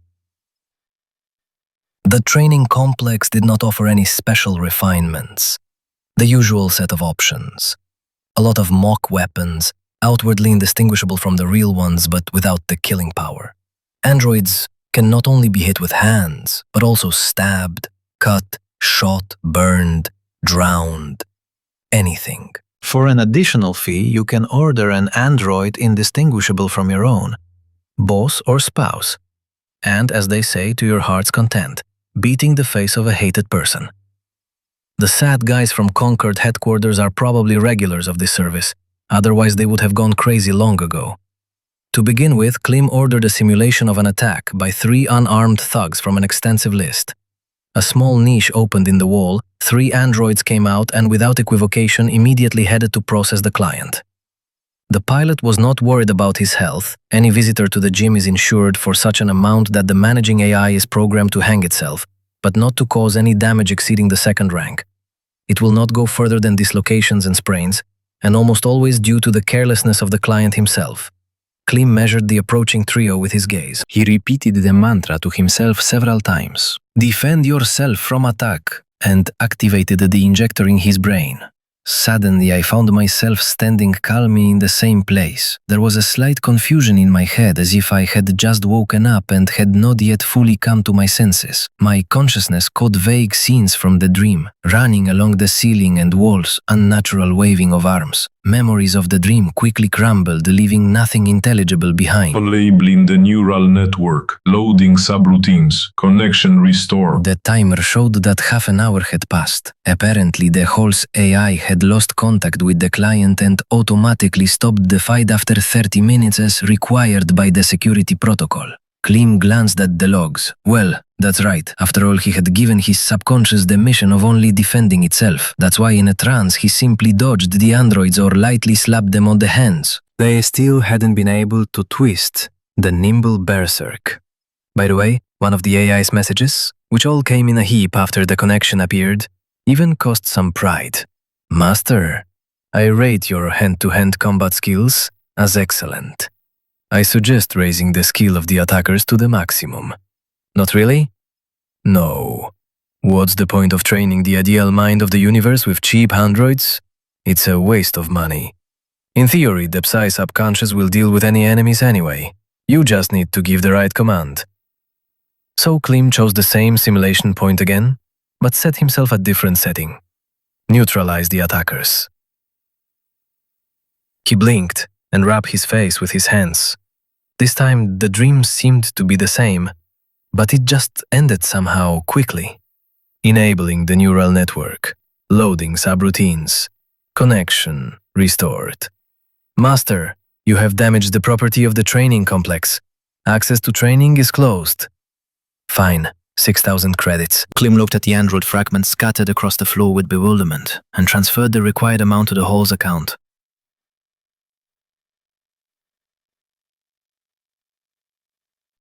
Access to training is open, Master. I apologize for the temporary inconvenience. Go to the recreation area. The hall will be put in order within 5 minutes. While you wait, choose any drink from the list on the house. While I was enjoying the micro-massage built into the chair in the restroom and sipping a refreshing drink from a glass, I watched the recordings of my battles. Well, what can I say? Nothing supernatural. The usual set of clichés from science fiction action movies. Blocks, rolls, sweeps. True, in the second act the android somehow broke into pieces too easily from seemingly light blows, but some infantrymen with implants do even worse, so there is no need to erase the memory of the training complex AI yet. Even if we assume that the owners of the establishment brazenly leaked the recordings somewhere, although the advertising promised exactly the opposite, nothing reprehensible can be found in Klim's battles. Any expert will decide that the pilot is simply stuffed with cool implants and muscle amplifiers to the very top, which is far from uncommon among immortal pilots. Klim came up with a rough plan for further training. Since the universal AI itself is already a perfect weapon, there is no point in increasing the threat and danger. It is worth complicating and diversifying the tasks. For example, introduce several friendly targets into the training and try to leave them undamaged. Then, play out a simulation with hostages. In general, there are plenty of ideas. But the point is not in the tasks themselves, Burst can easily cope with any, but in Klim's ability to explain these tasks to his psi-subconscious. This is what needs to be trained. Setting tasks. This is not training, but rather practical training. It soon became clear that fatigue after battles does not accumulate. After some executions, Klim even felt even better than before. Therefore, he did not stop and spent about 5 hours in the gym. There were some mistakes, and in the end, the total fine exceeded 40,000 credits. And the training itself was interrupted by the fact that the gym's AI apologized and said that there were no more working androids of the LJH-12 series. He suggested visiting the training center tomorrow or changing the fighter model. However, Klim felt that he had had enough training. The universal AI, or the 3-year-old psi-subconscious as you like it, turned out to be not as stupid as at first glance. The main thing was to formulate the message correctly. Not even necessarily with words or desires, emotions were enough. Klim himself could not explain it to himself, but after 5 hours of training he felt a certain affinity with his unconscious half. Even the memories of dreams after the trance became more voluminous, still incomprehensible, but closer and clearer. Yes, not all the training went as planned, especially when some complex strategic actions were needed. Sometimes the subconscious drove wild improvisation that did not fit into the message laid down by Klim. The response to some irritants was disproportionately harsh, simply brutal. Perhaps some of the gym fighters can no longer be restored. Only heaps of small garbage remained of them. But not a single android was able to offend Bers during the entire training. Isn't this an indicator of successful training? Well, the fact that in the future some attacker can suffer too much, this is the attacker's problem. The Commonwealth is like this. If you can, take it. But if you can't, then it is no longer yours, and you got your beatings quite rightly. So let others be afraid. The taxi swayed smoothly on its magnetic suspension, carrying Klim back to the spaceport, to the ship's berths, and the pilot relaxedly thought about his next steps. The smartest thing would be to return to the Citadel, to Vsevolod, and together come up with some proportional response to Pratchett. Although, what response could there be to a double murder? All that comes to mind is to put out a cry, gather an indignant crowd of pilots, create a ruckus of discontent, and simply rip off the head of the impudent agent bastard. But the problem is that Pratchett is not personally involved in the murders, and in fact there were no murders, since both targets are alive and well. According to the Commonwealth's concept, there is nothing to pick revenge on the agent for, and from the outside any aggressive actions will look like a banal attack. But behind Brackett's back is not some commercial office, but the mighty OAP. The agency is structured in such a way that it will forgive motivated revenge, but for a brazen attack on level ground, it will not spare even its favorites. Of course, it is possible to secretly prepare an assassination attempt, but Brackett will not be intimidated by such a thing. He has a whole group of professional saboteurs at his beck and call, who are also engaged in his protection. You can't just get the agent. Yes, you can't get it, but you can ruin your nerves. Firstly, they say that nerves don't recover. And secondly, a nervous person starts making mistakes. You can just brazenly show up for your property at Alpha 6. Oh, of course. Going to Pratchett's place and demanding your pilot suit is too much.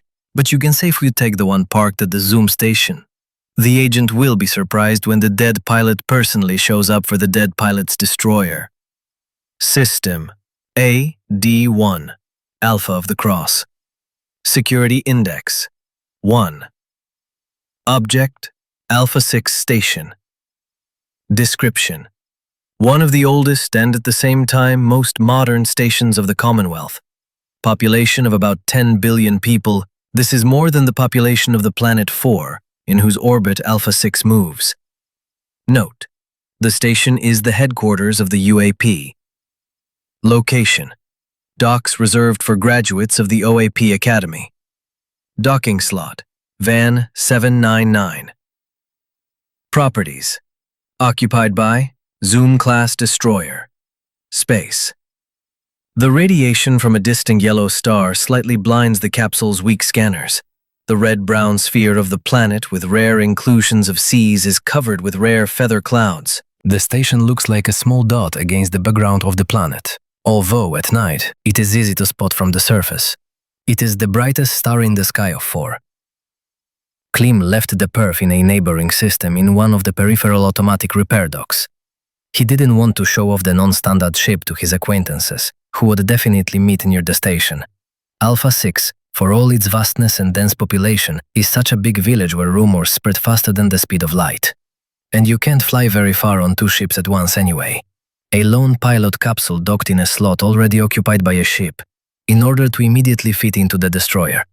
Initially, Klim planned to quickly take the ship and run away, leaving behind a light touch of mystery after his visit, but suddenly remembered that his personal warehouse on Alpha 6 was filled with expensive modules that should also be taken out.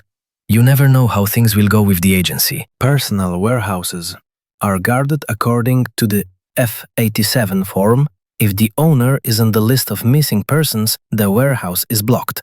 This means that it will not be possible to reload the property automatically. You need to come to the warehouse department in person and go through the identification procedure. You will have to not only stay late, but also get out of the capsule. Although this is even for the best. It is one thing when someone with the owner's access came to the station and took the ship of a pilot considered dead.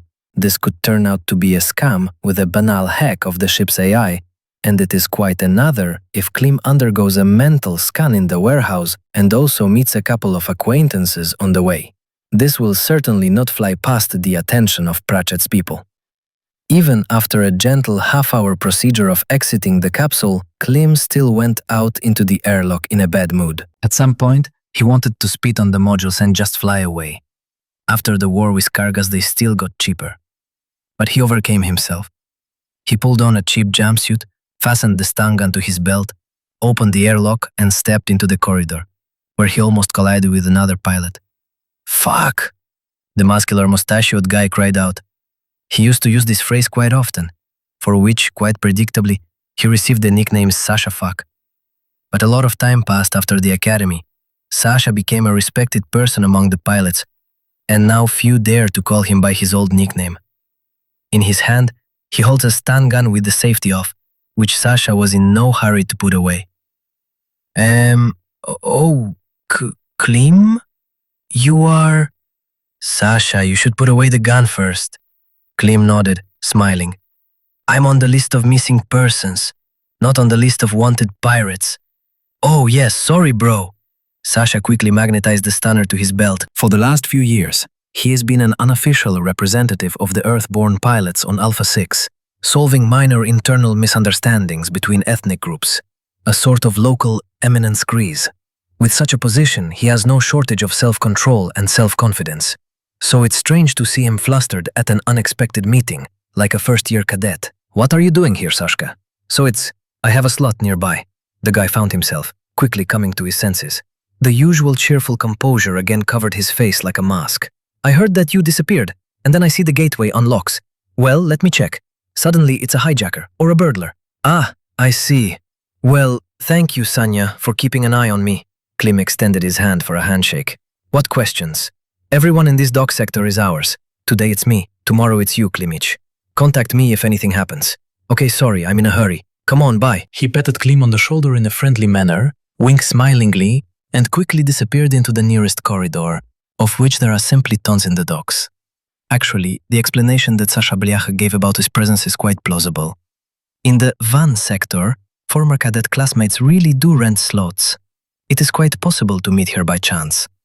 And Sasha really does have a slot next door. But if there is a suspicion of hacking someone else's slot, no one will break in there with a stun gun at the ready. In addition to the fact that this is simply dangerous, it is also useless. The airlock is blocked and the hijacker is already inside. Here, it is appropriate to notify Concord so that they intercept the hijacked ship in space and not run to the airlock. Climbing in yourself only makes sense if you have access to the locks. Then you can catch the hijacker off guard. Klim returned back, activated the subscriber terminal of the slot and checked the list of recent visits. Well, that's right. Someone had already dropped in and used Klim's personal access. The visitors didn't even delete the logs after themselves because they were sure that the owner was dead. Well, access can be easily obtained from the neural network with the correct autopsy of the dead body. It turns out that Sasha Blyach is the very witness who reported to Concord about Klim's death, and for this, Papa Prachet gave Sasha the property of the untimely deceased pilot. So after that, trust your classmates. One thing is unclear. Why did Prachet decide to officially bury Klim at all, and even drag Blyach into this matter? Sooner or later, the recognition of missing persons would have happened automatically. Klim chuckled, scratched his head, changed the access codes to the slot and headed to unlock the warehouse. Unless, of course, some savvy businessman who thought he was dead had already taken everything out of there. Chapter 14. Para 14. As expected, nothing was missing from the warehouse. And if you think about it, it couldn't have been missing. The warehouse is fully automated and autonomous. All the tenant can do is give instructions on what to do with the cargo, pick up, transport, issue, and then the droids of the inner zone of the warehouse take care of everything. So after blocking access, you can't really rummage around in other people's things. And if there is some illegal way to rummage, the owner is unlikely to ever find out about it. All things are insured. In case of loss, they will provide new ones. The same or even better, depending on how you agree. In any case, the storekeepers will quickly try to hush up the matter. They don't need publicity. The mental scan took exactly 1 minute. Klim left the warehouse sector and organized the transportation of everything that was in the warehouse to the hold of the Zuum, already sitting comfortably in a taxi. True, everything did not fit into the modest destroyer, because now there were 2 pilot capsules, the space for cargo was reduced to a minimum. He had to sell some cheap little things. It's great that shopping has stepped far into the future, and now, to get rid of unnecessary things or buy the necessary ones, it is not necessary to go to the market. All actions take place in the information environment. It is enough to connect to the network and open the auction tab. No difficulties for you. Just choose the appropriate items or create your own. The only thing that is annoying is the abundance of advertising that developers insert, or rather shove, into everything they can. No matter how you set up anti-advertising filters, cunning programmers find new ways to bypass them. Plus, network marketers also design everything in such a way that the user himself does not notice how he is absorbed in examining beautiful pictures with small, almost imperceptible price icons. Each consumer or client has long been studied, and only what can interest him and will be affordable gets into the offers. Very soon, somehow, it happened that Klim found himself on a page, selling real estate on the surface of 4. He once wanted a small house on the shore, was interested, and the marketing system remembered and gave out several interesting options. Planet 4 has been terraformed for a long time, The infrastructure is perfectly set up, almost the center of the Commonwealth again. Not only does every little piece of land and cubic meter of water already belong to someone, even high orbits are strictly distributed among the owners. Prices are too high, even for the pockets of immortals. But from time to time, realtors still manage to make deals. However, it was not the offers themselves that interested Klim. One of the advertising posts stated that an OAP agent had bought an estate in a new complex near a high mountain lake where people in their right minds would not rush to buy plots of land because of the outrageously high prices. But this would have slipped past the pilot's attention if there had not been a small photo of Papa Pratchett's smiling mug under the photo of the estate itself. It was this that pricked his eye. Dad stretched his lips so smugly that Klim's knuckles itched. The photo led to a short video where Pratchett was inviting friends and colleagues to a housewarming party that was to take place in a week. Admission, of course, was by special invitation only. Another video, apparently once filmed by a drone of Planetary Media, showed finishing and adjustment work on the estate. A mountain range, a luxurious lake with blue water. On the edge of the lake is a 3-story building in the high-tech style. Ahead is a lawn with stone gazebos, and the landing complex for orbital shuttles is organically integrated into it. Nearby, 3 figures in light infantry suits are striding, and a squat 6-wheeled security droid is rolling. The journalist's drone descended lower and hovered near the very roof of the building. It showed wide panoramic windows made of armored matte glass. A landing area for light flyers in the attic of the 2nd floor, bustling construction droids and figures of technicians. A stately man in an expensive RKS 1200 pilot suit came out into the attic, looking out of place against the backdrop of technicians and other guards. Something about the man's predatory gait attracted attention. A short blue stripe flashed on his hip, but it was impossible to make out what it was. The drone had already moved to the lake, showing the mirror-like surface of the water. However, Klim had already recognized who was in the video.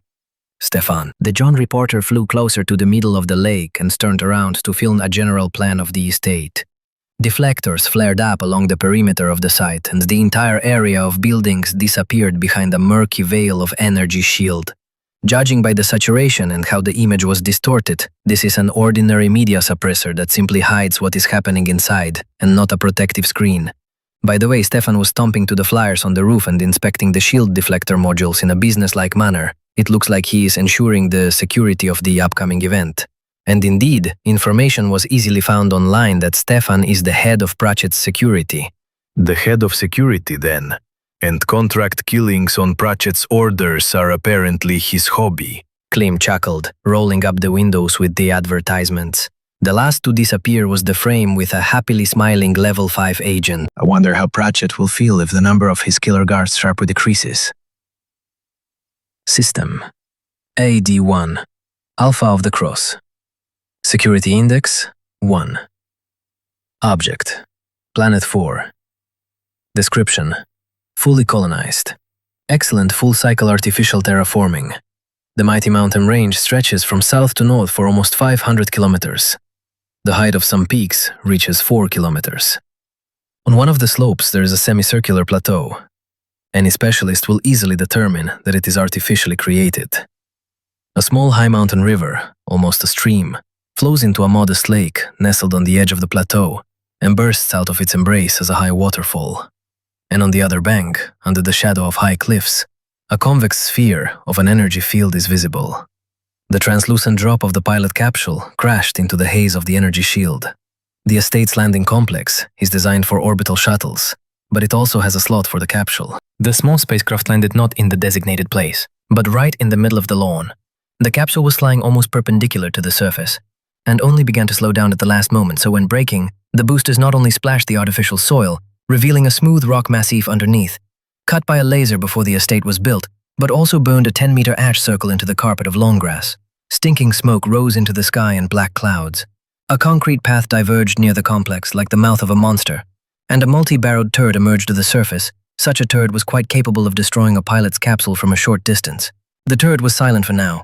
Apparently the owners were counting on not just killing the uninvited alien, but also torturing him for the destruction his apparatus had caused. In fact, this was what the guest had hoped for. The idea of emergency braking was not part of the plan, but came to Klim at the last moment. A stupid boyishness that no one knew what would lead to. The pilot understood that impulsive behavior rarely justifies the hopes placed on it. But when true immortality is behind you, you just don't care about many things.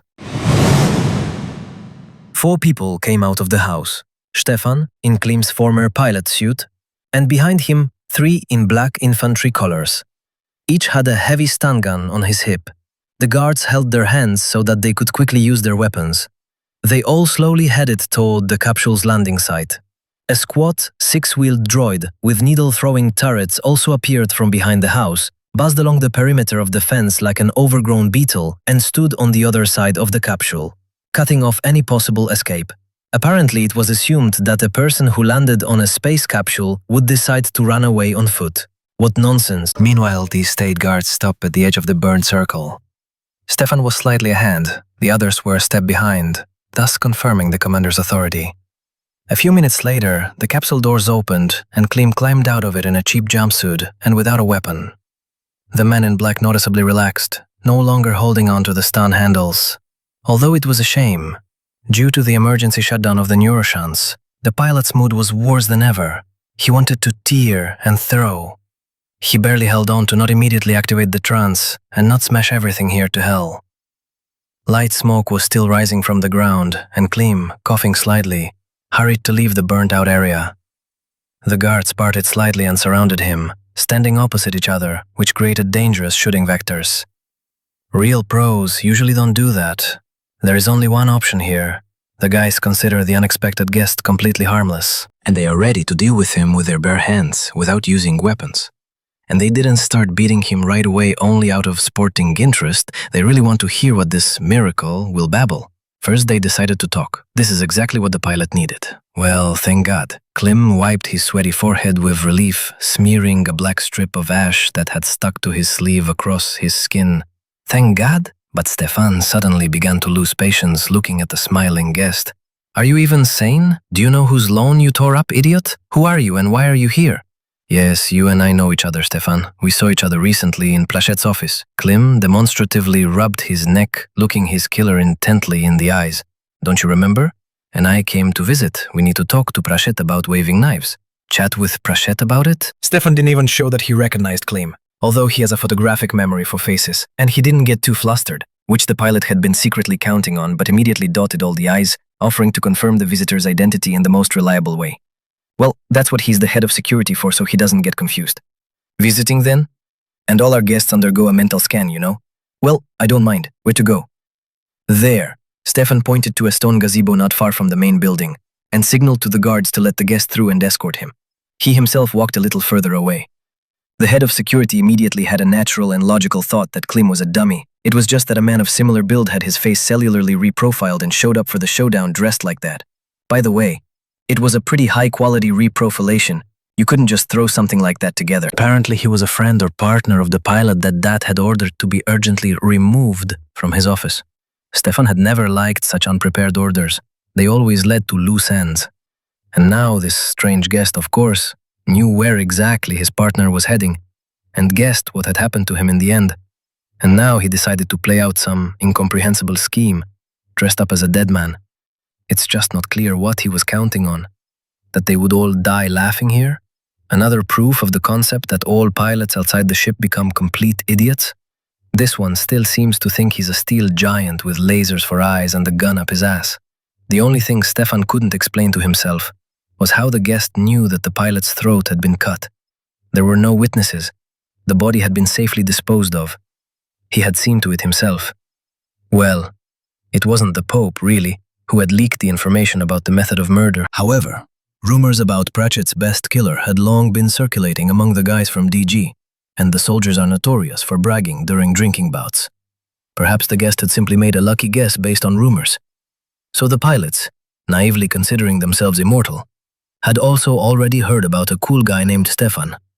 It flattered his vanity so much that he approached the gazebo with a smug half-smile, importantly folding his hands behind his back and sticking out his chest.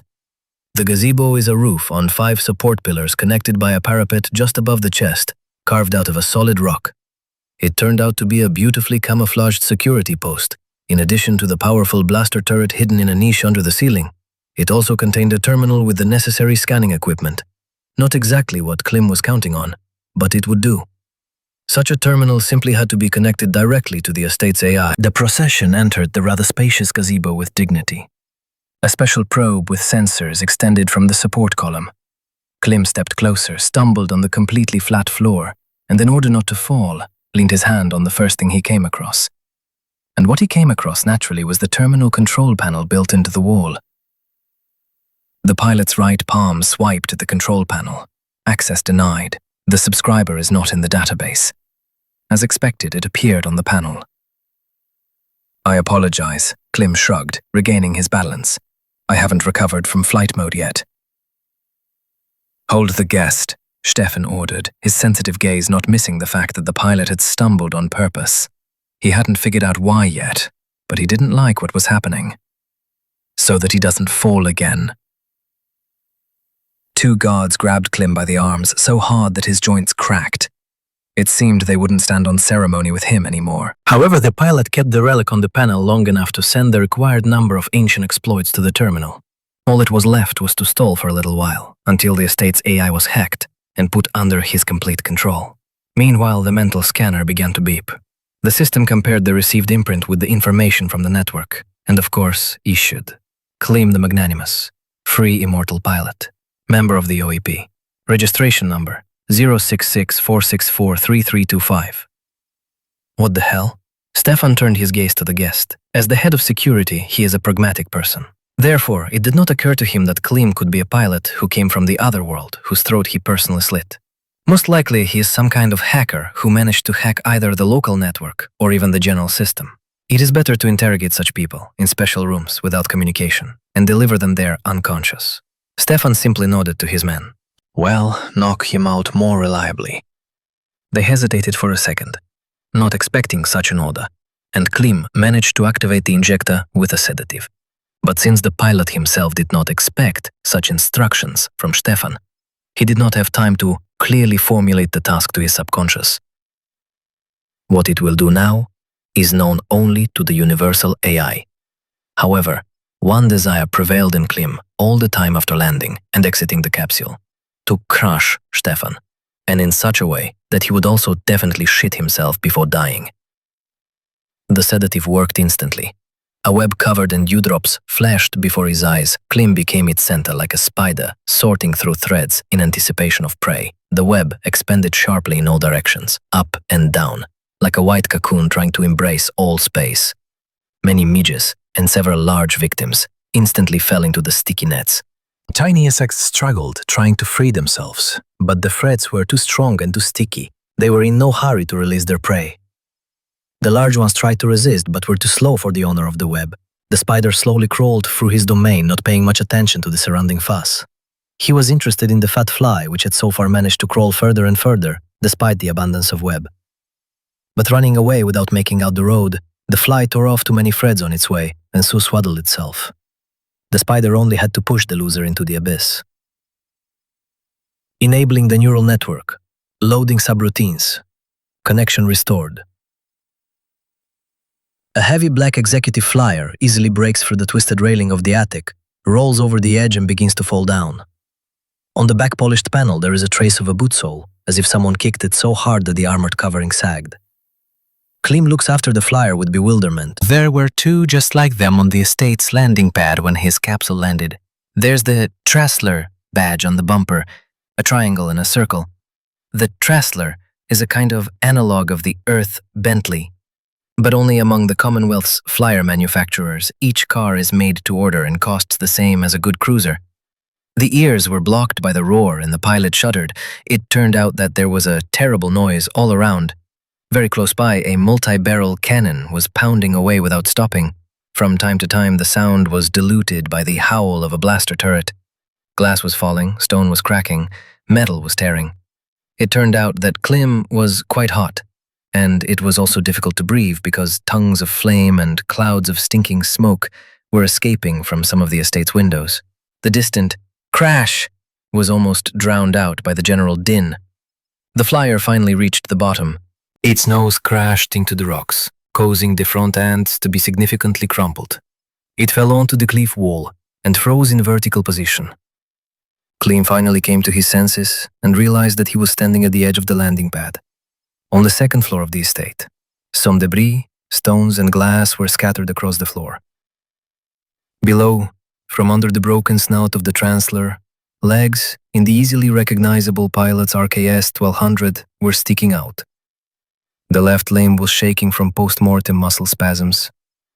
For some reason, Klim was absolutely sure that it was from post-mortem ones. The neural network received a message. Brownie AI. The final instructions have been carried out, Master. Klim, wary, covering his ears with his palms. What other instructions? Chapter 15. Chapter 15. The mentions Brownie sent the pilot some extensive archive file and obediently added to it a list of recently received orders. Klim whistled in surprise. Iskin had received almost 300 messages in the last 3 minutes. That's 1.5 messages per second. Some pumped-up fleet commanders who had stuffed their heads with expensive implants and databases were really capable of issuing so much to their subordinates during combat, but only if they were to carry some memorized, constantly repeating nonsense or simply mark targets for destruction one by one, and not give thoughtful orders. If Klim had known that he could generate sensible orders so quickly, in such quantities, he would have long ago commanded the fleet of some powerful corporation and captured the last systems of the Commonwealth left without his sensitive imperial guidance. Well, and one more small addition. What kind of remote instructions can there be to the AI if the neural network has only just loaded after a failure? Interesting. I glanced at the archive that was sent to me. Copies of some data from hidden sections of the AI's memory that Pratchett had especially hidden, as well as recordings from cameras during the battle. There was no time to sort this out, yet the AI itself had already begun the procedure of completely deleting the memory for the last 4 hours. Klim turned around and finally saw the destruction in all its glory. Broken panoramic windows, smoke billowing out, flashes of flame. Fortunately, the sight did not go beyond the protective field. Even black clouds of smoke swirled under the sphere of the energy shield, gradually spreading to the edges and slowly being sucked into the ventilation shafts hidden along the perimeter of the fence. How beautiful, Klim chuckled. And only 3 minutes of work. Level 5. OAP agent Papa Pratchett initially had no far-reaching, ambitious plans. He thought he would earn some money and retire comfortably, travel around the Commonwealth, admire the sights, drink expensive booze, fuck beauties. But appetite, as usual, comes with eating. Working as an agent turned out to be too exciting, and his ambitions began to grow along with the agent levels. Soon, the 5th was no longer enough, and to move to the next level, Pratchett needed to acquire a personal information security center, ISC. Otherwise, further playing for the rise could be too deadly for a modest native of the wild planet Earth. Some agent secrets should not be known even to trusted people, let alone other agents or comrades in power. Papa Pratchett, naturally, had his own modest CIB, with its own specialists and its own developments, which, by the way, was the most necessary of the departments, perhaps even more necessary than the assassination squad. But this was precisely a modest, average level, a hired standard for 5s. The services of higher-class specialists cost the weight of a plex, and that, as we know, has no weight. Dead hit a dead end, a ceiling for intelligent people who came to the OAP from the outside. The other agent levels, you could say, were passed down by inheritance, from one unique individual raised since childhood to another. To join this vicious circle, you need to be born a tall, blue-eyed blonde, with snow-white teeth in a silk shirt, with a silver spoon in your mouth, and manage to bite the midwife's finger. No amount of money or experience could help you get a 6. Only connections, and connections with those who are already above the 5th level. This is a level that an ordinary mortal cannot reach, well, unless you suddenly have some interesting artifact capable of hacking almost any information networks. Then you can carefully find out other people's secrets and push the right people against the wall. In fact, all of them, the celestials of the agency, coexist like this, tightly holding each other by the throat.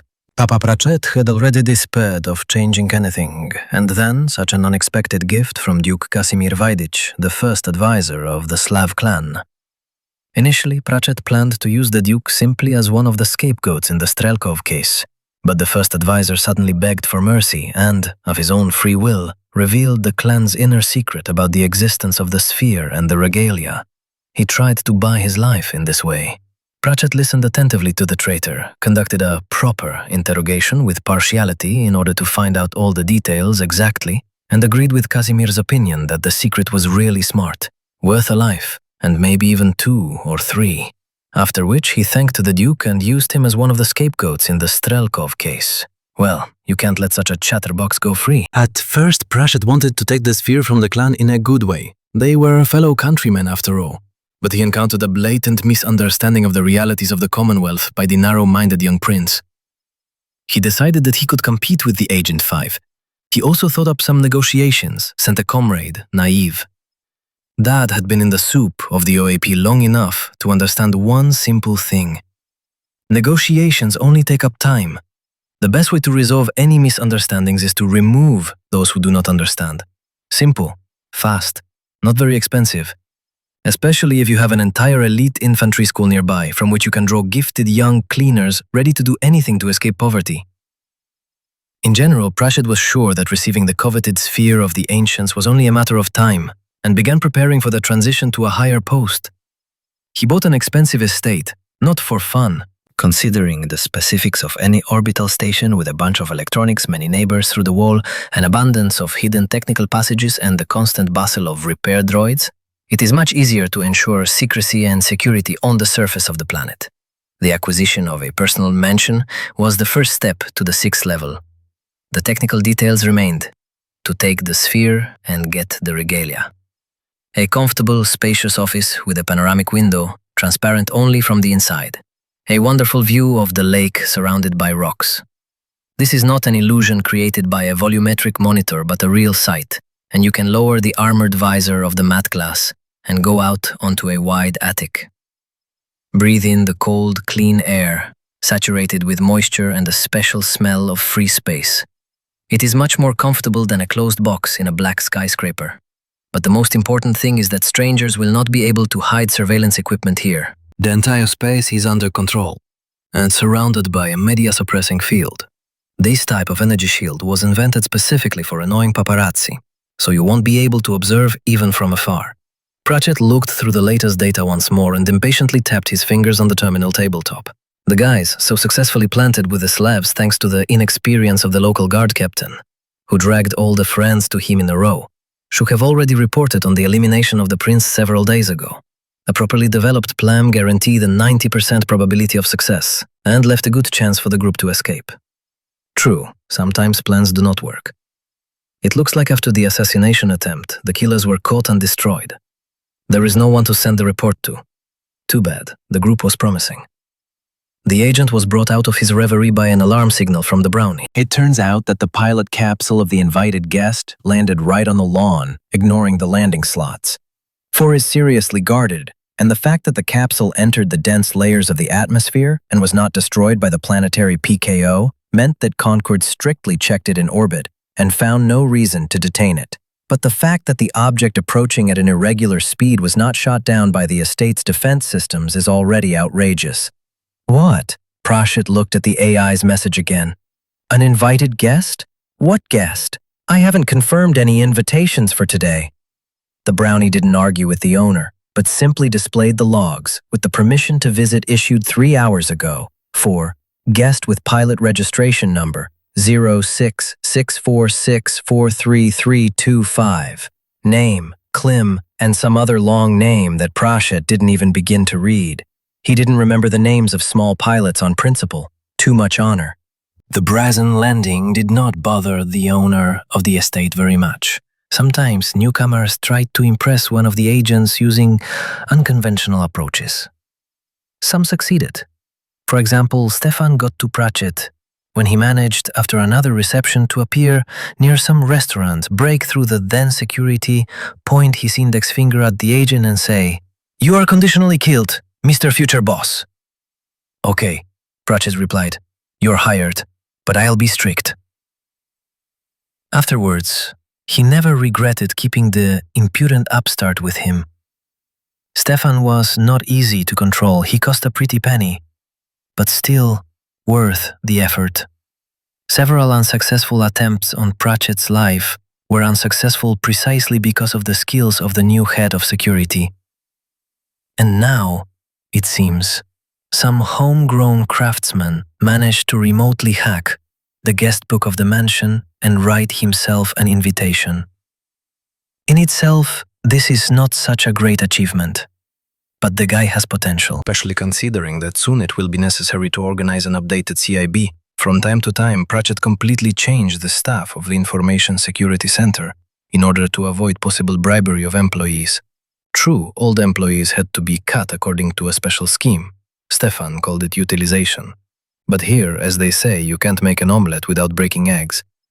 It looked like another petitioner had arrived asking for work. Pratchett cast a dissatisfied glance at the damaged lawn and decided to talk to the guest personally, and then decide whether to take him into service or twist his head off. In any case, he would work hard for the lawn. "Stefan," he transmitted over the intercom, "don't hurt the guy too much. He might come in handy. Torment him in the dressing room until he realizes it, and in about an hour and a half arrange an audience for us." "Got it, boss. We'll do it." At this point, the agent put the incident out of his mind and delved into studying other reports. But about 10 minutes later, he was distracted again, this time by Stefan's message. "You need to see this, boss," and a short report from the mental scanner. Klim, the Magnanimous, free immortal pilot, member of the OAP, registration number 066-4643-325. Question: "This is the body from your office, Chief. A 99.6% match." Pratchett didn't immediately understand what Stefan meant, but he was quick-witted and his memory never let him down. The agent immediately came to the same conclusion as the head of security. Not only the guest book had been hacked, but also the mental scanner or the local database. However, he didn't have time to give any orders. He had only just connected to the cameras in the courtyard, and there the puny guest, whose arms had been skillfully twisted, was already starting to scatter the guards. Stefan, who was standing nearby, immediately joined the fight. Actually, it was not the head of security's status to act personally, but Stefan never denied himself the pleasure of breaking a few bones, and how he loved to wield a blade, and he did it beautifully. However, this time everything went according to a different scenario. The guest grabbed Stefan by the arm, twisted his wrist, tore the blue blade from his hip and plunged it into the head of security's butt, piercing the iron insert of the pilot's suit with a knife. Let it be made of a special alloy, but a knife, after which he abruptly turned Stefan around and threw him at the running reinforcements, knocking down 3 people. At that moment, a multi-barrel turret opened fire on the guest. The gun fired stingy, accurate bursts, but the guest still did not fall. For some reason, the guards around him and those who fled the building did. The security droid began to move. It had its own separate AI, and it was a little late in making decisions, assessing the situation independently. But it could not be hacked remotely. The droid's wheels abruptly raked along the gravel. It jerked forward to a convenient line, turned its turrets on the move, aiming at the guest, and shattered into 100 fragments from a shot from a blaster turret sticking out of a stone gazebo. And the strange guest waddled, as if he owned the place, towards the mansion, slowly stepping over the corpses of the guards torn to shreds by a large caliber. He followed Stefan, who managed to escape, keyed in the building in time, and had already blocked the front door. The multi-barrel cannon and blaster turret turned in unison and opened fire on the mansion. The turret knocked out windows, and the cannon tried to gouge the armored door out of the wall, pouring an endless stream of bullets on it. Here Pratchett was belatedly struck by the realization that it was probably not only the mental scanner that had been hacked, but also the house AI. Otherwise, why on earth would guns be firing at a building they were supposed to be protecting? At that moment, the camera feed turned off with a message confirming this guess. Access denied. Interesting. Pratchett calculated the situation instantly. A corpse just came to visit, and before its death, this corpse easily hacked the security system in the office of the Black Skyscraper. Although Duke Casimir claimed that the regalia from the sphere were only given to members of the princely family, so that Klim was Vsevolod's brother, this did not fit into the intelligence reports at all, until someone, disguised as that very corpse, came to take revenge. And this avenger also has regalia. Another brother? Unlikely. Pratchett's spies would not have missed such a bunch of crowned brothers, so it was Vsevolod himself. He deliberately made a cellular reprofiling to pass for Klim. Thus, he gave Pratchett a kind of sign. At the same time, this will confuse the subsequent investigation if the police show up at the destroyed villa. But the most disgusting thing is that the prince also has some kind of combat artifact. Not only did he survive the assassination attempt, but he also demonstrates miraculous combat skills. Look how he dispersed all the guards in 2 counts. The version, of course, was cooked up on the fly, needs some thought and additional data, but it has a right to exist. I have to admit that I lost this round. A slight smile touched Pritchett's lips, but he loved difficult opponents. Victory over them usually brought more benefits. We'll meet later. The agent walked up to the wall, opened a secret passage that was not connected to the general management of the mansion and therefore not blocked by the burglar, and hurried to the attic to the flyers. Now knock him out more securely, Stefan commanded the guards. However, instead of this simple procedure, the guys suddenly let the guest go. They just went and let him go. He couldn't have broken free from the joint-twisting grips on his own, could he? Stefan thought so somewhere and rushed forward to quickly knock out the burglar. Of course, he had already managed to cause the damage he wanted to the house network, but it would still be better to neutralize him. Stefan darted left and right, made an elusive feint, and suddenly delivered an intricate uppercut, aiming for the guest's chin. The entire sequence had been practiced thousands of times in training and in real fights. For the last few years, not a single opponent had dodged the killer move. And yet, Stefan performed all the steps with all his might, as he was used to always working like that. He clenched his fist tightly at the moment of impact, and suddenly, instead of a sharp blow, the fist went into the void. The world spun around. A stabbing pain pierced his buttock, and a moment later, Stefan crashed into his guys running to help. Muscular Stefan in a heavy pilot's suit knocked down all 3 of them. The guards quickly jumped up and Stefan hesitated a little because he fell uncomfortably, crushing his arm. The multi-barreled gun started rattling. The large caliber pierced the bodies of the guards who jumped up, tearing bloody ribbons from their bodies. Unlike Braquette, who at that moment was slightly suspended and only stared at what was happening through the cameras, Stefan immediately realized that things had taken a serious turn. He no longer tried to stop the guest with his bare hands, but rolled over, yelping from the pain in his butt, and rushed to the building zigzagging like a hare. 3 seconds later, he had already blocked the door from the inside with a mechanical bolt, specially installed in case the automatic locks were broken. Crack. Bring. The armored glass in the lobby of the mansion began to burst one after another. Large, transparent fragments fell to the floor. It seemed like a blaster gun had started working. Stefan took a step towards the armory to grab a more lethal rifle and finally shoot off the guest's overly wild head. But then, his aching buttock reminded him of itself with a sharp pain. Stefan looked down and discovered his favorite knife sticking out of the iron insert of his suit from behind. Pistiac belat! The head of security shouted angrily. Pritchett taught Stefan this curse word. Stefan didn't know what it meant, but during their entire acquaintance, the agent used this phrase only 3 times, and the situations were truly critical, just like now.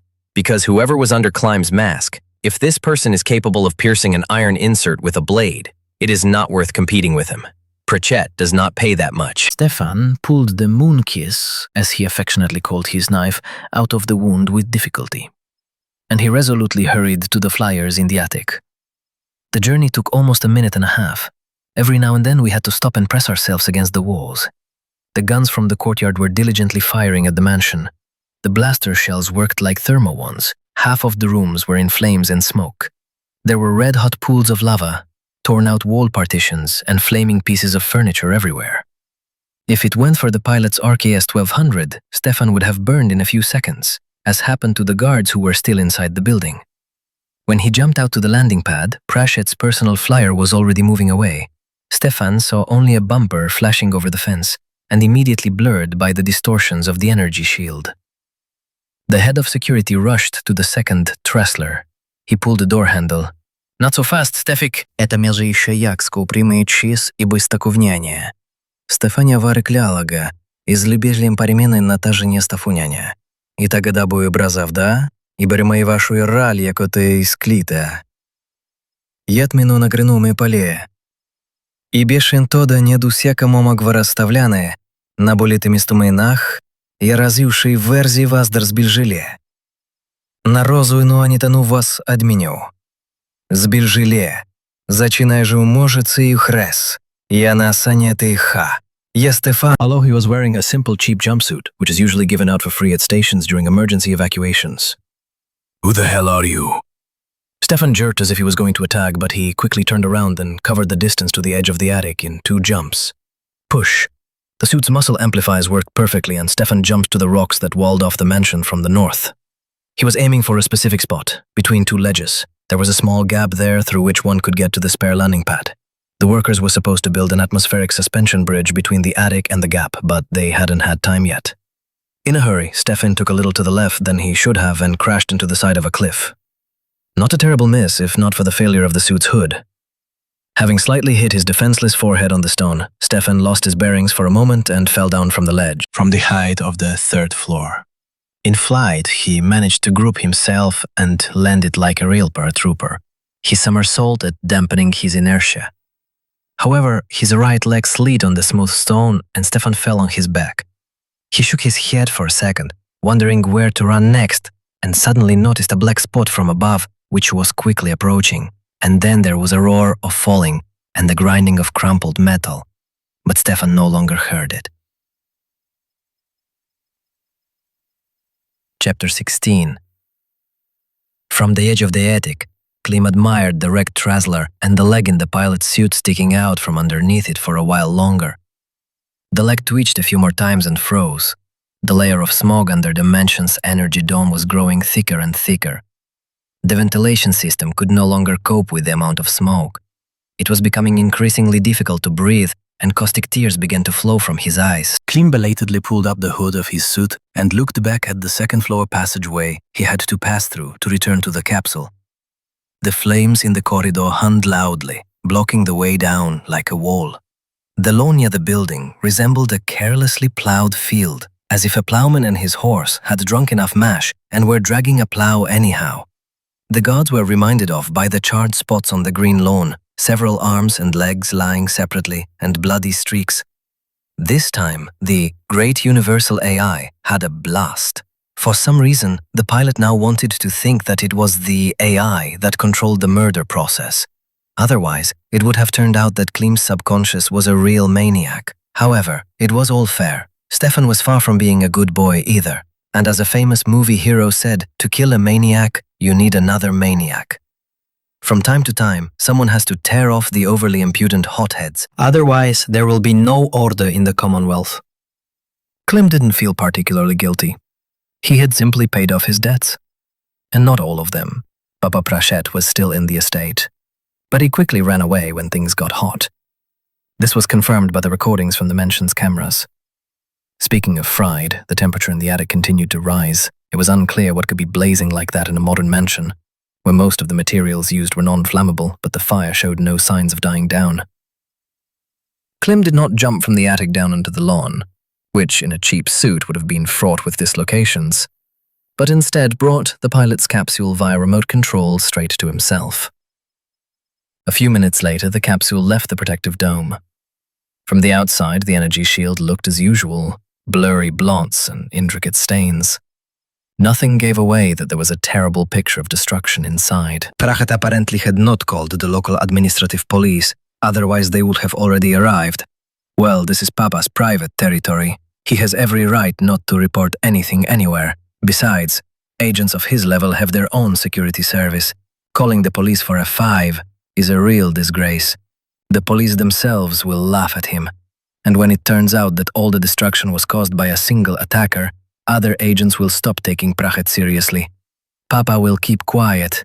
In the end, the administration tries not to interfere in the affairs of immortals, and agents are automatically equated with them. So Klim was not particularly worried. Meanwhile, the scanner has detected a moving dot of the Trazzler flyer. Judging by the trajectory, it is Papa Prachet. It is moving towards the nearest city on the surface of 4. Agent Prachet sprawled on the back seat, which was more of a comfortable sofa than a flying machine chair. Despite the modest size of the flyer and the ferocity of the mountain winds in this area of Fura, The thruster rocked only slightly during flight. Perfect boosters and compensators reduced any signs of turbulence to zero. The agent placed a half glass of cognac on the table in the center of the cabin and was sure that it would not spill on the way. It was a pity that devices of this class were not capable of rising into orbit. He would have to drag himself to Platum, the only city on this slope of the mountain range where one could hire a normal neoplanet ship. Pratchett fervently hated small orbital shuttles. They shook and swayed like a fishing schooner during a storm. No amenities. The agent crossed his legs and leaned back again, which immediately adjusted to the wishes and comfort of the owner. He was thinking about Vsevolod, a strange clan leader who personally flew in to avenge his brother. He had a huge human resource, his own small fleet, but the prince did not send mercenaries, did not hide in the citadel behind bodyguards, but showed up. Although, in the citadel assassins almost got him, so the shelter is so-so. But this is not a reason to go to the showdown himself, even without support. The prince does not want to involve the clan. He's afraid that the entire UAP will intervene in revenge. Sounds reasonable. So he will continue to act alone. Apparently this is a manifestation of the so-called noble honor. It is good to deal with idiots. The antics of such, so-called highborn, do not threaten the Pope with anything except monetary costs. Well, move, try. I like it even better this way. Pratchett smiled smugly and took the glass from the table. I had just sipped the cognac to enjoy its exquisite taste when the flyer suddenly and violently rocked. The drink splashed onto my expensive suit. The alarm signal beeped briefly. A hologram with a brief flight summary and the picture from the scanner unfolded above the table. Something had just flown very close to the flyer, knocking it over with the jet stream of the boosters. The Trazzler, of course, quickly leveled out its flight, but the unknown device had banked and was already returning. Only now did the flyer's civilian scanner determine that it was the pilot's capsule. The alarm buzzer beeped again. The gun ports on the capsule opened. You wouldn't dare, Pratchett squinted contemptuously, looking intently at the projection of two devices quickly closing the distance. He always believed that he could boldly look death in the face. That at the last moment he wouldn't get scared, like a timid hare, wouldn't close his eyes in horror. And although he was alone in the flyer, and there was no one to show off to, Papa assumed a menacing pose of superiority. However, deep down, Agnet was sure that he was in no real danger. It was one thing to have a personal showdown on private property, to kill the guards and destroy the estate. This often happens between immortals, even in systems with a security index of 1. These are just small monetary losses that are resolved through lawyers. Especially since the sneaky prince most likely erased the brownie's memory and killed the witnesses. And an open attack on an OAP agent is quite another. For that, his entire clan. Papa Pratchett's forehead suddenly broke out in a sweat. Only now did he notice a gigantic logical blunder in his calculations. No one except Pratchett himself knew that it was Prince Vsevolod. All the databases and witnesses would be sure that the killer was Klim, what's-his-name, who in fact should already be considered missing, but in fact is completely dead. He will simply never be found. And now the only chance is that 4 is closely watched from orbit and an atmospheric interceptor of Concord is already rushing here to stop the inappropriate behavior of the pilot capsule. But if the capsule escapes interception, no one will know the real name of the killer. Will Vsevolod risk contacting Concord? Pratchett exhaled forcefully. He leaned back in his seat and squeezed the empty glass tightly. The agent's attention was focused on the approaching capsule. The tense standoff lasted only a moment. The capsule flashed past and shot up sharply. The Trazzler rocked again, but that was all. Coward. Pratchett exhaled contemptuously and suddenly felt a cutting pain in his fingers. It turned out that he had squeezed the glass so hard that the blown glass had burst. The shards had cut his palm deeply, to the bone. Scarlet drops were dripping abundantly onto the expensive floor covering. The agent touched the terminal and a window with a first aid kit opened in the side wall. Pratchett took out a can and generously treated the cuts with biogel. He also forbade himself to think that he had just been truly scared, perhaps for the first time in the last 30 years. His mood was completely ruined. He spent the rest of the way gloomily staring at the horizon. In the distance between the rocky, impassable mountain ranges, the bulk of the metropolis slowly grew. The highland regions of Fora are sparsely populated. Surrounded by inaccessible cliffs, Platum is more of a large mining complex than a place of permanent residence for intelligent beings. The majority of residents are simple workers, but despite this, the corporation that owns the surrounding land still blatantly raises prices for construction sites, apparently so as not to fight for deposits of rare minerals, which are simply chock full of local rocks. The high-rise towers of Platum towered even above the neighboring cliffs. Some clouds were lower than the upper floors. At the last unfinished skyscraper, the Trasler wedged itself into the third high-rise traffic lane. The endless line of flyers obligingly parted. The cheaper models tried to keep their distance from the black limousine. Pratchett was just thinking about whether to visit a familiar restaurant before flying into orbit when the call came. /Alice Costin / long distance call at your expense. Connect? This is one of the spies embedded in the Slavs. He acted alone with an observation mission. The other participants in the operation did not even know about him. Pratchett thought for a few seconds whether to accept the call. Usually his people sent reports, not called, especially over a long, very expensive network. However, Costin was one of those who almost never made mistakes. He would not bother his boss for nothing. In addition, the guy was also very smart. He managed to get a job as an orderly to the captain of the Slavs Guard himself. Pratchett accepted the call. I'm listening to you, Alice. Sorry to call, boss. I sent a detailed report, but it will go through encrypted closed channels, and the matter cannot be delayed. Let's cut out all the fluff, Alice. Pratchett trained his people to report clearly, without curtsies. It saved a lot of time. We have a mole.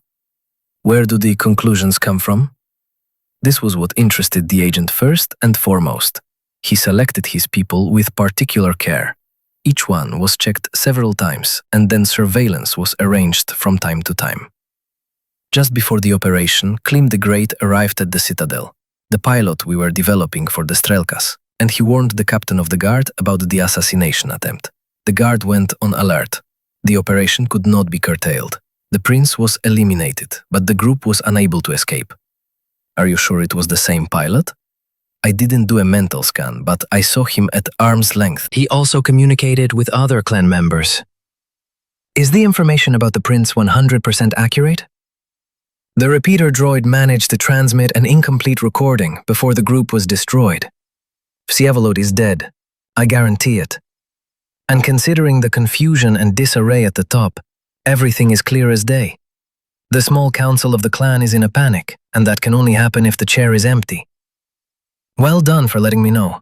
Until next time. Pratchett leaned back in his seat in a slight daze. He had lost his appetite.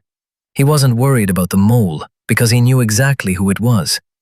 He had personally informed Klim about the impending assassination attempt. The question was, how incomprehensibly did the pilot end up alive? The android double could be ruled out. Stefan had performed an autopsy to hack the pilot's neural network and obtain the codes. Stephen. Is he really a traitor? He staged a murder in front of Pratchett, and now he's collaborating with the Slavs? What's this circus about attacking the estate? Without thinking twice, the agent sent a short message to another kill group in orbit. He ordered an urgent investigation of the traces of the battle in the mansion and a meticulous identification of all the corpses.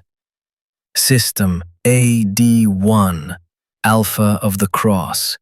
Security Index 1. Object Alpha 6, Station. Description: one of the oldest and at the same time most modern stations of the Commonwealth. Population of about 10 billion people, this is more than the population of the planet in whose orbit Alpha 6 moves. Note: the station is the headquarters of the UAP. Location: General Pilots Agency Headquarters. Level 5 Agent's personal account. Papa Pratchett was constructing a complex three-dimensional diagram above the tabletop. Triangles, squares, circles, events, people, places, additional data, descriptions. The skeleton of the diagram was growing new points, like organs. Threads of interactions reached out to them, like blood vessels. Dead Stefan, crushed by a fallen Trasler, and found at the site of a fleeting battle, did not fit into this diagram at all. Not sideways, not crabby. Pratchett tiredly massaged his temples with his fingers. The skeleton did not want to come to life. It remained an awkward set of bones. But suddenly the neural network came to life. Alice Kostin. Long-distance call at your expense. Connect twice a day? That's too much even for Alice. Listening to you. Chief, have you received my report on the operation yet? I'm currently integrating it into the overall scheme. A small addition. 2 hours ago, Prince Vsevolod came to the Citadel and began to restore order. I don't understand what's going on. You don't need to understand, son. Prachet reassured the spy, although this news did not add any peace to the Pope himself. But you can't admit to your subordinates that you are at a loss. Do your job. By the way, aren't you leaving the Citadel too often? Will they miss you? I'm on official leave for health reasons. Everything is under control. Sending an additional report. Lights out was all Pratchett could find to answer. The agent glanced sideways at the lopsided diagram hanging above the table and impulsively waved his hand, removing it all at once. Hiram! He stood up and resolutely walked towards the elevator. Pratchett intended to visit the most expensive salon of the black skyscraper and have a blast. He no longer had the strength to sit and uselessly strain his brain. Tomorrow. All tomorrow. In the end, the strength of agents is not only in the ability to think analytically. The strength is in the members of the agency. Tomorrow, he will create such a list of hidden paid tasks for the necessary pilots that they will look into every crack, touch, smell, and leak every centimeter of the property of the Slavs. In a week, he will see with the eyes of Vsevolod and listen with the ears of Klim, because the Commonwealth is not ruled by guns and people, but by money and pilot ratings in the OAP system. A new message from the subscriber address caught Klim in the middle of the road to the anomalous nebula M72, the same address that they reserved for the Cube Club to leave important news for each other there. However, the main reason for creating the address was not so that the pilots could communicate with each other, since this could be done directly, but so that Shormahan Veles could shout to them. The psyker does not have his own ship, he cannot fly on the family Vandal due to secrecy, and he cannot call the Commonwealth from the family. Therefore, in one of the intermediate systems where the Vandal is quite capable of quickly reaching, The pilots left several automatic probes. It was worth activating one, and it immediately warped to the nearest system with communication towers and left a message there. Klim was surprised. Khan didn't seem to be planning to return at all, and not even half a year had passed and he was already calling for a meeting. Below the message from the automatic probe there was already a reply from Shakti. "Don't wait for Akaya and me. We're busy with luck." My gut feeling is that Venik will also be busy. The ship, resembling a steel plate with curved edges, flashed its accelerator nozzles and rushed towards the nebula. Anomalous Nebula M72. Object, Shield-class Citadel. Location, Conference Room. The room had already been completely restored after the battle. The walls were again thoroughly covered with the frost of the defense systems. Klim, in the new pilot's RKS 1200, had been bored at the oval table for an hour. Vsevolod was lingering, giving some speech to the Grand Council of the clan. Finally, the armored door hummed and moved aside. 4 armored fighters entered the hall. Each had the inscription Elephant on their back and chest. The guys did not say hello, quickly walked around the perimeter, carefully examined Klim, and just as silently left. And only then Vsevolod appeared in the doorway. "Hello, my friend." The prince extended his hand to Klim and nodded towards the exiting guards. "Sorry about..." "Everything is fine, Vinik. I understand." The elephants came out. The front door clicked into place. The room immediately lost connection. "What is this urgent matter?" The prince sat down wearily on one of the chairs. "The Khan called to the meeting place." "What's bad timing? I'm damn busy right now." "I didn't even doubt it," the pilot grinned. "Shakti, by the way, too." "So, as expected, I'll be flying alone. I dropped by to tell you this, just in case. You're sitting here in your black clouds, without communication." "Not anymore. The postal service will start tomorrow. Corvettes will run every hour." "Oh, really?" "Yes. For some reason, Pratchett recalled his dogs. The agency resumed cooperation, and neighbors one by one are withdrawing their claims against the clan.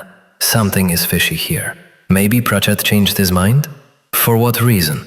Well, I got scared there." "What are you scared of?" The prince looked suspiciously at Klim's face. "Come on, tell me what you've done again." "Nothing like that." Klim told Vsevolod about the latest events. At the same time, he transferred the files that he downloaded from the House AI in Pratchett's estate. All the files were encrypted. Klim didn't even try to decode them. The cipher was too sophisticated. Klim, Klim. The prince sighed heavily, looking at his friend as if he were an unreasonable child. Of course. Thank you for the files, but I beg you, in future, consult with at least one of us. At least sometimes. What kind of childishness is this?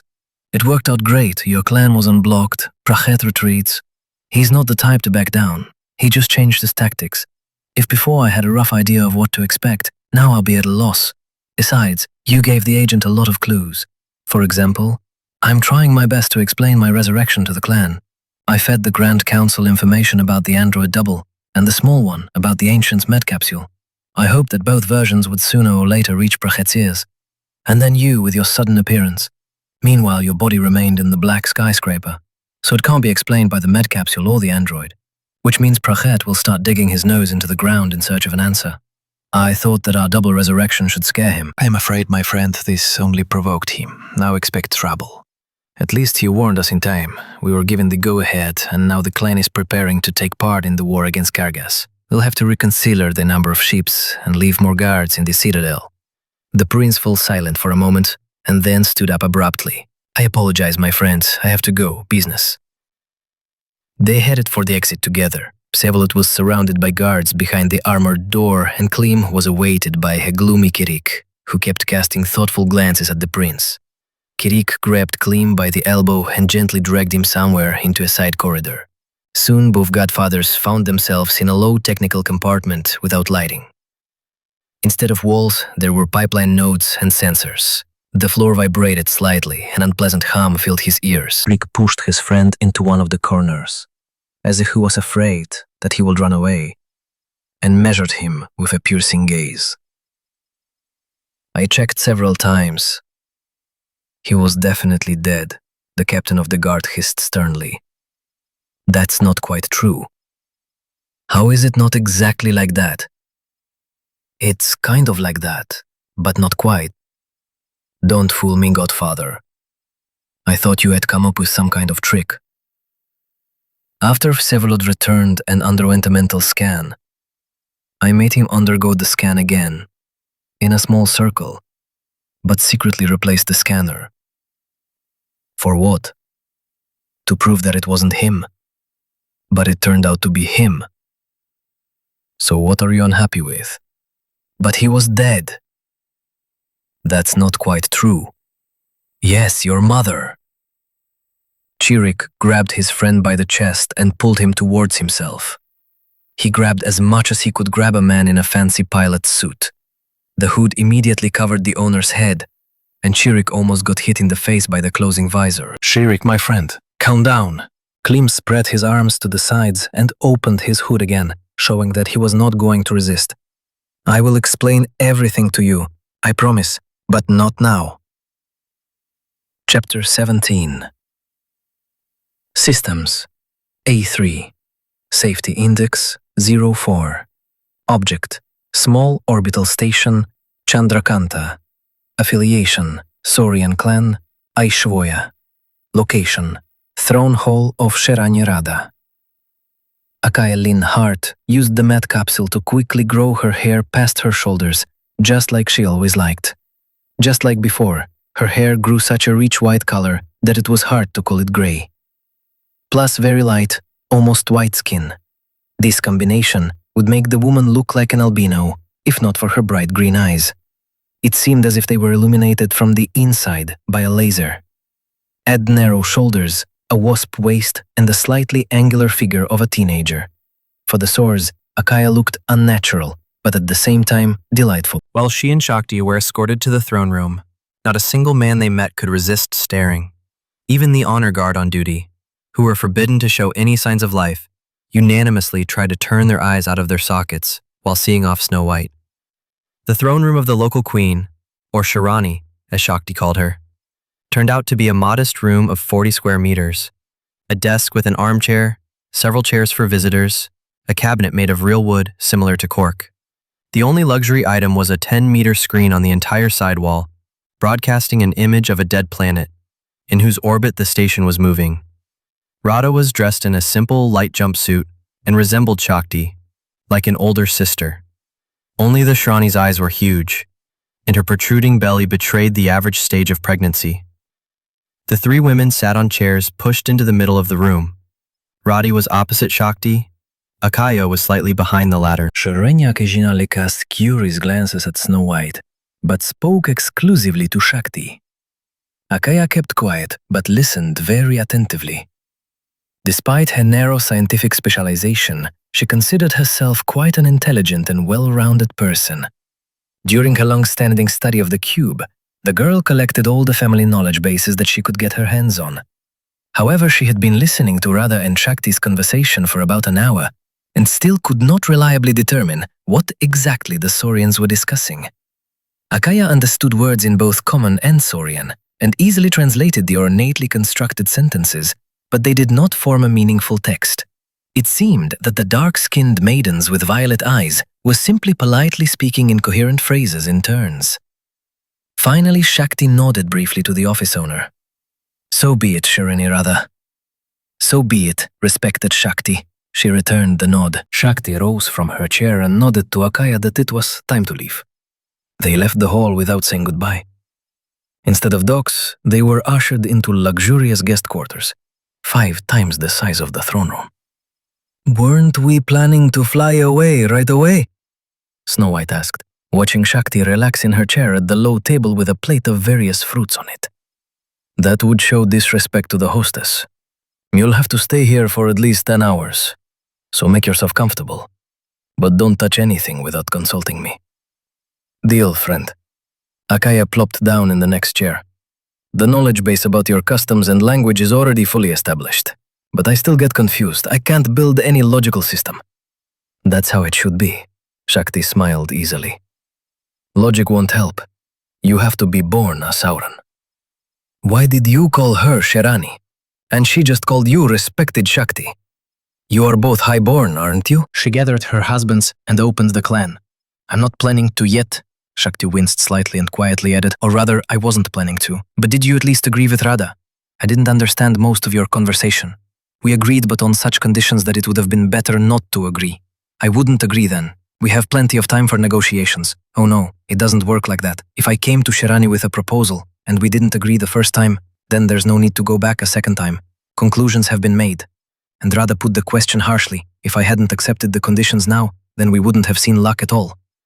"Stupid conventions, true, but they come from ancient foundations, and thanks to them our people have not yet died out. And how many credits did the battered obelisk cost our club? Not at all. I will have to take 2 of Radha's sons as husbands." "So you were chatting about an engagement." "Now I'm starting to understand something. Wait a minute. Now, within 1,000 nights, you need to recruit the rest of the husbands, right?" "Yes." "How romantic. And cool. Your own clan, harem. You are the mistress of men, my friend. In 1,000 days the wedding ceremony will take place, and for the rest of my life, I will have to give birth to a child a year from each husband in turn. A continuous, uninterrupted pregnancy. Ugh, well, that's not so romantic anymore." Akaya wrinkled her nose. "Run away. I would run away. Running away is an eternal disgrace for the entire family. I can't do that. Okay, let's not talk about sad things. You better tell me, are you absolutely sure that this obelisk will work with the cube?" "I give it 95% accuracy," Akaya lifted her chin proudly, "and in the family, everything above 90% is considered normal." Kargass Zone. System, no identification code. Security index, frontier. Signatures of artificial objects were not detected. 2 cruisers stood frozen opposite each other. Perf is modest in size by the standards of family, flat like a steel sheet with curved edges. It gave the impression of strict functionality. The turrets of energy weapons are hidden, but the predatory contours of the fuselage and the principle of distribution of weapon ports give away one of the best benders in its class. When Perf attacks the enemy head-on or along the side, it is a minimal target. At the same time, its own energy hybrid weapons can rebuild, which allows them to fire all at once, which often creates a line effect that overloads enemy shields with one salvo. Where Perf seems to have a defenseless belly, such a thick layer of nano-armor is concentrated that anyone would tire of penetrating it. Sometimes pilots use it like ancient knights use a shield. However, from the outside, all these bells and whistles are not noticeable. Lurik, the new captain of the Vandal, looked at the alien ship for a long time and was perplexed. How could this miniature yacht, in which even a normal wheelhouse would not fit, do anything to his cruiser? But Shorm Khan Veles claimed that this deadly machine was capable of destroying a dozen vandals at once. Lu looked and doubted. Not in the words of the Great Sun, God forbid the universal AI, no. It's just that this fragile plywood product does not look like a space terror. Klim, in turn, was amazed at how the clumsy catamaran with 4 glowing eggs of open reactors did not fall apart while moving. And he was also amazed at Khan's offer. He ordered him to immediately appear on board the Vandal. He did not invite but rather ordered, and immediately. An unpleasant suspicion crept in that Khan was not on board at all, and that some father or grandfather had come instead. On the other hand, Khan would not fawn over the pilot when a whole team of dummies was looking at his back. However, he was not particularly fawning even without the dummies. To hell with you, the pilot decided and sent a message. Prepare the airlock. Ultimately, all they can do to him is kill him, and this procedure doesn't seem so scary anymore. Docking and exiting the capsule took some time. Soon the piloting the new RKS 1200 entered the spacious dock of the cruiser Vandal. At the capsule, surrounded by a dozen soldiers, he was met by a gloomy Khan. Short hair, brutal beard, broad shoulders, emphasized by an expensive suit. Veles radiated confidence and power. The fighters behind him looked pitiful, even taking into account the reinforced spacesuits of the average type. Follow me, the psyker said briefly and trudged into the depths of the ship. Klim didn't say a word and hurried after him. The soldiers remained in the dock, which is not surprising. The family cruiser had very narrow passages. In order to pass each other, the crew members apparently had to press themselves against the walls. And in medium-sized spacesuits, even that wouldn't help. There are no elevators between the decks, only narrow rungs of retractable ladders. The whole environment resembles the arrangement of terrestrial submarines, at least the amenities are the same. Khan's cabin is exactly like a room in a student dormitory, a rectangular recess in the wall for a sleeping place. Next to it is a desk terminal, a kitchen cabinet with a built-in refrigerator, a toilet door in the corner, a folding chair built into the bulkhead at the entrance. And this is the apartment of the son of the family. The rest of the team probably lives in the corridors all the time. Modestly, Klim stated, sitting down on the uncomfortable seat. This is a warship, not a pleasure yacht, Khan shrugged. He opened the refrigerator and took out a couple of plastic cans, putting them on the table.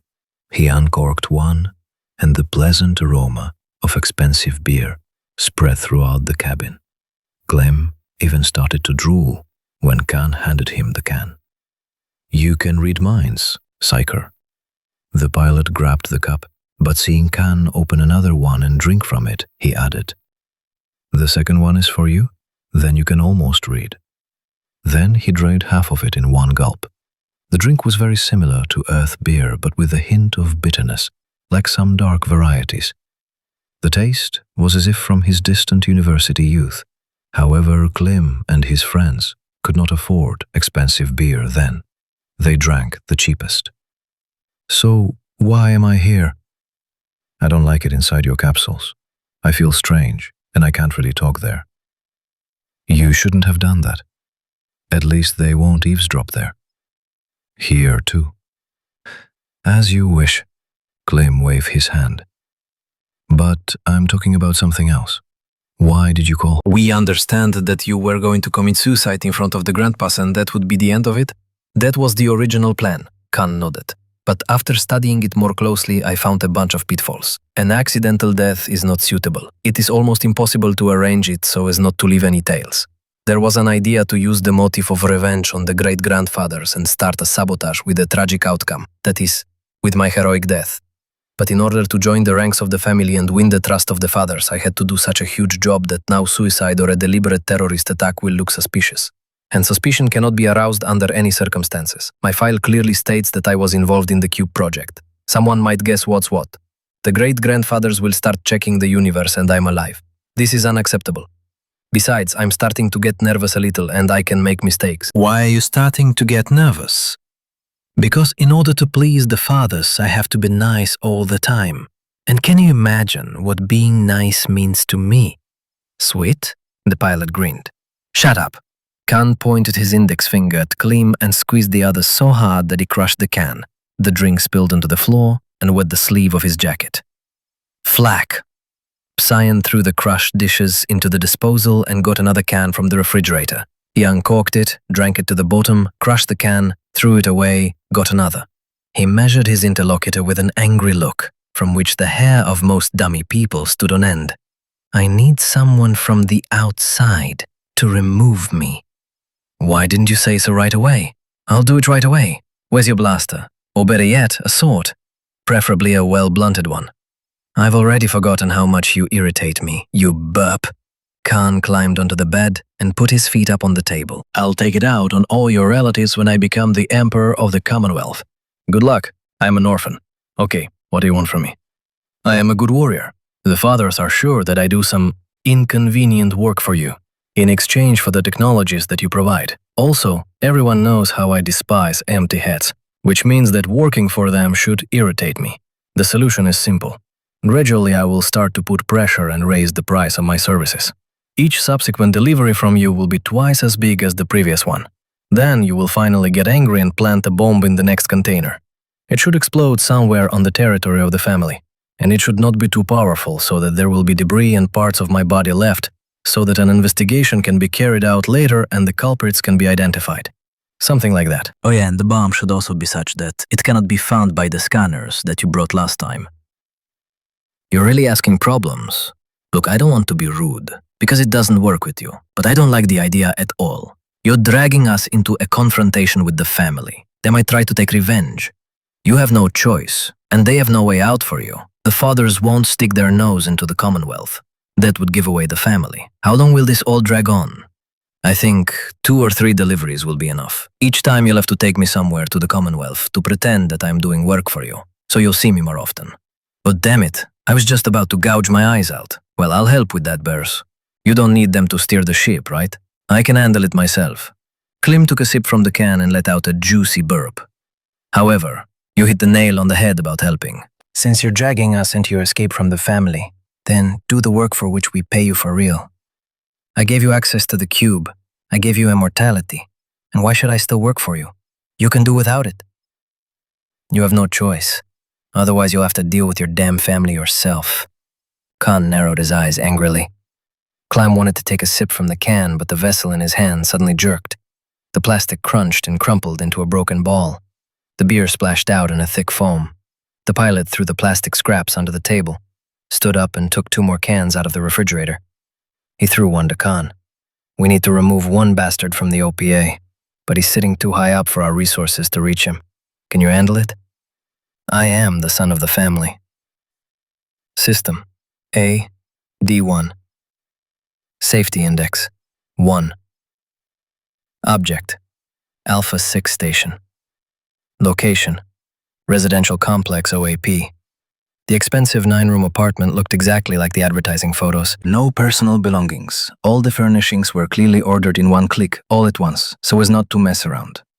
This showed best of all that the owner did not visit his lair often. And indeed, Sasha Bляха bought these apartments rather as an add-on to his status, and he lived for the most part in outer space, and he paid less and less attention to his warm-blooded existence. He only landed on the station if he needed to resolve another skirmish between the pilots. This time he dropped by the apartment so that the porter could leave a note in the log. Otherwise, rumors had already started that the Grey Cardinal would soon retire and move to space for permanent residence. This happens to capsuleers, no big deal. He is not the first, he will not be the last. However, such a rumor will undermine the authority of the local fixer, authority which plays no small role in recruiting a fleet from free pilots. Sasha walked through the rooms, glanced at the things that remained alien to him. He reminded himself once again that he needed the apartment. Otherwise, his warm place among the people from Earth would definitely be taken by some lively newcomer, and turned to the exit. It was time to go to the docks. He was getting ready to fly away. At that moment, a message from the agency, marked Top Secret, arrived on the neural network. This was the second such message in recent times. The first time, Agent Papa Pratchett offered a piece of cake to report the pilot's death to Concord. The reward was to be the deceased's belongings. The strange offer. Sasha would never have agreed to such a suspicious mission if not for the addition.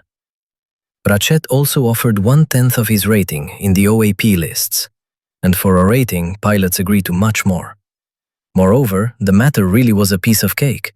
5 minutes of work. It's good that Sasha was smart enough not to immediately poke his nose into the docks for other people's things, but to arrange surveillance via a remote microscanner. When the alarm went off, Sasha found a very much alive Klim in the docks. Naturally, this damaged trust in Pratchett. It is not known what the agent was trying to achieve with this trick, but from the outside, it looked like an intention to quarrel with classmates. And now here we go again. Same agent, same mark. Top secret means that the mission is not publicly available, but sent only to certain pilots, those with the appropriate rating.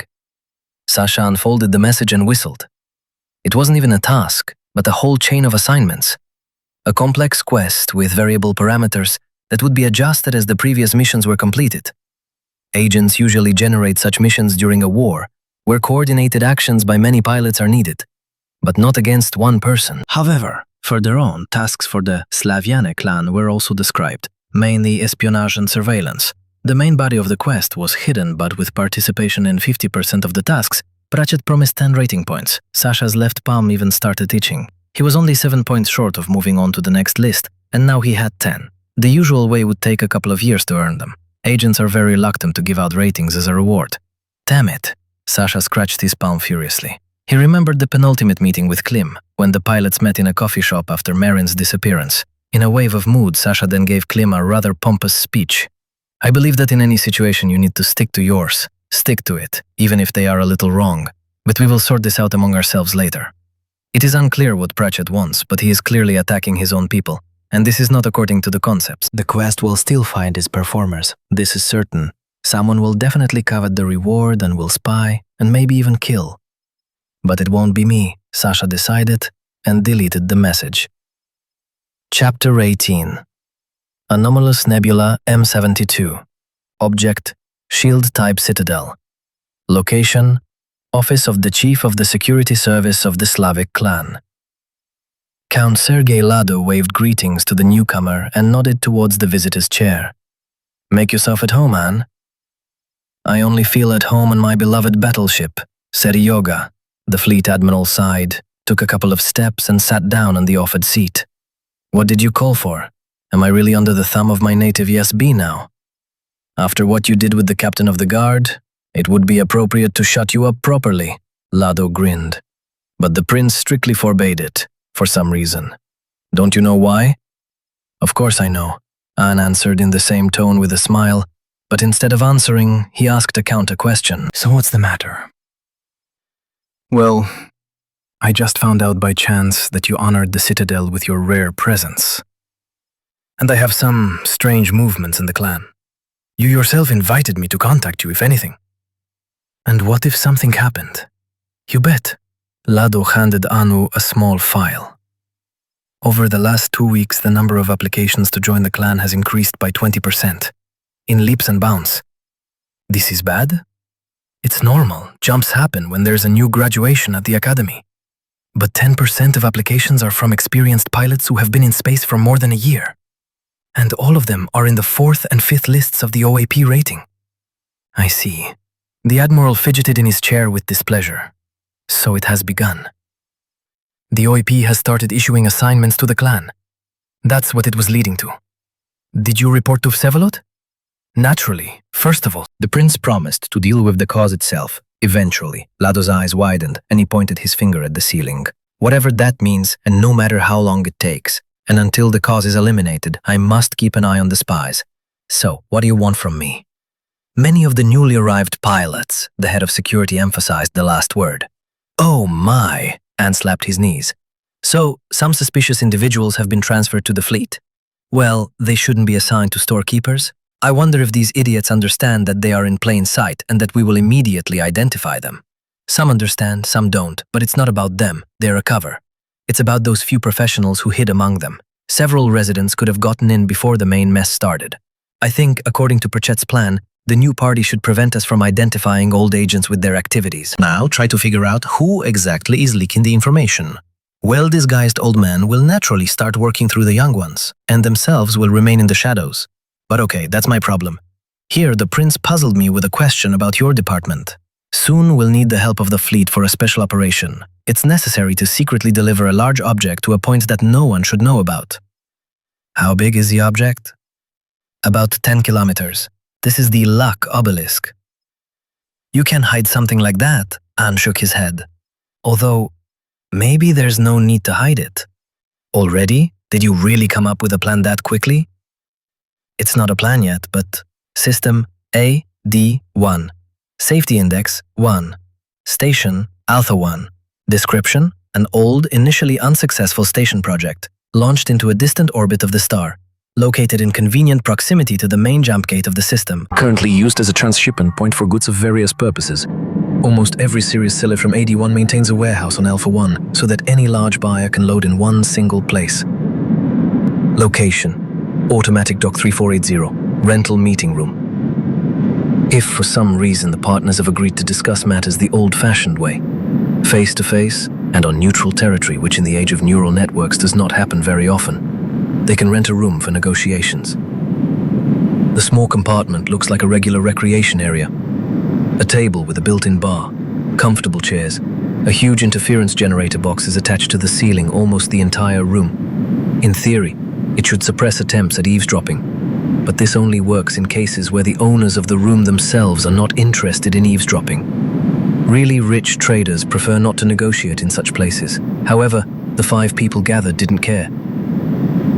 Why did you decide to move the cube anywhere? Khan put his feet on the table and shifted in his chair to get comfortable.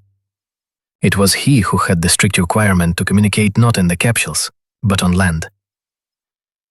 He's in the Kargass Zone, which is dangerous in itself. Also, at some point, military actions may reach the system. Well, and the main point. It is impossible to properly organize hidden security of the facility if you yourself constantly need to escape from drones, Vsevolod began to list. Add to that the engineering work that needs to be done covertly. Veles, Akaya added. We're going to insert the cube into a 10-kilometer obelisk. Baby, Khan retorted, but the engineering work was needed precisely because you're going to move the cube. Snow White was momentarily at a loss. She had been so caught up in the idea of the move and the calculations to accomplish it that she had completely lost sight of the obvious. That's just the way some scientists' brains work. They see the goal clearly, but are blind to everything around it. However, she quickly pulled herself together and pretended that she hadn't said anything at all. It's a long way to get there. Klim added his might into the discussion. And Kargass is not only a dangerous zone, it's also the family's fiefdom. If the drones detect suspicious activity near the cube, they'll report it to your grandfathers and great-grandfathers, and then… Okay. You've convinced me. In principle, I don't care where it will be. The main thing is that you don't screw up with the transportation. And Kargass is not a fiefdom. It is developing on its own and is not controlled by the family. Although it's none of your business. Better tell me what's there on my order. The cargo is currently being formed, Vsevolod reported, but I doubt that it will all fit into the Perfos hold. It's time to use a truck here. Well then, put it to use. Maybe you'd better curb your appetite. We're far from being an inter-system corporation with trillion-dollar profits. And that's good, Khan smiled smugly. If you're already starting to get indignant, then after the next order you'll definitely want to get rid of me. The fathers will think the same. See, my plan is already working. I'm a genius. Maybe, Klim turned conspiratorially to Vsevolod and ran his thumb across his throat. It really is easier for us to just kill him. Bad idea. The prince nodded slightly to the side and glanced meaningfully. Following his gaze, Klim discovered Akaya, who was burning the pilot with a sullen squint of bright green lasers. I'm just kidding. That's a bad joke, Snow White said in a businesslike tone. After jokes like that, new clones stop coming to life. Got it. No more bad jokes, only good ones. Honestly. Well, since we've sorted that out, the prince decisively turned the conversation to a serious topic. Then let's get back to business. Actually, the problem isn't the cube. It's relatively small and we can easily arrange transportation whenever we want. But before that, we need to drag luck to a secluded place. And that's a completely different scale of work. I got my hands on a copy of the quest that Pratchett gave to some agency pilots, and by all appearances the clan is being closely watched. Any participation by the Slavs in moving the obelisk will immediately arouse unnecessary interest. In addition, it would be inappropriate for me to use the clan fleet for personal needs. Therefore, the incomparable Shakti may have to act with the forces of her pride. However, we cannot discount the possibility that Shakti is also already under surveillance, especially since there is no pride, added the girl. Because of the deal with Sharani Radha, I had to leave the old clan, but I don't have my own yet. So don't count on the pride's help. I'm like a marriageable bride now and can only use my personal assets. I don't have a fleet anymore, or rather, not yet. In light of my proposal, all this is completely unimportant, my dear. Vsevolod bowed his head slightly. Then the prince's eyes widened considerably. He suddenly realized that he had shown disrespect to the high-born princess of the Saurs and quickly tried to correct the situation. Not in the sense that the contribution you made to the cause of our small club is unimportant. We appreciate both the efforts and the selfless sacrifice you had to make in order to obtain the obelisk. And I can in no way belittle the role of Shakti pretended to listen attentively to the prince's words, and at the same time squeezed Klim's wrist under the table with force. The muscle amplifiers in her suit hummed faintly before the bones in his hand cracked. Klim hurried to reason with his friend. Vanik, let's not do all this nonsense. Everyone here is ours. But I just wanted to apologize for the stupid thing I accidentally said. Understand, I had no intention of… Ouch, Venya, you're hurting me. In what sense? Klim abruptly pulled his hand out from under the tabletop, and everyone noticed that Shakti had grabbed his wrist with a death grip. See, my fingers are already turning blue. Next time it will be the neck, Shakti mouthed and graciously released the pilot's wrist. Did you hear that, Vanik? Your speech even created a threat to my life. So come on, buddy, get to the point. Well then, let's get down to business. The situation is that we have the means, but we don't have our own fleet. An old friend of mine suggested the idea of assembling a fleet of free pilots. Wait, but this is even worse than attracting the Slavic fleet. Then anyone can sneak into the team. True, the prince smiled slyly. All interested parties will definitely get excited. Or will they itch? It doesn't matter. The idea is not to be secretive, but to gather all the spies in one place. I propose the following plan. Ibid, residential complex. It is almost impossible to meet a rational person in the corridors of Alpha 1. Service droids are also rare. It is impossible to rent luxury apartments, except perhaps a small apartment for a day. However, in conditions of a small number of clients, the inexpensive service prefers to maintain its reputation. The hotel's best suite is quite cozy. On the floor near the front door are two pilots RKS 1200 in transport position. In the middle of the bedroom is a crumpled blanket. The sheet on the bed is crumpled, and across it are two naked pilots lying pressed together by their sides and crunching salted nuts from a vase on the coffee table. And how do you like our talkative prince's plan? Shakti gracefully sent another nut into her mouth. Very long. Well spotted, Khan. The girl couldn't help but smile. But am I serious? A plan like any other. A typical scam. Remember how we came up with worse things in the academy during the simulator games? Too bad it won't work. What do you mean it won't work? You were praising it. I mean, in a strategic perspective. As a tactical move, the plan is good, but the obelisk is not the issue. Pratchett continues to dig his nose into the ground. What? Digging the soil with his nose? Why? Oh, sorry. It's a turn of phrase from my homeland. It means that he's looking for something, and soon he will connect Slavs not only with me, but with you too. I think I already have. After all, Vsevolod and I were engaged for some time. All the more so. It turns out that no matter how you hide luck, sooner or later Pratchett will find it. And then, in the end, he will also get to the bottom of it. Самый щевенный вих, а звужи стратренях нести в шани. Дразиняне от пол и створяне. Пислищи азужисна етроконекто. О, no, Кан. Севыщасно привеснощена стадо от собу. Кинагайнта раба идея. По прочету скачи венесты фемейк. Соди ахматы, мисре двосны. Есть стильная деглая UAP статы новайта доурия. Со триях моел. Не миллион. Кен нешняв кен на поже. You think you're the smartest, huh? И он не розы нога спершены. Я стошах путах перфекту операсона. And they're all corpse. Межначение нога спай операсона. Ебнажено вайт еще до которой водна пердани каналясами. Юнь поривайт. Ким фіністіжисте карал. Суатродне привіси, темнійство, і затечеріста полі, і спірда, і спирцуалі. Ah, I see. Will you connect your pet psyker? Nothing will come of it. Why is that? Because the killers are sought not only by the method of murder, but also by the motive. They will raise Pratchett's agent archives, and in them will be Vsevolod and you and even me. It's unlikely that Pratchett keeps such secret information in the archives. Information about the sphere and our miraculous resurrections is only in his head. You probably don't know that, but I know for sure that if the killer is caught, they won't look any further.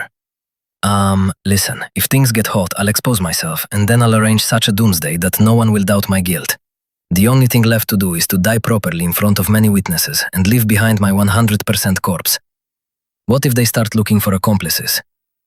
Then each of you will honestly admit to the interrogator that you are not guilty of anything.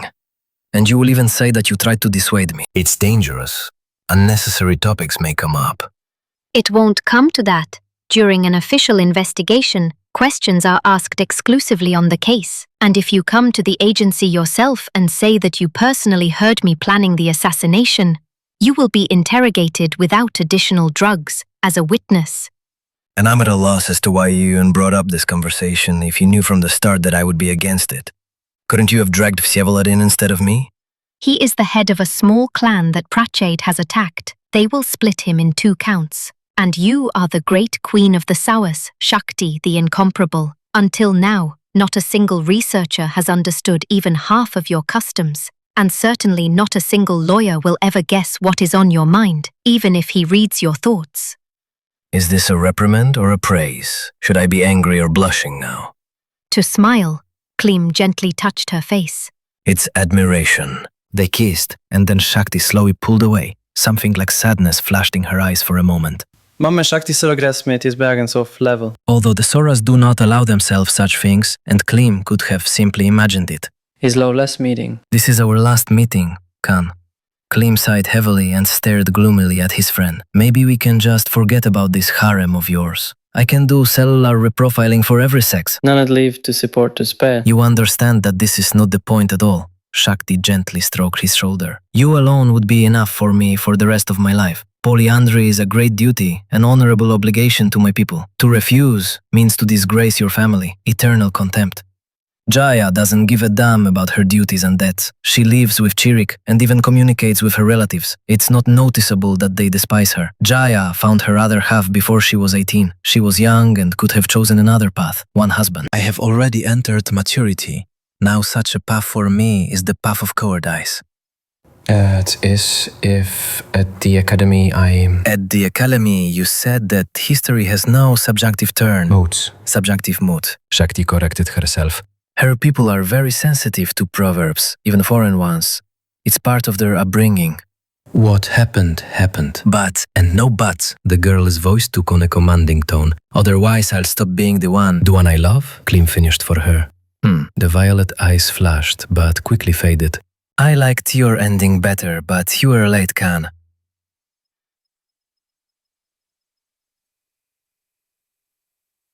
Chapter 19. Systems A3.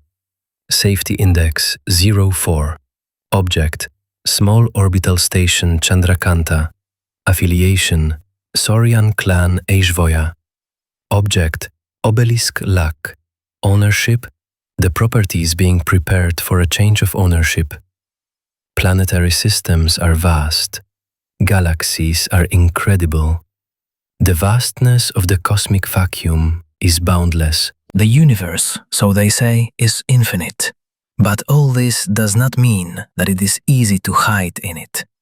If the agency has formed a quest for surveillance, the universe quickly turns into a shallow puddle of muddy water, populated by tiny but eyed creatures from surface to bottom.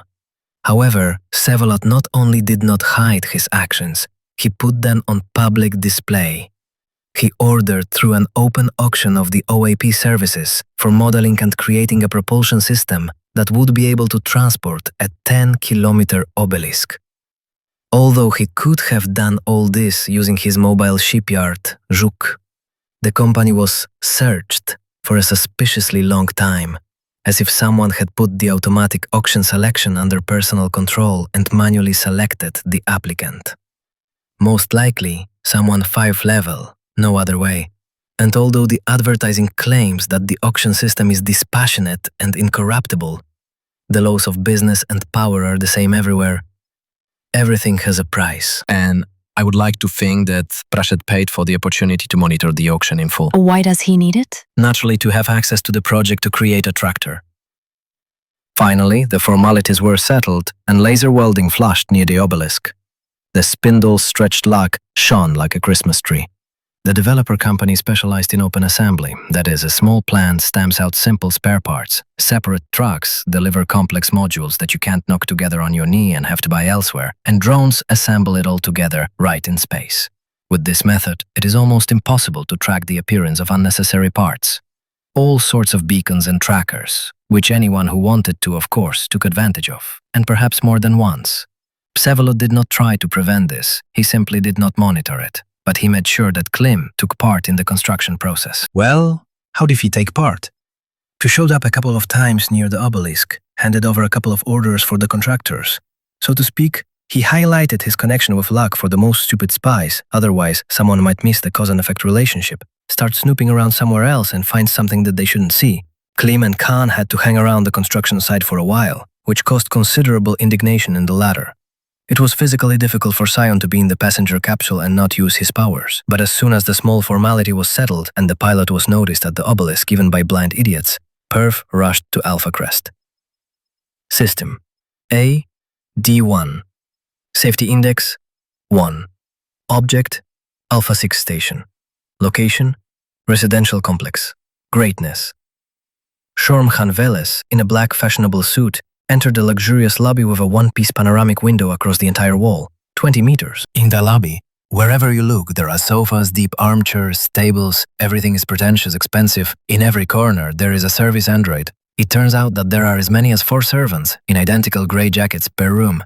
They bowed their heads and froze in anticipation of the master's orders, like wax figures. Actually, this isn't really a lobby. It's just a hallway in the hotel's royal suite. 100,000 credits a day. Klim would have rented something cheaper. But there was only one room with a suitable window. Khan rejected the rest. Watching Veles nod to himself smilingly while examining the situation, Klim began to suspect that the problem was not at all in the appropriate location of the window. It's nothing. You in the Commonwealth know how to make little rooms whenever you want. Khan tried the softness of the sofa with his psionic butt and was satisfied. How much did you say it costs? 100 pieces a day. And how much did that capsule cost that we have in the lab? 5 million. So you can only rent this room for 50 days. Having made the calculations, Khan smacked his lips with displeasure. You'll have to pay me more, Bass. Eternal life is not worth eternally plowing for your provision, psyker. It won't be for long until I become the Emperor of the Commonwealth. Then you won't have to plow anymore. You'll just serve me like the other slaves. Dream. They both stopped at the window. The glass was so transparent that it seemed as if it wasn't there at all, and you were standing on the edge of a tall cliff surrounded by a colorful plain. The upper city lay beneath your feet. High-rise towers, threads of pedestrian paths, green parks, blue squares of lakes. Thousands of black dots were flying in the air like ripples, air taxis, personal flyers, and even pilot capsules. All of this was much lower than your souls. Only the proud monolith of the black skyscraper reached eye level. On the facade was the golden inscription OAP, framed by wings. Behind the skyscraper rises the spire of the city's Terra complex. The needle-like structure filters out harmful gases and creates forced circulation of air masses under the dome of the upper city. A disc is mounted on the steel top of the Terra complex. This is the site of the most expensive open-air restaurant, Skydock. It is believed that the cleanest air in the city is there, but in fact, the highest prices. However, the view from the disc is really interesting, exciting and frightening at the same time. The floor in the restaurant is transparent.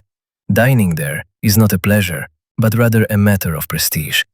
But the most important thing is that the Skydock is located only 50 meters above the royal suite of the Velice Hotel, right under the dome of the upper city. Воздущайте садочки на мно обломисох прохолоб ставым ем полниями.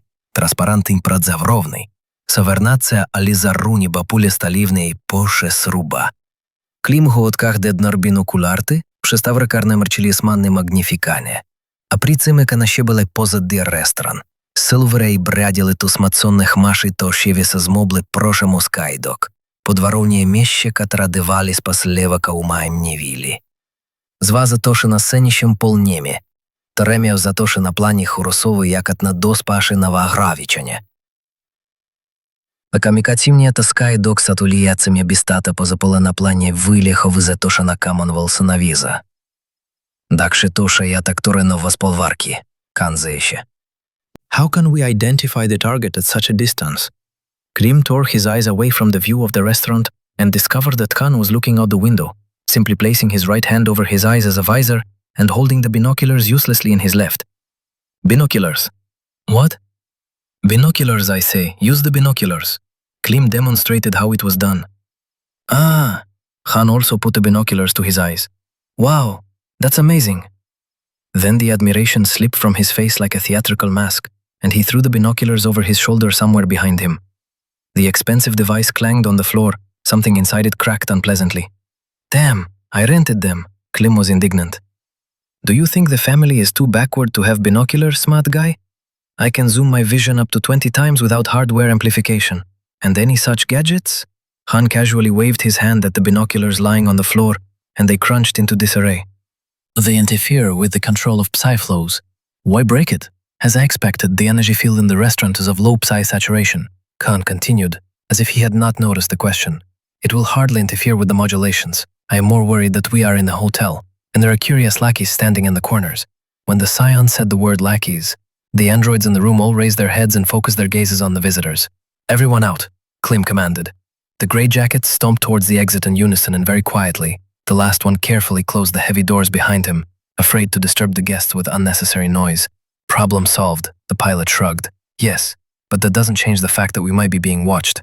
This is greatness, psyker, and the royal suite to boot. There are guys here that no hotel administration would dare to spy on. Finding out some secrets is fraught with the destruction of all relatives up to the 7th generation. Besides, greatness is a whole network, a big brand. They care about prestige. It's safer to talk here than in 2 capsules under 1 fuselage. Then why don't we hold these stupid secret briefings of yours here? Maybe you should concentrate on the matter at hand? What business? You said the target will arrive only tomorrow, and even then it is unknown at what time. But don't you need to practice, I don't know, calculate some side trajectories? I am the son of the family. A dummy. Remember this. I am already tired of repeating it. Better order something normal to eat. Otherwise, these food briquettes of yours with the taste of plastic are making me sad. You already have your ID. Order it yourself. 15 minutes later, they were having lunch. Khan ordered various exotic dishes. In order to irritate Klim, he was guided by the incomprehensibility of the names when choosing. The more jaw-dropping, the better. Some dishes were unpleasant to look at, let alone eat. However, after the meat of the paralyzed newts, which he had to treat himself to on a rectangular island, the pilot reconsidered his preferences and now ate everything except for what the neural network labeled as poison. Besides, this is greatness after all. Here, even poison is prepared so that you lick your fingers, and bending over from poisoning, you will also demand more. And still, I don't understand. Khan noisily sucked the unpleasant-looking mollusk out of its shell, thoughtfully chewed it and spat it out under the table. Flack, worse than Tar's navel. Not a delicacy but rotten morgue. And bon appetit to you too. So why did you hang around with this empty shell for so long? It was high time to get rid of him since he was threatening the cube. The Psion began to disgustedly wipe his stained chin with a napkin. The threat is only indirect for now. Klim critically examined his portion of mollusks, wanted to move them further away, but then remembered that he was in greatness and tried them, appreciated them, and began to swallow them one by one between the spoken sentences, like punctuation marks, specially sucking them out of the shells as noisily as possible, because this sound made Khan wince in disgust. Initially, he attacked the Slavs because of the ancient sphere. They would have given it away. It's not of great value. Vsevolod is not allowed by clan pride. Then it was high time to remove it, Or are you not even capable of taking down an old man without the son of the family? They are capable. I even recently destroyed his estate. I could have finished him off along the way. There was even a suitable moment. So what's the matter? Professional deformation. What? You see, among pilots, how can I put it correctly? It is not accepted. When immortals quarrel, only ordinary people and credit reserves suffer. Killing each other is bad form. Murders are not liked by other immortals, since they create unnecessary precedents. Big guys can kill the winner as a warning, even if he was within his rights. Oh, such morals. And you also said that the family are backward aborigines. Everything is simpler with us. We met in a duel and sorted it out, once and for all. There is strength, no need for intelligence. This once again proves that you are savages, Klim grinned. In the Commonwealth, every enemy is first and foremost a rival with whom you play a complex chess game and can appropriate all the captured pieces. There is no need to kill each duelist. It is better to meet him again and take even more. As for me, it's better to kill him and avoid future problems. Then, sooner or later, you will meet an enemy who will finish you off, and this way there is always a chance for revenge. So the immortal cast plays with toys, and the pawns are used up? And you also claimed that the family treats empty shells badly. At least, we resolve disagreements among ourselves, and not at the expense of mere mortals. Yeah, right, they're just your slaves. By the way, you're also a mere mortal here. Not a pilot, not an agent. An ordinary citizen. Come and have a laugh, you wit. How long has your head been hurting? Khan pulled a bowl of cream-colored soup toward himself, and after sniffing it, smiled with satisfaction. And since you have such notions here, why did you decide to break the rules and finish off the enemy? Initially, I thought it would be like with the other immortals. Pratchett would torment the clan, understand that we are too tough, and would leave to look for other rivals. But in our last conversation, Vanek mentioned that such people do not give up. Pratchett brought with him the priorities from his old, earthly life. He would either die or win this game. So I decided that if that was the case, then let him die. What can you do? I'll probably back you up on that one, Bers. The cube isn't a prize worth betting on in any game. But why was there such a fuss about luck? After Pratchett's death, everything would have died down anyway. The quest has already been written out. The agent's death won't cancel it. Besides, no one except you knows that I'm going to kill Pratchett. Vsevolod is still playing the game. Why didn't you tell him? So that he doesn't know. Klim explained like an unreasonable child and began to finish off the mollusks. Khan tried to come up with a counter-joke, but came up with, logical, even flak, there's nothing to object to.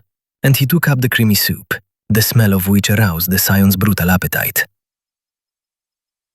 The next morning began with Klim moving one of the sofas closer to the window and starting to watch the skydock through the remaining intact binoculars. Customers came and went.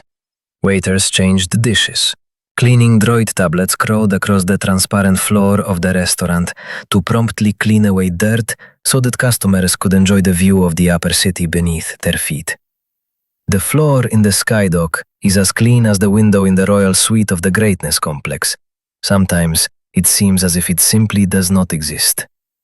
At some point, the number of visitors began to decrease, as if the old ones were leaving and new ones were no longer allowed in. Within an hour, the restaurant's disc was pristinely empty. Even the waiters had disappeared somewhere. The last tablets thoroughly polished the floor and also disappeared. Then the technicians appeared from the elevator. A whole team in brown overalls. The guys went about their business and in 15 minutes they had examined every inch of the restaurant with hand scanners. Well, they hadn't given this job to droids. They were being overcautious. Despite the rule of not killing immortals, the gentlemen agents are very careful about their safety. Nothing's left to chance. They don't even trust the Heavenly Dog security service. They send their own specialists. Towards the end, the technicians set up several tables in a U-shape and left, and OAP agents began arriving in the hall, one after another through different elevators. When Klim destroyed Pratchett's estate, he did not cancel the celebration. After all, important men were invited who would soon advance his career. Pratchett simply changed the location. and did not make a secret of it. Several local media outlets even happily trumpeted the meeting. Now, reporters will be able to film the celebration. There is no distorting shield in the skydock, only a protective one, through which everything is clearly visible. There were about 15 people in all. Apparently, Pratchett had not invited small fry. Each agent was dressed in his own distinctive suit. All Klim could make out were the bright colors of their clothes. The agents sat around the table like dressed-up parrots in a cage. The only one who looked like a grey crow was Pratchett himself, who had not changed his usual strict military-style jacket. Klim would have recognized this jacket from a million from any distance and without binoculars. Psyker, it's your turn. Khan, plump from breakfast, dressed in a snow-white robe, dozed in a massage chair. What? Already? Is it okay that I'm not in the front door? Even naked, they're unlikely to notice us. Okay.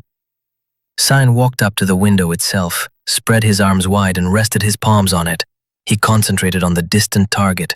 Meanwhile, waiters with trays were heading towards the table, from the very exit that the technicians had entered earlier. It was not hard to guess that they were carefully scanning each steward and his load. The waiters quickly set the table and quickly left, not wanting to disturb the important guests. A figure in a dark formal jacket rose to the head of the table. In a dark suit. See? He just stood up. He's probably giving a speech. Klim was glued to the binoculars. At first, nothing happened. Pratchett continued to stand and, it seemed, hold a glass in his hand. From such a distance, even with binoculars, it was not very visible. And then, the agent's head burst like a watermelon, hit with an iron mace. This is the wrong agent, Psyker. What are you doing? The remains of a red-clad man's head continued to spray shreds at the guests. The decapitated body slowly fell to the side, and everyone present at the feast froze, as if a film had been paused. I told you it was far away. Don't freak out. We'll gradually get to him. At the word, we'll get there, the chair on which the agent was sitting in a blue dress or robe was cut in two. Naturally, it was cut along with the agent. What the hell? Han feigned indignation. You're distracting me, bears. I remained silent. Shut up! The Scion leaned his forehead against the cold glass and closed his eyes. I told you, you're distracting me. Hell moon, and Bessie in 7 dealers with talking the specific.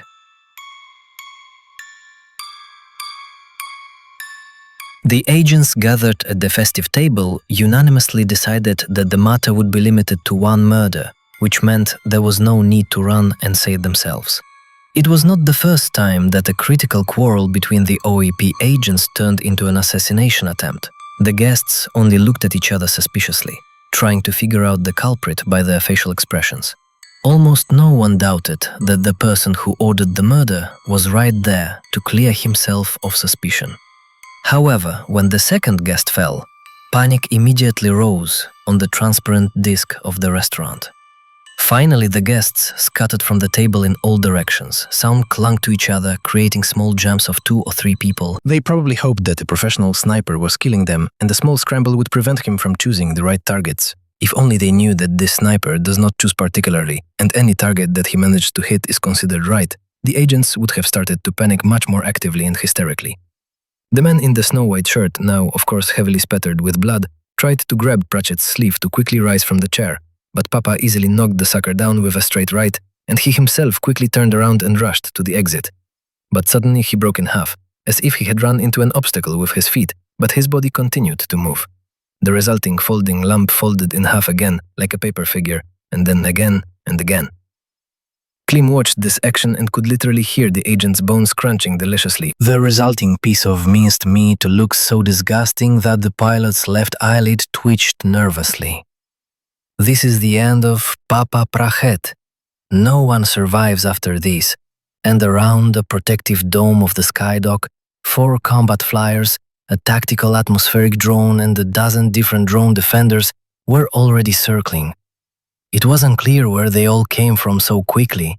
All this army bristled with scanners and tried in vain to detect the shooter or at least the radiation from his incomprehensible weapon. But it was useless. Only some weak side disturbances were recorded, but they came from under the dome itself, and everyone there was friendly. Then the guards changed tactics. The atmospheric machine gas began to rattle. It simply began shooting down all nearby flying objects not registered on the security list. The first to explode were two flyers of leading news channels filming a video about the meeting of agents. Then the drones of simpler media began to rain down. The combat flyers began to diverge in concentric circles to increase the scanning area. 5 seconds later, the entire flying diversity of upper city devices recoiled from the spire of the Terra complex like fry from a stone thrown into the water. Meanwhile, armored fighters began jumping into the restaurant hall from the elevator. They covered the agents with their bodies, helped those who had fallen to rise, and those who were lost in fear to find the exit. An entire platoon formed a ring around one of the guests, the only one who looked older. Klim thought that this agent must be 1,000,000 years old, since even the Commonwealth's medicine could no longer cope with tissue rejuvenation. The old man, behind the palisade of armored bodies, nimbly hobbled toward the exit.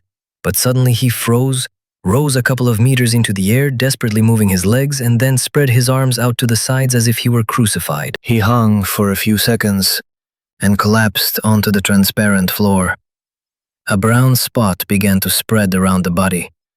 The soldiers grabbed the old man and dragged him to the elevator, leaving a long smeared mark on the glass of the disc. This one was already too much, psyker. You can't suddenly stop psi modulations of such power. It can cause an unpleasant 5-minute migraine. Khan shook his hands, releasing the tension. Phew, I'm tired. So the quiet grandfather fell victim to a psychic migraine. Tell me also that he was the kindest and sweetest representative of the Commonwealth. This is a gathering of OAP agents, and each of them is the devil incarnate. I just can't even imagine what kind of fuss will arise. The station will be closed for a week, no less. There will be raids all over the city. We made you an ID just in time. All those who are not registered will most likely be interrogated with particular partiality. What a mess you've made, and all you had to do was finish off one single idiot. Look at it from the other side. Which one is this? Well, you said that you can look for killers based on motive. But who had a motive to kill a whole bunch of agents? Certainly not us, right? Everyone will think that it's their internal agent squabbles. The thought is not without meaning, Klim nodded. I told you that besides being the son of the family, I am also a genius. Tell me again that you planned this whole mess from the beginning? Naturally, Khan made big, honest eyes. Liar. Speaking of lies, now I won't have to invent work for the fathers that I did for you. I'll tell them the honest truth. You can't make something like that up on purpose, Flack. About 20 minutes later, all the upper city streamers simultaneously released videos about the incident at the Skydock. It turns out that only the lazy did not film the meeting. Hundreds of different recordings from all sorts of places spilled out onto the internet.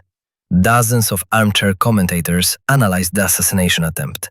Main news: the chairman of the General Agency of Pilots has been killed.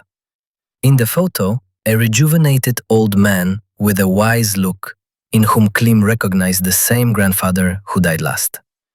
One of the founders and the permanent head of the agency for many centuries.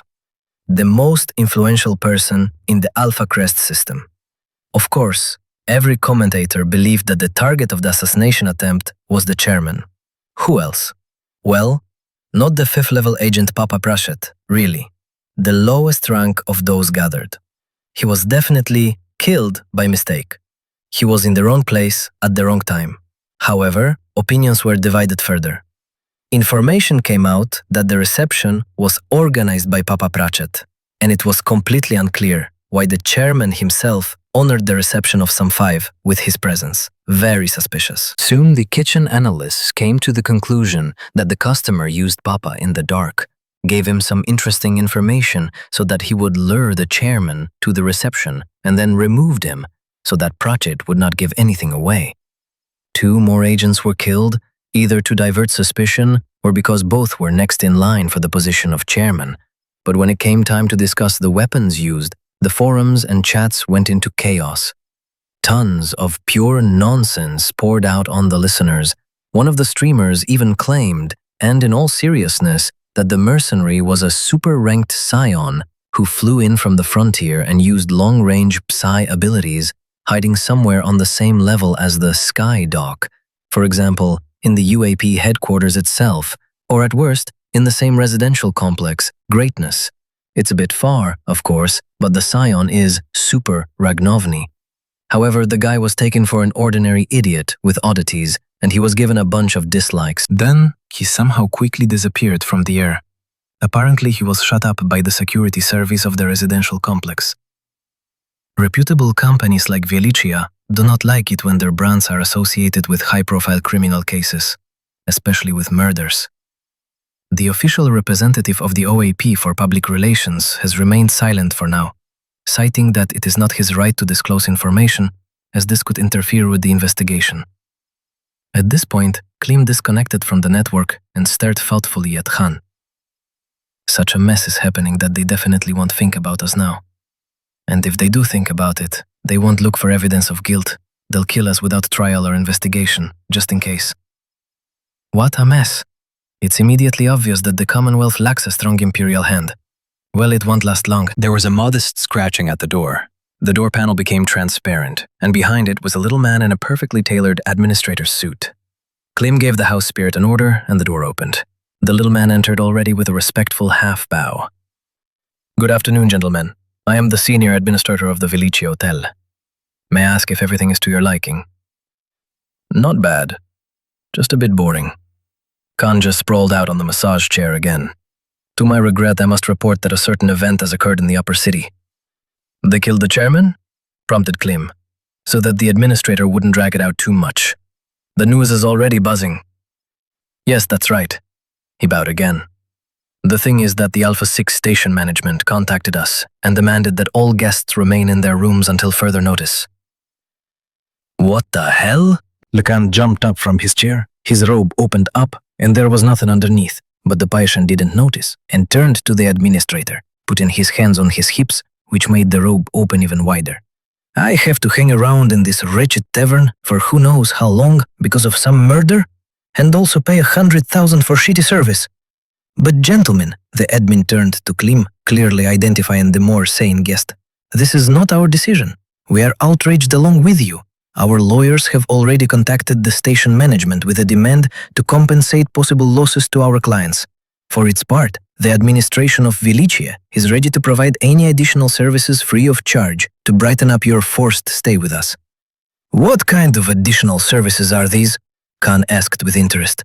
The administrator gave Velis a quick glance. It was unknown what exactly he saw under the open robe. But a moment later, a fan of holographic images of indecently dressed, or rather indecently undressed beauties arrived on Khan's neural network. So, the scion's tone changed to businesslike. I'll have this one, and this one. Let them go straight to... Here he turned to Klim. Where did you say the pool is, Bers? I think it's the third turn on the left. The pilot pointed his finger at the nearest passageway. You can get lost in the royal suite without a map. The guests haven't even explored half the rooms yet. The fourth turn on the left, if I may tell you, gentlemen, the administrator added, bowing. The ladies will arrive soon. Anything else? Gradually we'll get to something. Khan smiled, instantly becoming kinder. They left the royal suite only after 2 days. All this time, the greatness was being combed by investigators. The lower floors with the staff were being interrogated by police drones, the middle guests were being interrogated by polite androids in uniform, and the deputy head of the Alpha 6 Concord station showed up in the suite. The portly uncle delicately asked the gentlemen Shorm Khan Veles and Klim the Magnanimous if everything was alright and if they had seen anything suspicious. At that time, the Khan was having fun with the girls, so the uncle diplomatically decided not to bother him and only asked Klim. By the way, the investigator showed up 2 hours after the assassination attempt at the Skydock. He spent literally a couple of minutes in the suite and immediately gave the gentleman permission to move freely. And for the next 2 days, the gentleman simply continued to have fun so as not to arouse unnecessary suspicion. Khan was causing all sorts of mischief, and Klim was quietly getting drunk by the window, looking at the upper city and remembering the days when he was a cadet at the pilot's academy. The image of a mischievous, dark-skinned, black-haired girl with violet eyes kept appearing before his eyes. She was also wearing a cadet uniform and was almost always smiling. Why are you so gloomy, Burrs? Did you quarrel with your queen or something? Be careful not to quarrel with your Snow White. She might find out about your adventures. Klim nodded towards the pool, from where a girlish laugh could be heard. It's just hotel staff, same as 3 rubber vaginas. There's nothing to fight about. What if Akaya now has the same 3 electric vibrators? That's her right, Khan shrugged. She's the love of my life, not a slave. Strange attitude. You're the weird one. 10 days later, Klim delivered Han to the cruiser Vandal and set off to System S on roll A3, Safety Index 04, Branovisolation, Chandrakanta, Affiliation, Saurian Clan Ishvoya, Object, Obelisk Luck, Affiliation, Group of Intelligent Beings, Names Hidden. The cruiser, Perf, emerged from warp next to a New Year's tree entangled in garlands. That's what the Luck obelisk looked like, entwined with the rings of a warp teleport. Since the obelisk was too big, it would be impossible to drag it through the jump gate. That's why they built a pathetic imitation of the engines used in Titan-class ships. There was no point in trying to escape from the observers on this laughingstock, and no one even tried. Sivolod gave the signal and the huge blue rectangle appeared in front of Luck. It moved smoothly and the obelisk fell through it into the warp. The escort ships hurried after. Due to the weakness of the warp teleport, which was assembled almost on the knee, it was necessary to make more than 100 such transitions. It took a whole week to get to the necessary place. Klim was in charge of the parade. Vsevolod and Shakti had more important things to do than watch the obelisk, which was moving at a snail's pace. Fleet Commander Klim had as many as 20 mercenaries on frigates of various sizes under his command. Luck is not such a tasty prize for pirates, but it would be stupid to fly without protection. And all the time during the flight, strange ships were constantly being recorded nearby. It would seem, who would be interested in the voyage of a small group and an obelisk? The strange whim of the new owners, who decided to move Luck to a new place, is interesting, but not so much that they would drag themselves along for a whole week. Apparently, the agency's quest did not involve any other actions except surveillance, because they reached the meeting point without incident. Anomalous Nebula, M72. Gas Cloud C420, 8458299. Description: free for mining.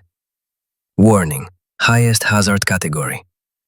The motorcade with Luck arrived at the gas field away from the clan borders of Slavs, the place where the black tentacles of the anomaly barely reached, opening the cloud of C420 to all comers. There were not many who wanted to. 5 gas workers were ensuring their partners at the border if the Centrics suddenly decided to emerge from the gas after the miners, which happens very rarely. Yes, several loners were resting between runs into the dangerous interior of the field. If someone was surprised by the arrival of the strange company, they did not show it. Soon another, no less suspicious group arrived, which included a tractor. It was towing a cheap autonomous life support system TYY-SD, which it had dumped near the obelisk. For some reason, a dozen drones dragged the system inside the Luck and then somehow sealed the passage with fragments of sharp crystal. The oddities didn't end there. The boosters accelerated the obelisk toward the gas cloud and unhooked, unfastening like seatbelts.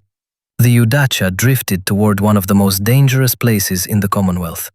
If someone managed to attach a beacon to it, here it is, a signal coming from a cloud that no sane person would dare to enter. And the businesslike drones resembling crabs with 4 claws immediately began to disassemble the propulsion system, which had already fulfilled its functions. There is no doubt that most of the trackers are located in it. Anomalous Nebula M72. Object: Shield-class Citadel. Location: Conference room. Klim, Vsevolod, Shakti, Akaya, and Anpervi.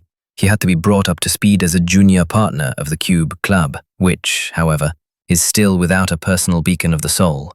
Are you sure that the sentries won't touch the obelisk? After all, there is equipment inside, and it is emitting a fair amount of radiation. Klim was the last to join the discussion. He had just left the capsule and was in a bad mood. Don't you think so? Anne rolled his eyes, apparently answering this more than once. That the question is a bit late. Luck is already in the cloud, but I can reassure you, we have collected enough data on arachnids to be sure that they do not pursue objects that do not have accelerators. That is why the obelisk was sent adrift, and we will have to wait 30 days until it reaches the designated place. Let's not have any unnecessary bickering. Psivolod raised his palms conciliatorily. The operation was successful, let's stop there. If so, Shakti rose from her chair, and everything is fine. I have to go. The UAP has hung a bunch of tasks on the clan to prepare for the assault on the 5 central systems of Kargass. I was even temporarily reinstated in the clan, until the end of the hostilities. So, goodbye, guys. Bye, friend. The girl winked at Akaya and, without turning around, headed towards the exit. Why did they decide to storm the center so suddenly? Klim asked, watching the Saurian woman with a thoughtful look. I thought the war was dying down. Oh, you were in flight and didn't hear the latest news, explained Psivolod. The agency has identified the chairman's killer. Oh yeah? Klim never told anyone about his involvement in the assassination attempt. Yes, this is Kargass. Kargass! Well, some of his new microdrones. Investigators found their remains in the skydock after the assassination attempt. Now the fighting against the AI has resumed with renewed vigor. Although Anne believes that Kargass was simply blamed. What's wrong? Too long, the admiral of the Slavian fleet said meaningfully.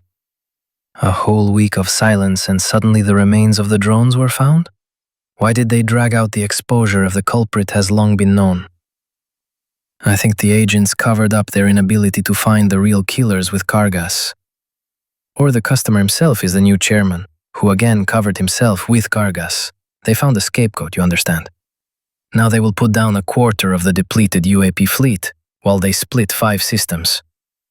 By the way, half of the pilots think so, no less. What do you think? Klim turned to the prince. I don't care. He waved it off. The main thing is that luck finally smiled on us and killed Pratchett along with the chairman. Now we can breathe freely. The quest for us will soon end. There will be no new one, and all the intelligence collected on the clan will remain unclaimed. No one needs it now. Yes, Klim chuckled. That's what luck is. Вираз, Miniograzik, Rashok, Iomask, Anomalous Nebula M72. Sleeve P7784. Object Obelisk. Luck. Terrible anomalous nebulae, also known as continuum deviations, caused by thermal motion of particles or quantum mechanical effects. They can be deadly, very dangerous, or like M72 simply harmful. In fact, it is quite safe to fly through the black clouds of M72, but the speed must be kept low. Otherwise, the shields begin to fail and the skin to be destroyed.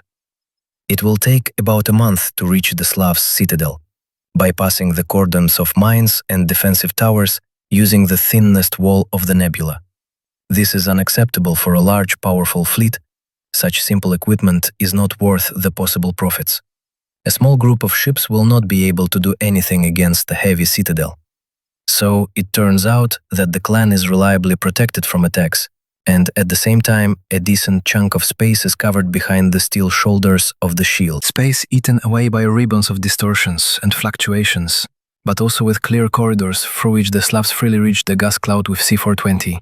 Among the small clean islands of vacuum, there was also a place for luck. The drifting obelisk was met by An the First. For the sake of such a matter, the admiral even took a week's leave, the first time since taking office. And since he was a pilot to the core, no one was surprised that he went on leave on his personal battleship Ibis. A solid 1,047 meters long, somewhat resembling a hammer, the Ibis was specially equipped with the most powerful stasis networks. But even it had to work hard to slow down the 10-kilometer colossus of the obelisk. Luck emerged from the gas cloud, deviating from the set trajectory by only 100 meters. The first 5 attempts to stop it with stasis nets, the obelisk simply dragged Ibis along with it. An even tensed up, fearing that the obelisk would fly further, and then it would take a long time to pull it out of the anomalies. But everything worked out. Then Anne and Akaya entered the lab and reconfigured the life support system. After that, Snow White began to adapt the cube to its new position in the universe, and the Admiral began to place a set of heavy mines and 4 watchtowers around it. Search drones have thoroughly checked the obelisk's surface. They managed to find 6 more beacons of different designs. If the drones missed something, it's not a big deal. A weak signal coming from an anomaly fused with a gas cloud would discourage anyone from looking for the obelisk. Especially since there's no one to want to look for it.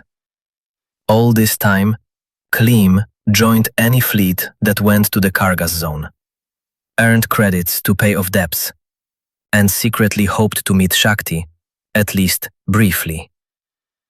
Unfortunately, this never happened. The Saurian family fleet received tasks directly from the 7th level UAP agent, and random gangs of free pilots, which the long cruiser Perf managed to join, from agents to the 3rd. The tasks were too different to hope for an unexpected meeting in space. The United Fleet of the Commonwealth was inexorably approaching the central systems of the Kargass Zone. The AI's resistance was growing.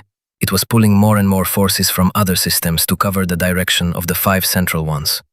The time for the main battle was gradually approaching. The agency had set so many tasks for Kargass that there was simply no one to carry them out. There were not enough volunteers. Drone modules were already being offered at auction for next to nothing. And then the most valuable asset was put into play. The UAP began to offer ratings. And just at the moment when one can climb the hierarchical ladder of immortal pilots without much difficulty, Klim received a call from Khan.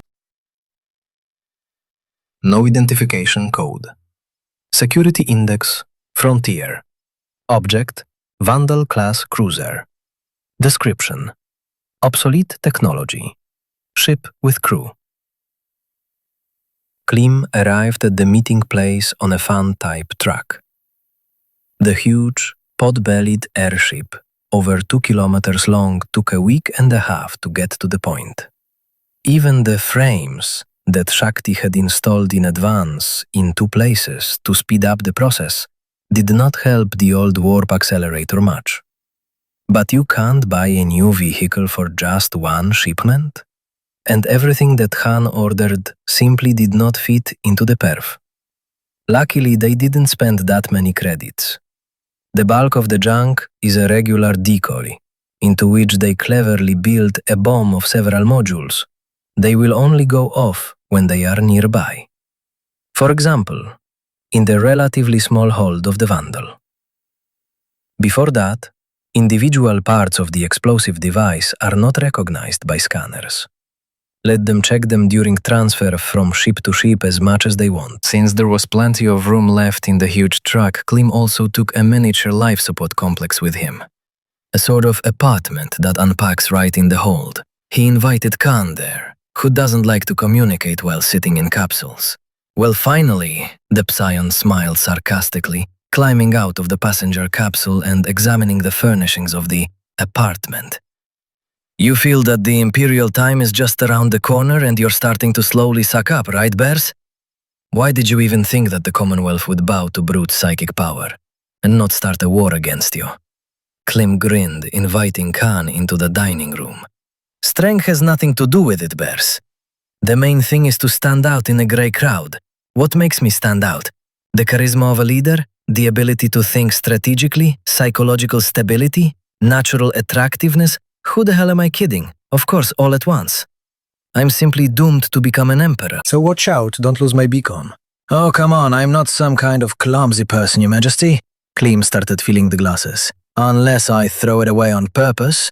And I admit honestly, this idea has been haunting me obsessively for a while now. It's calmer without you.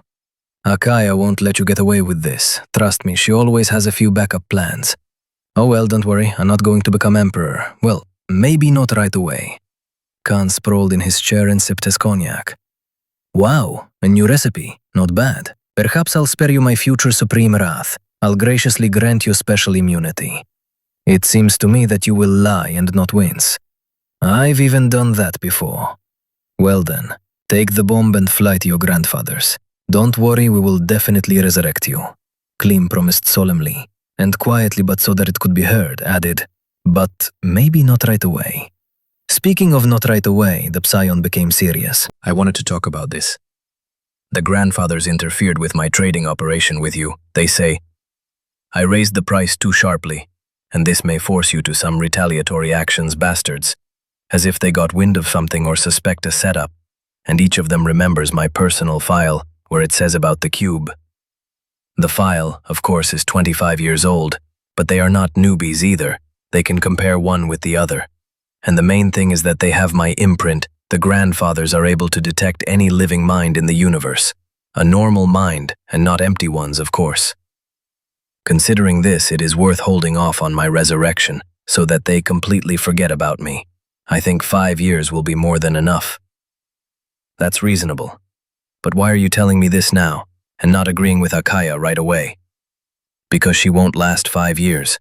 She'll definitely try earlier, or at least arrange an intermediate synchronization. It's unlikely that the grandfathers will start looking for my mind at that moment, but I don't want to risk it. You'll have to steal my beacon. Are you crazy? Akaya won't let me get away with this. You told me so yourself. And she has the keys to the cube. That's why I said, steal. She has the keys, and you have my beacon, and the recording where I ask her to listen to you in this matter. Why do you always set me up, huh, psyker? She'll have 5 whole years to come up with dirty tricks. So, be careful. You're not a piece of shit. You're a berserker. Who else should I trust the lighthouse to if not you? Okay, screw you. In the end, maybe Akaya will love someone else, and there will be no need to resurrect you. Dream. Oh yeah, there's one more problem. The bomb will explode right after loading. I won't be able to get to the cube in time to intercept the beacon. That it was impossible to build a timer into the bomb? What timer? If you ordered the cargo scanners first and then the bomb. I had to go through a lot of trouble to get it in so that it wouldn't be seen. Will there be enough remains left for identification? The bomb is neutron. The damaging factor is 80% neutron wave. It is desirable that at the moment of the explosion you are inside the Vandal, but have not yet climbed out of the passenger capsule. Then the corpse will be almost unscathed. It was foresighted, but I also foresaw something. Remember the droid I crushed when we resurrected Akaya? Because of that, the beautiful Shakti had to buy new ones. Well, here's one of the new ones with my memory module. It will hide the beacon for you and self-destruct. You just need to know the place and hide it again when the opportunity arises. Did you drag Shakti into this too? The beautiful lioness of the Soars was so kind, Han said, smiling with a toothy smile. So that's why you were always complimenting her. Wait! So you had all this planned back then? Let me remind you once again that I am a genius, Bears. It's okay, genius. Soon there will be a crowd of you in the Commonwealth. What do you mean? In a few days, the combined fleet will launch an attack on the central worlds of Kargass. The curtain of the family will burst, reconnaissance of the territories will begin, and very soon, a bunch of your brothers and dads with grandfathers will settle in the Commonwealth. You are not the only such a nimble escapee who wants freedom. Probably not alone, Khan shrugged, but the family will not allow Kargass to be destroyed. The KS will come, which you don't have that many of, right? And from the UAP side, a 1,000,000-strong fleet will gather, with dreadnoughts that pound through 300 Mipris and bombers that work over an area. It's unlikely that psykers will want to die. They won't die, Bears, Khan shook his head. We have few KSs, but they never run out. Are you delirious? You said 2 mutually exclusive things. Not at all. The family ship is a psionic mirage. To put it simply, for dumb, empty heads, it's just a picture. Several fathers sit in a circle, fall into a deep trance, and create a powerful psi projection that flies on its own. The projection has some properties of a physical object, but is not one, and is controlled by the fathers at any distance. If it is destroyed, each participating father will receive a small psychoneural shock, but in a few minutes he will come to his senses and will be able to create a KS again. Of course, they will have to lead it through the warp to the battle site again, but given the speed and distance, each KS shot down by the Commonwealth will return to service in 30 to 40 minutes, and they will never end. And yours, I bet, will take more than a day to get there? But there are still significantly more of us, many times more. Each member of the KS is responsible for his own part of the psi projection.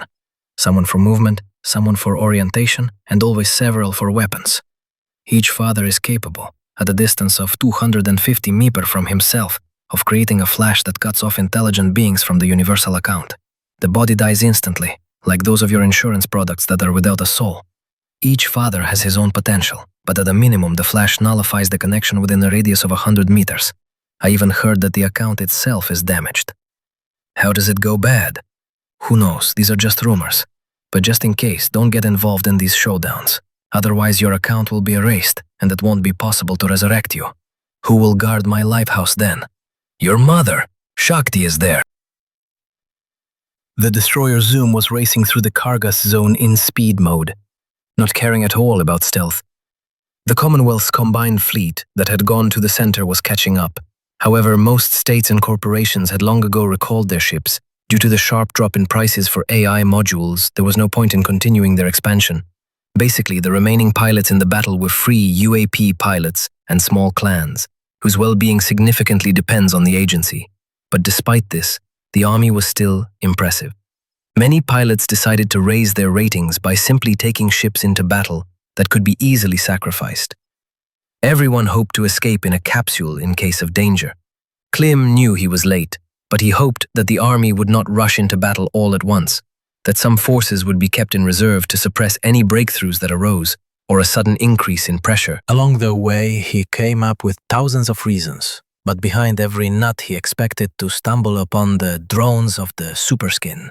However, I came across the first retreating, or rather, fleeing pilots, 5 jumps away from the central systems of the Kargass Zone. About 1,000 ships had gathered near the local nut, oriented from the center to the edge of the zone. The intra-system chat was filled with nothing but curses. But at the second jump gate, aimed deep into the Kargass Zone, there was no queue. 5 cruisers, 20 destroyers, and about 100 frigates were waiting nearby. A small fleet of 3 pilots. The name of the fleet commander caught my eye, and the Zuum warped right up to the nut. Sasha? Fuck! Klim used the private chat so as not to disgrace his classmate with an old nickname. How many years? How many winters? You've assembled a solid fleet, the tramp. Klimich! Hello! Why aren't you running away like the others? Have you decided to use the neighboring system? Don't count on it, it's just as crowded there. Better join me, we'll cover the retreat. Well, actually, I was thinking of joining some kind of strike group. What kind of retreat? So you're late. Well, consider yourself lucky. The drones drew us into a clash on a narrow front near some mega object. We thought it was one of the main AI structures, and when ours started putting pressure, the Merts showed up. What do you mean, the flickering obelisk? Klim pretended to be a hose, speaking about the obelisk in the singular, so as not to introduce unnecessary suspicions to his friend. I mean several thousand fucking shimmers. Oh, come on. I saw it with my own eyes, and my guys will confirm it if you ask. And what? And that's it? Sasha Blecha mimicked. Of course, ours shot down a few of them, but then the ships just started turning off. Well, you know how the Merts work. Bank and the corpse in Biogel, without any external damage. The capsule doesn't help with that.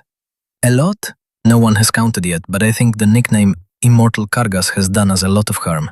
How can we be immortal if all that's left there, bitch, is a graveyard of ships with pilots? And you don't know if the Saurian clan Shak took part in the raid? Are you worried about your passion, because of whom you killed Marin? There was no such thing. Marin went missing. Well, it's a thing of the past. No, bro, I have no idea about the Saurs. There's a 500,000 strong army there. Many didn't even have time to participate. You can't joke around with the Merts, you know? So most likely, the Saurs are retreating to the nuts in neighboring systems. Will you rush off to look for them? I'm not crazy. It's a needle in a haystack. You're thinking correctly, bro. Take the invitation. Throughout the conversation, every few seconds another fleeing ship would appear, in a beautiful blue flash near the jump gate and rush to the next gate to quickly get away from the Kargass Zone. Klim had just accepted the invitation when the following outburst occurred. New signature detected. Attention! Danger! Object, presumably the obelisk, flickering. Fire! Several people shouted at once, but most of the pilots started shooting instinctively, even before the order. It seemed that the fathers who controlled this CS did not even have time to properly look around. The light green coffin, with a crooked grin on the lid, shattered into pieces like a soap bubble. And like a soap bubble, no fragments of the mysterious obelisk remained. Stop shooting! Sasha Blecha commanded, showing by his example that there was no need to worry too much. Excellent work, guys. Let's continue guarding. Klim spent almost a day with the fleet until the flow of retreating forces dried up completely. After which, their group also headed for the Commonwealth systems. As much as Klim didn't want to drop everything and rush to the cube, he understood that it wouldn't be any faster anyway. All the pilots were on edge after such a slap in the face from the AI, and no one would let the destroyer through without waiting in line. Anomalous Nebula, M72. Object, Obelisk. Luck. Naturally, there is no connection with the cube and the general network. Vsevolod did not stretch a series of repeaters to the obelisk hidden in the arms of the nebula. Otherwise, what kind of secret shelter would it be? In order to communicate with someone in the cube, you need to fly to the cube. Klim would have bitten all his nails while getting there, if it were possible in the armored body of the destroyer. Finally, Zuum ejected a transparent drop of the pilot capsule and it docked with the slot of the autonomous complex TYSD. Klim disconnected from the capsule in emergency mode, falling out with the grim liquid of biogel onto the floor of the receiving dock.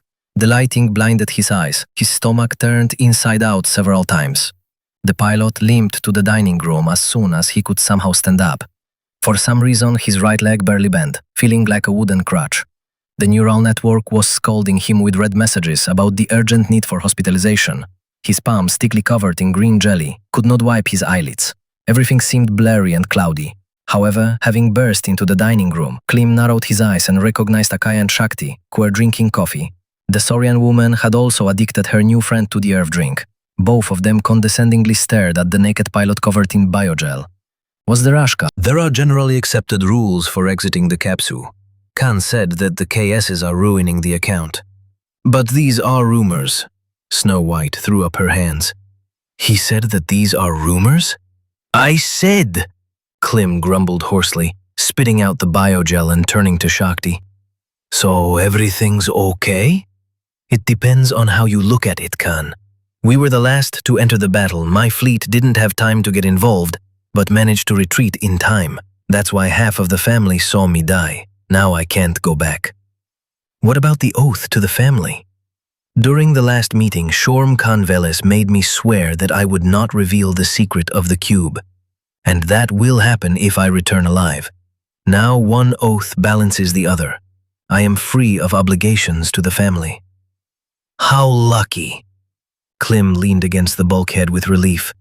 How did he figure out these sour customs of yours to arrange everything like that? Then I'll go to the med capsule for an hour, if you don't mind. The coup make conche de Wiedeniel managed to cleanse the body of the remains of the Ritai mold in 10 minutes. So when Klim returned to the dining room, the girls were still drinking coffee. We have a new problem, Snow White stunned us from the doorway. One of the lighthouses disappeared the other day. There is no one here to steal them. Perhaps the loss is connected with the movement of the cube. Could you take a look at your lighthousing place? You remember that everyone sees only their own. We need to make sure. Yeah, I'll take a look now. On the way, Klim checked the shelter logs and made sure that some time ago, coinciding with the moment of the explosion of some neural bomb, one of the laboratory droids failed. Its memory module suddenly flew. All that was left was to go to the control panel of the main AI and finally clean up the traces so that no one could trace what exactly the droid was doing before the breakdown. Klim stopped near the globe of flying grey moths. Отмешлив рубинатом. Белая целехника врискаю с превней нации. Маштова претайн. Ножми липона. А ножи сувают ритам из истисяния худшие цена. И боже, сейчас ли найнин сарзушился щетвену, ора, так ты влежу, как коли в люто хоть статуйсан прищищивле. Мисс видал же на заважение да протом, найми ми каже да вот. И вот. Это агдал, чтобы славу. Ачи и высшей славу. И высшей славу. А пес. Ка Клим и Шакти. Агиуве паспарялы, идеяли, просмотричес. Ияли — это док. Вот это. ПСС. Как-то зваймо же дали вашу нычу. Миш мужка заведена. И танга не марат. А который, оно рже мистерему будины отворе до числа.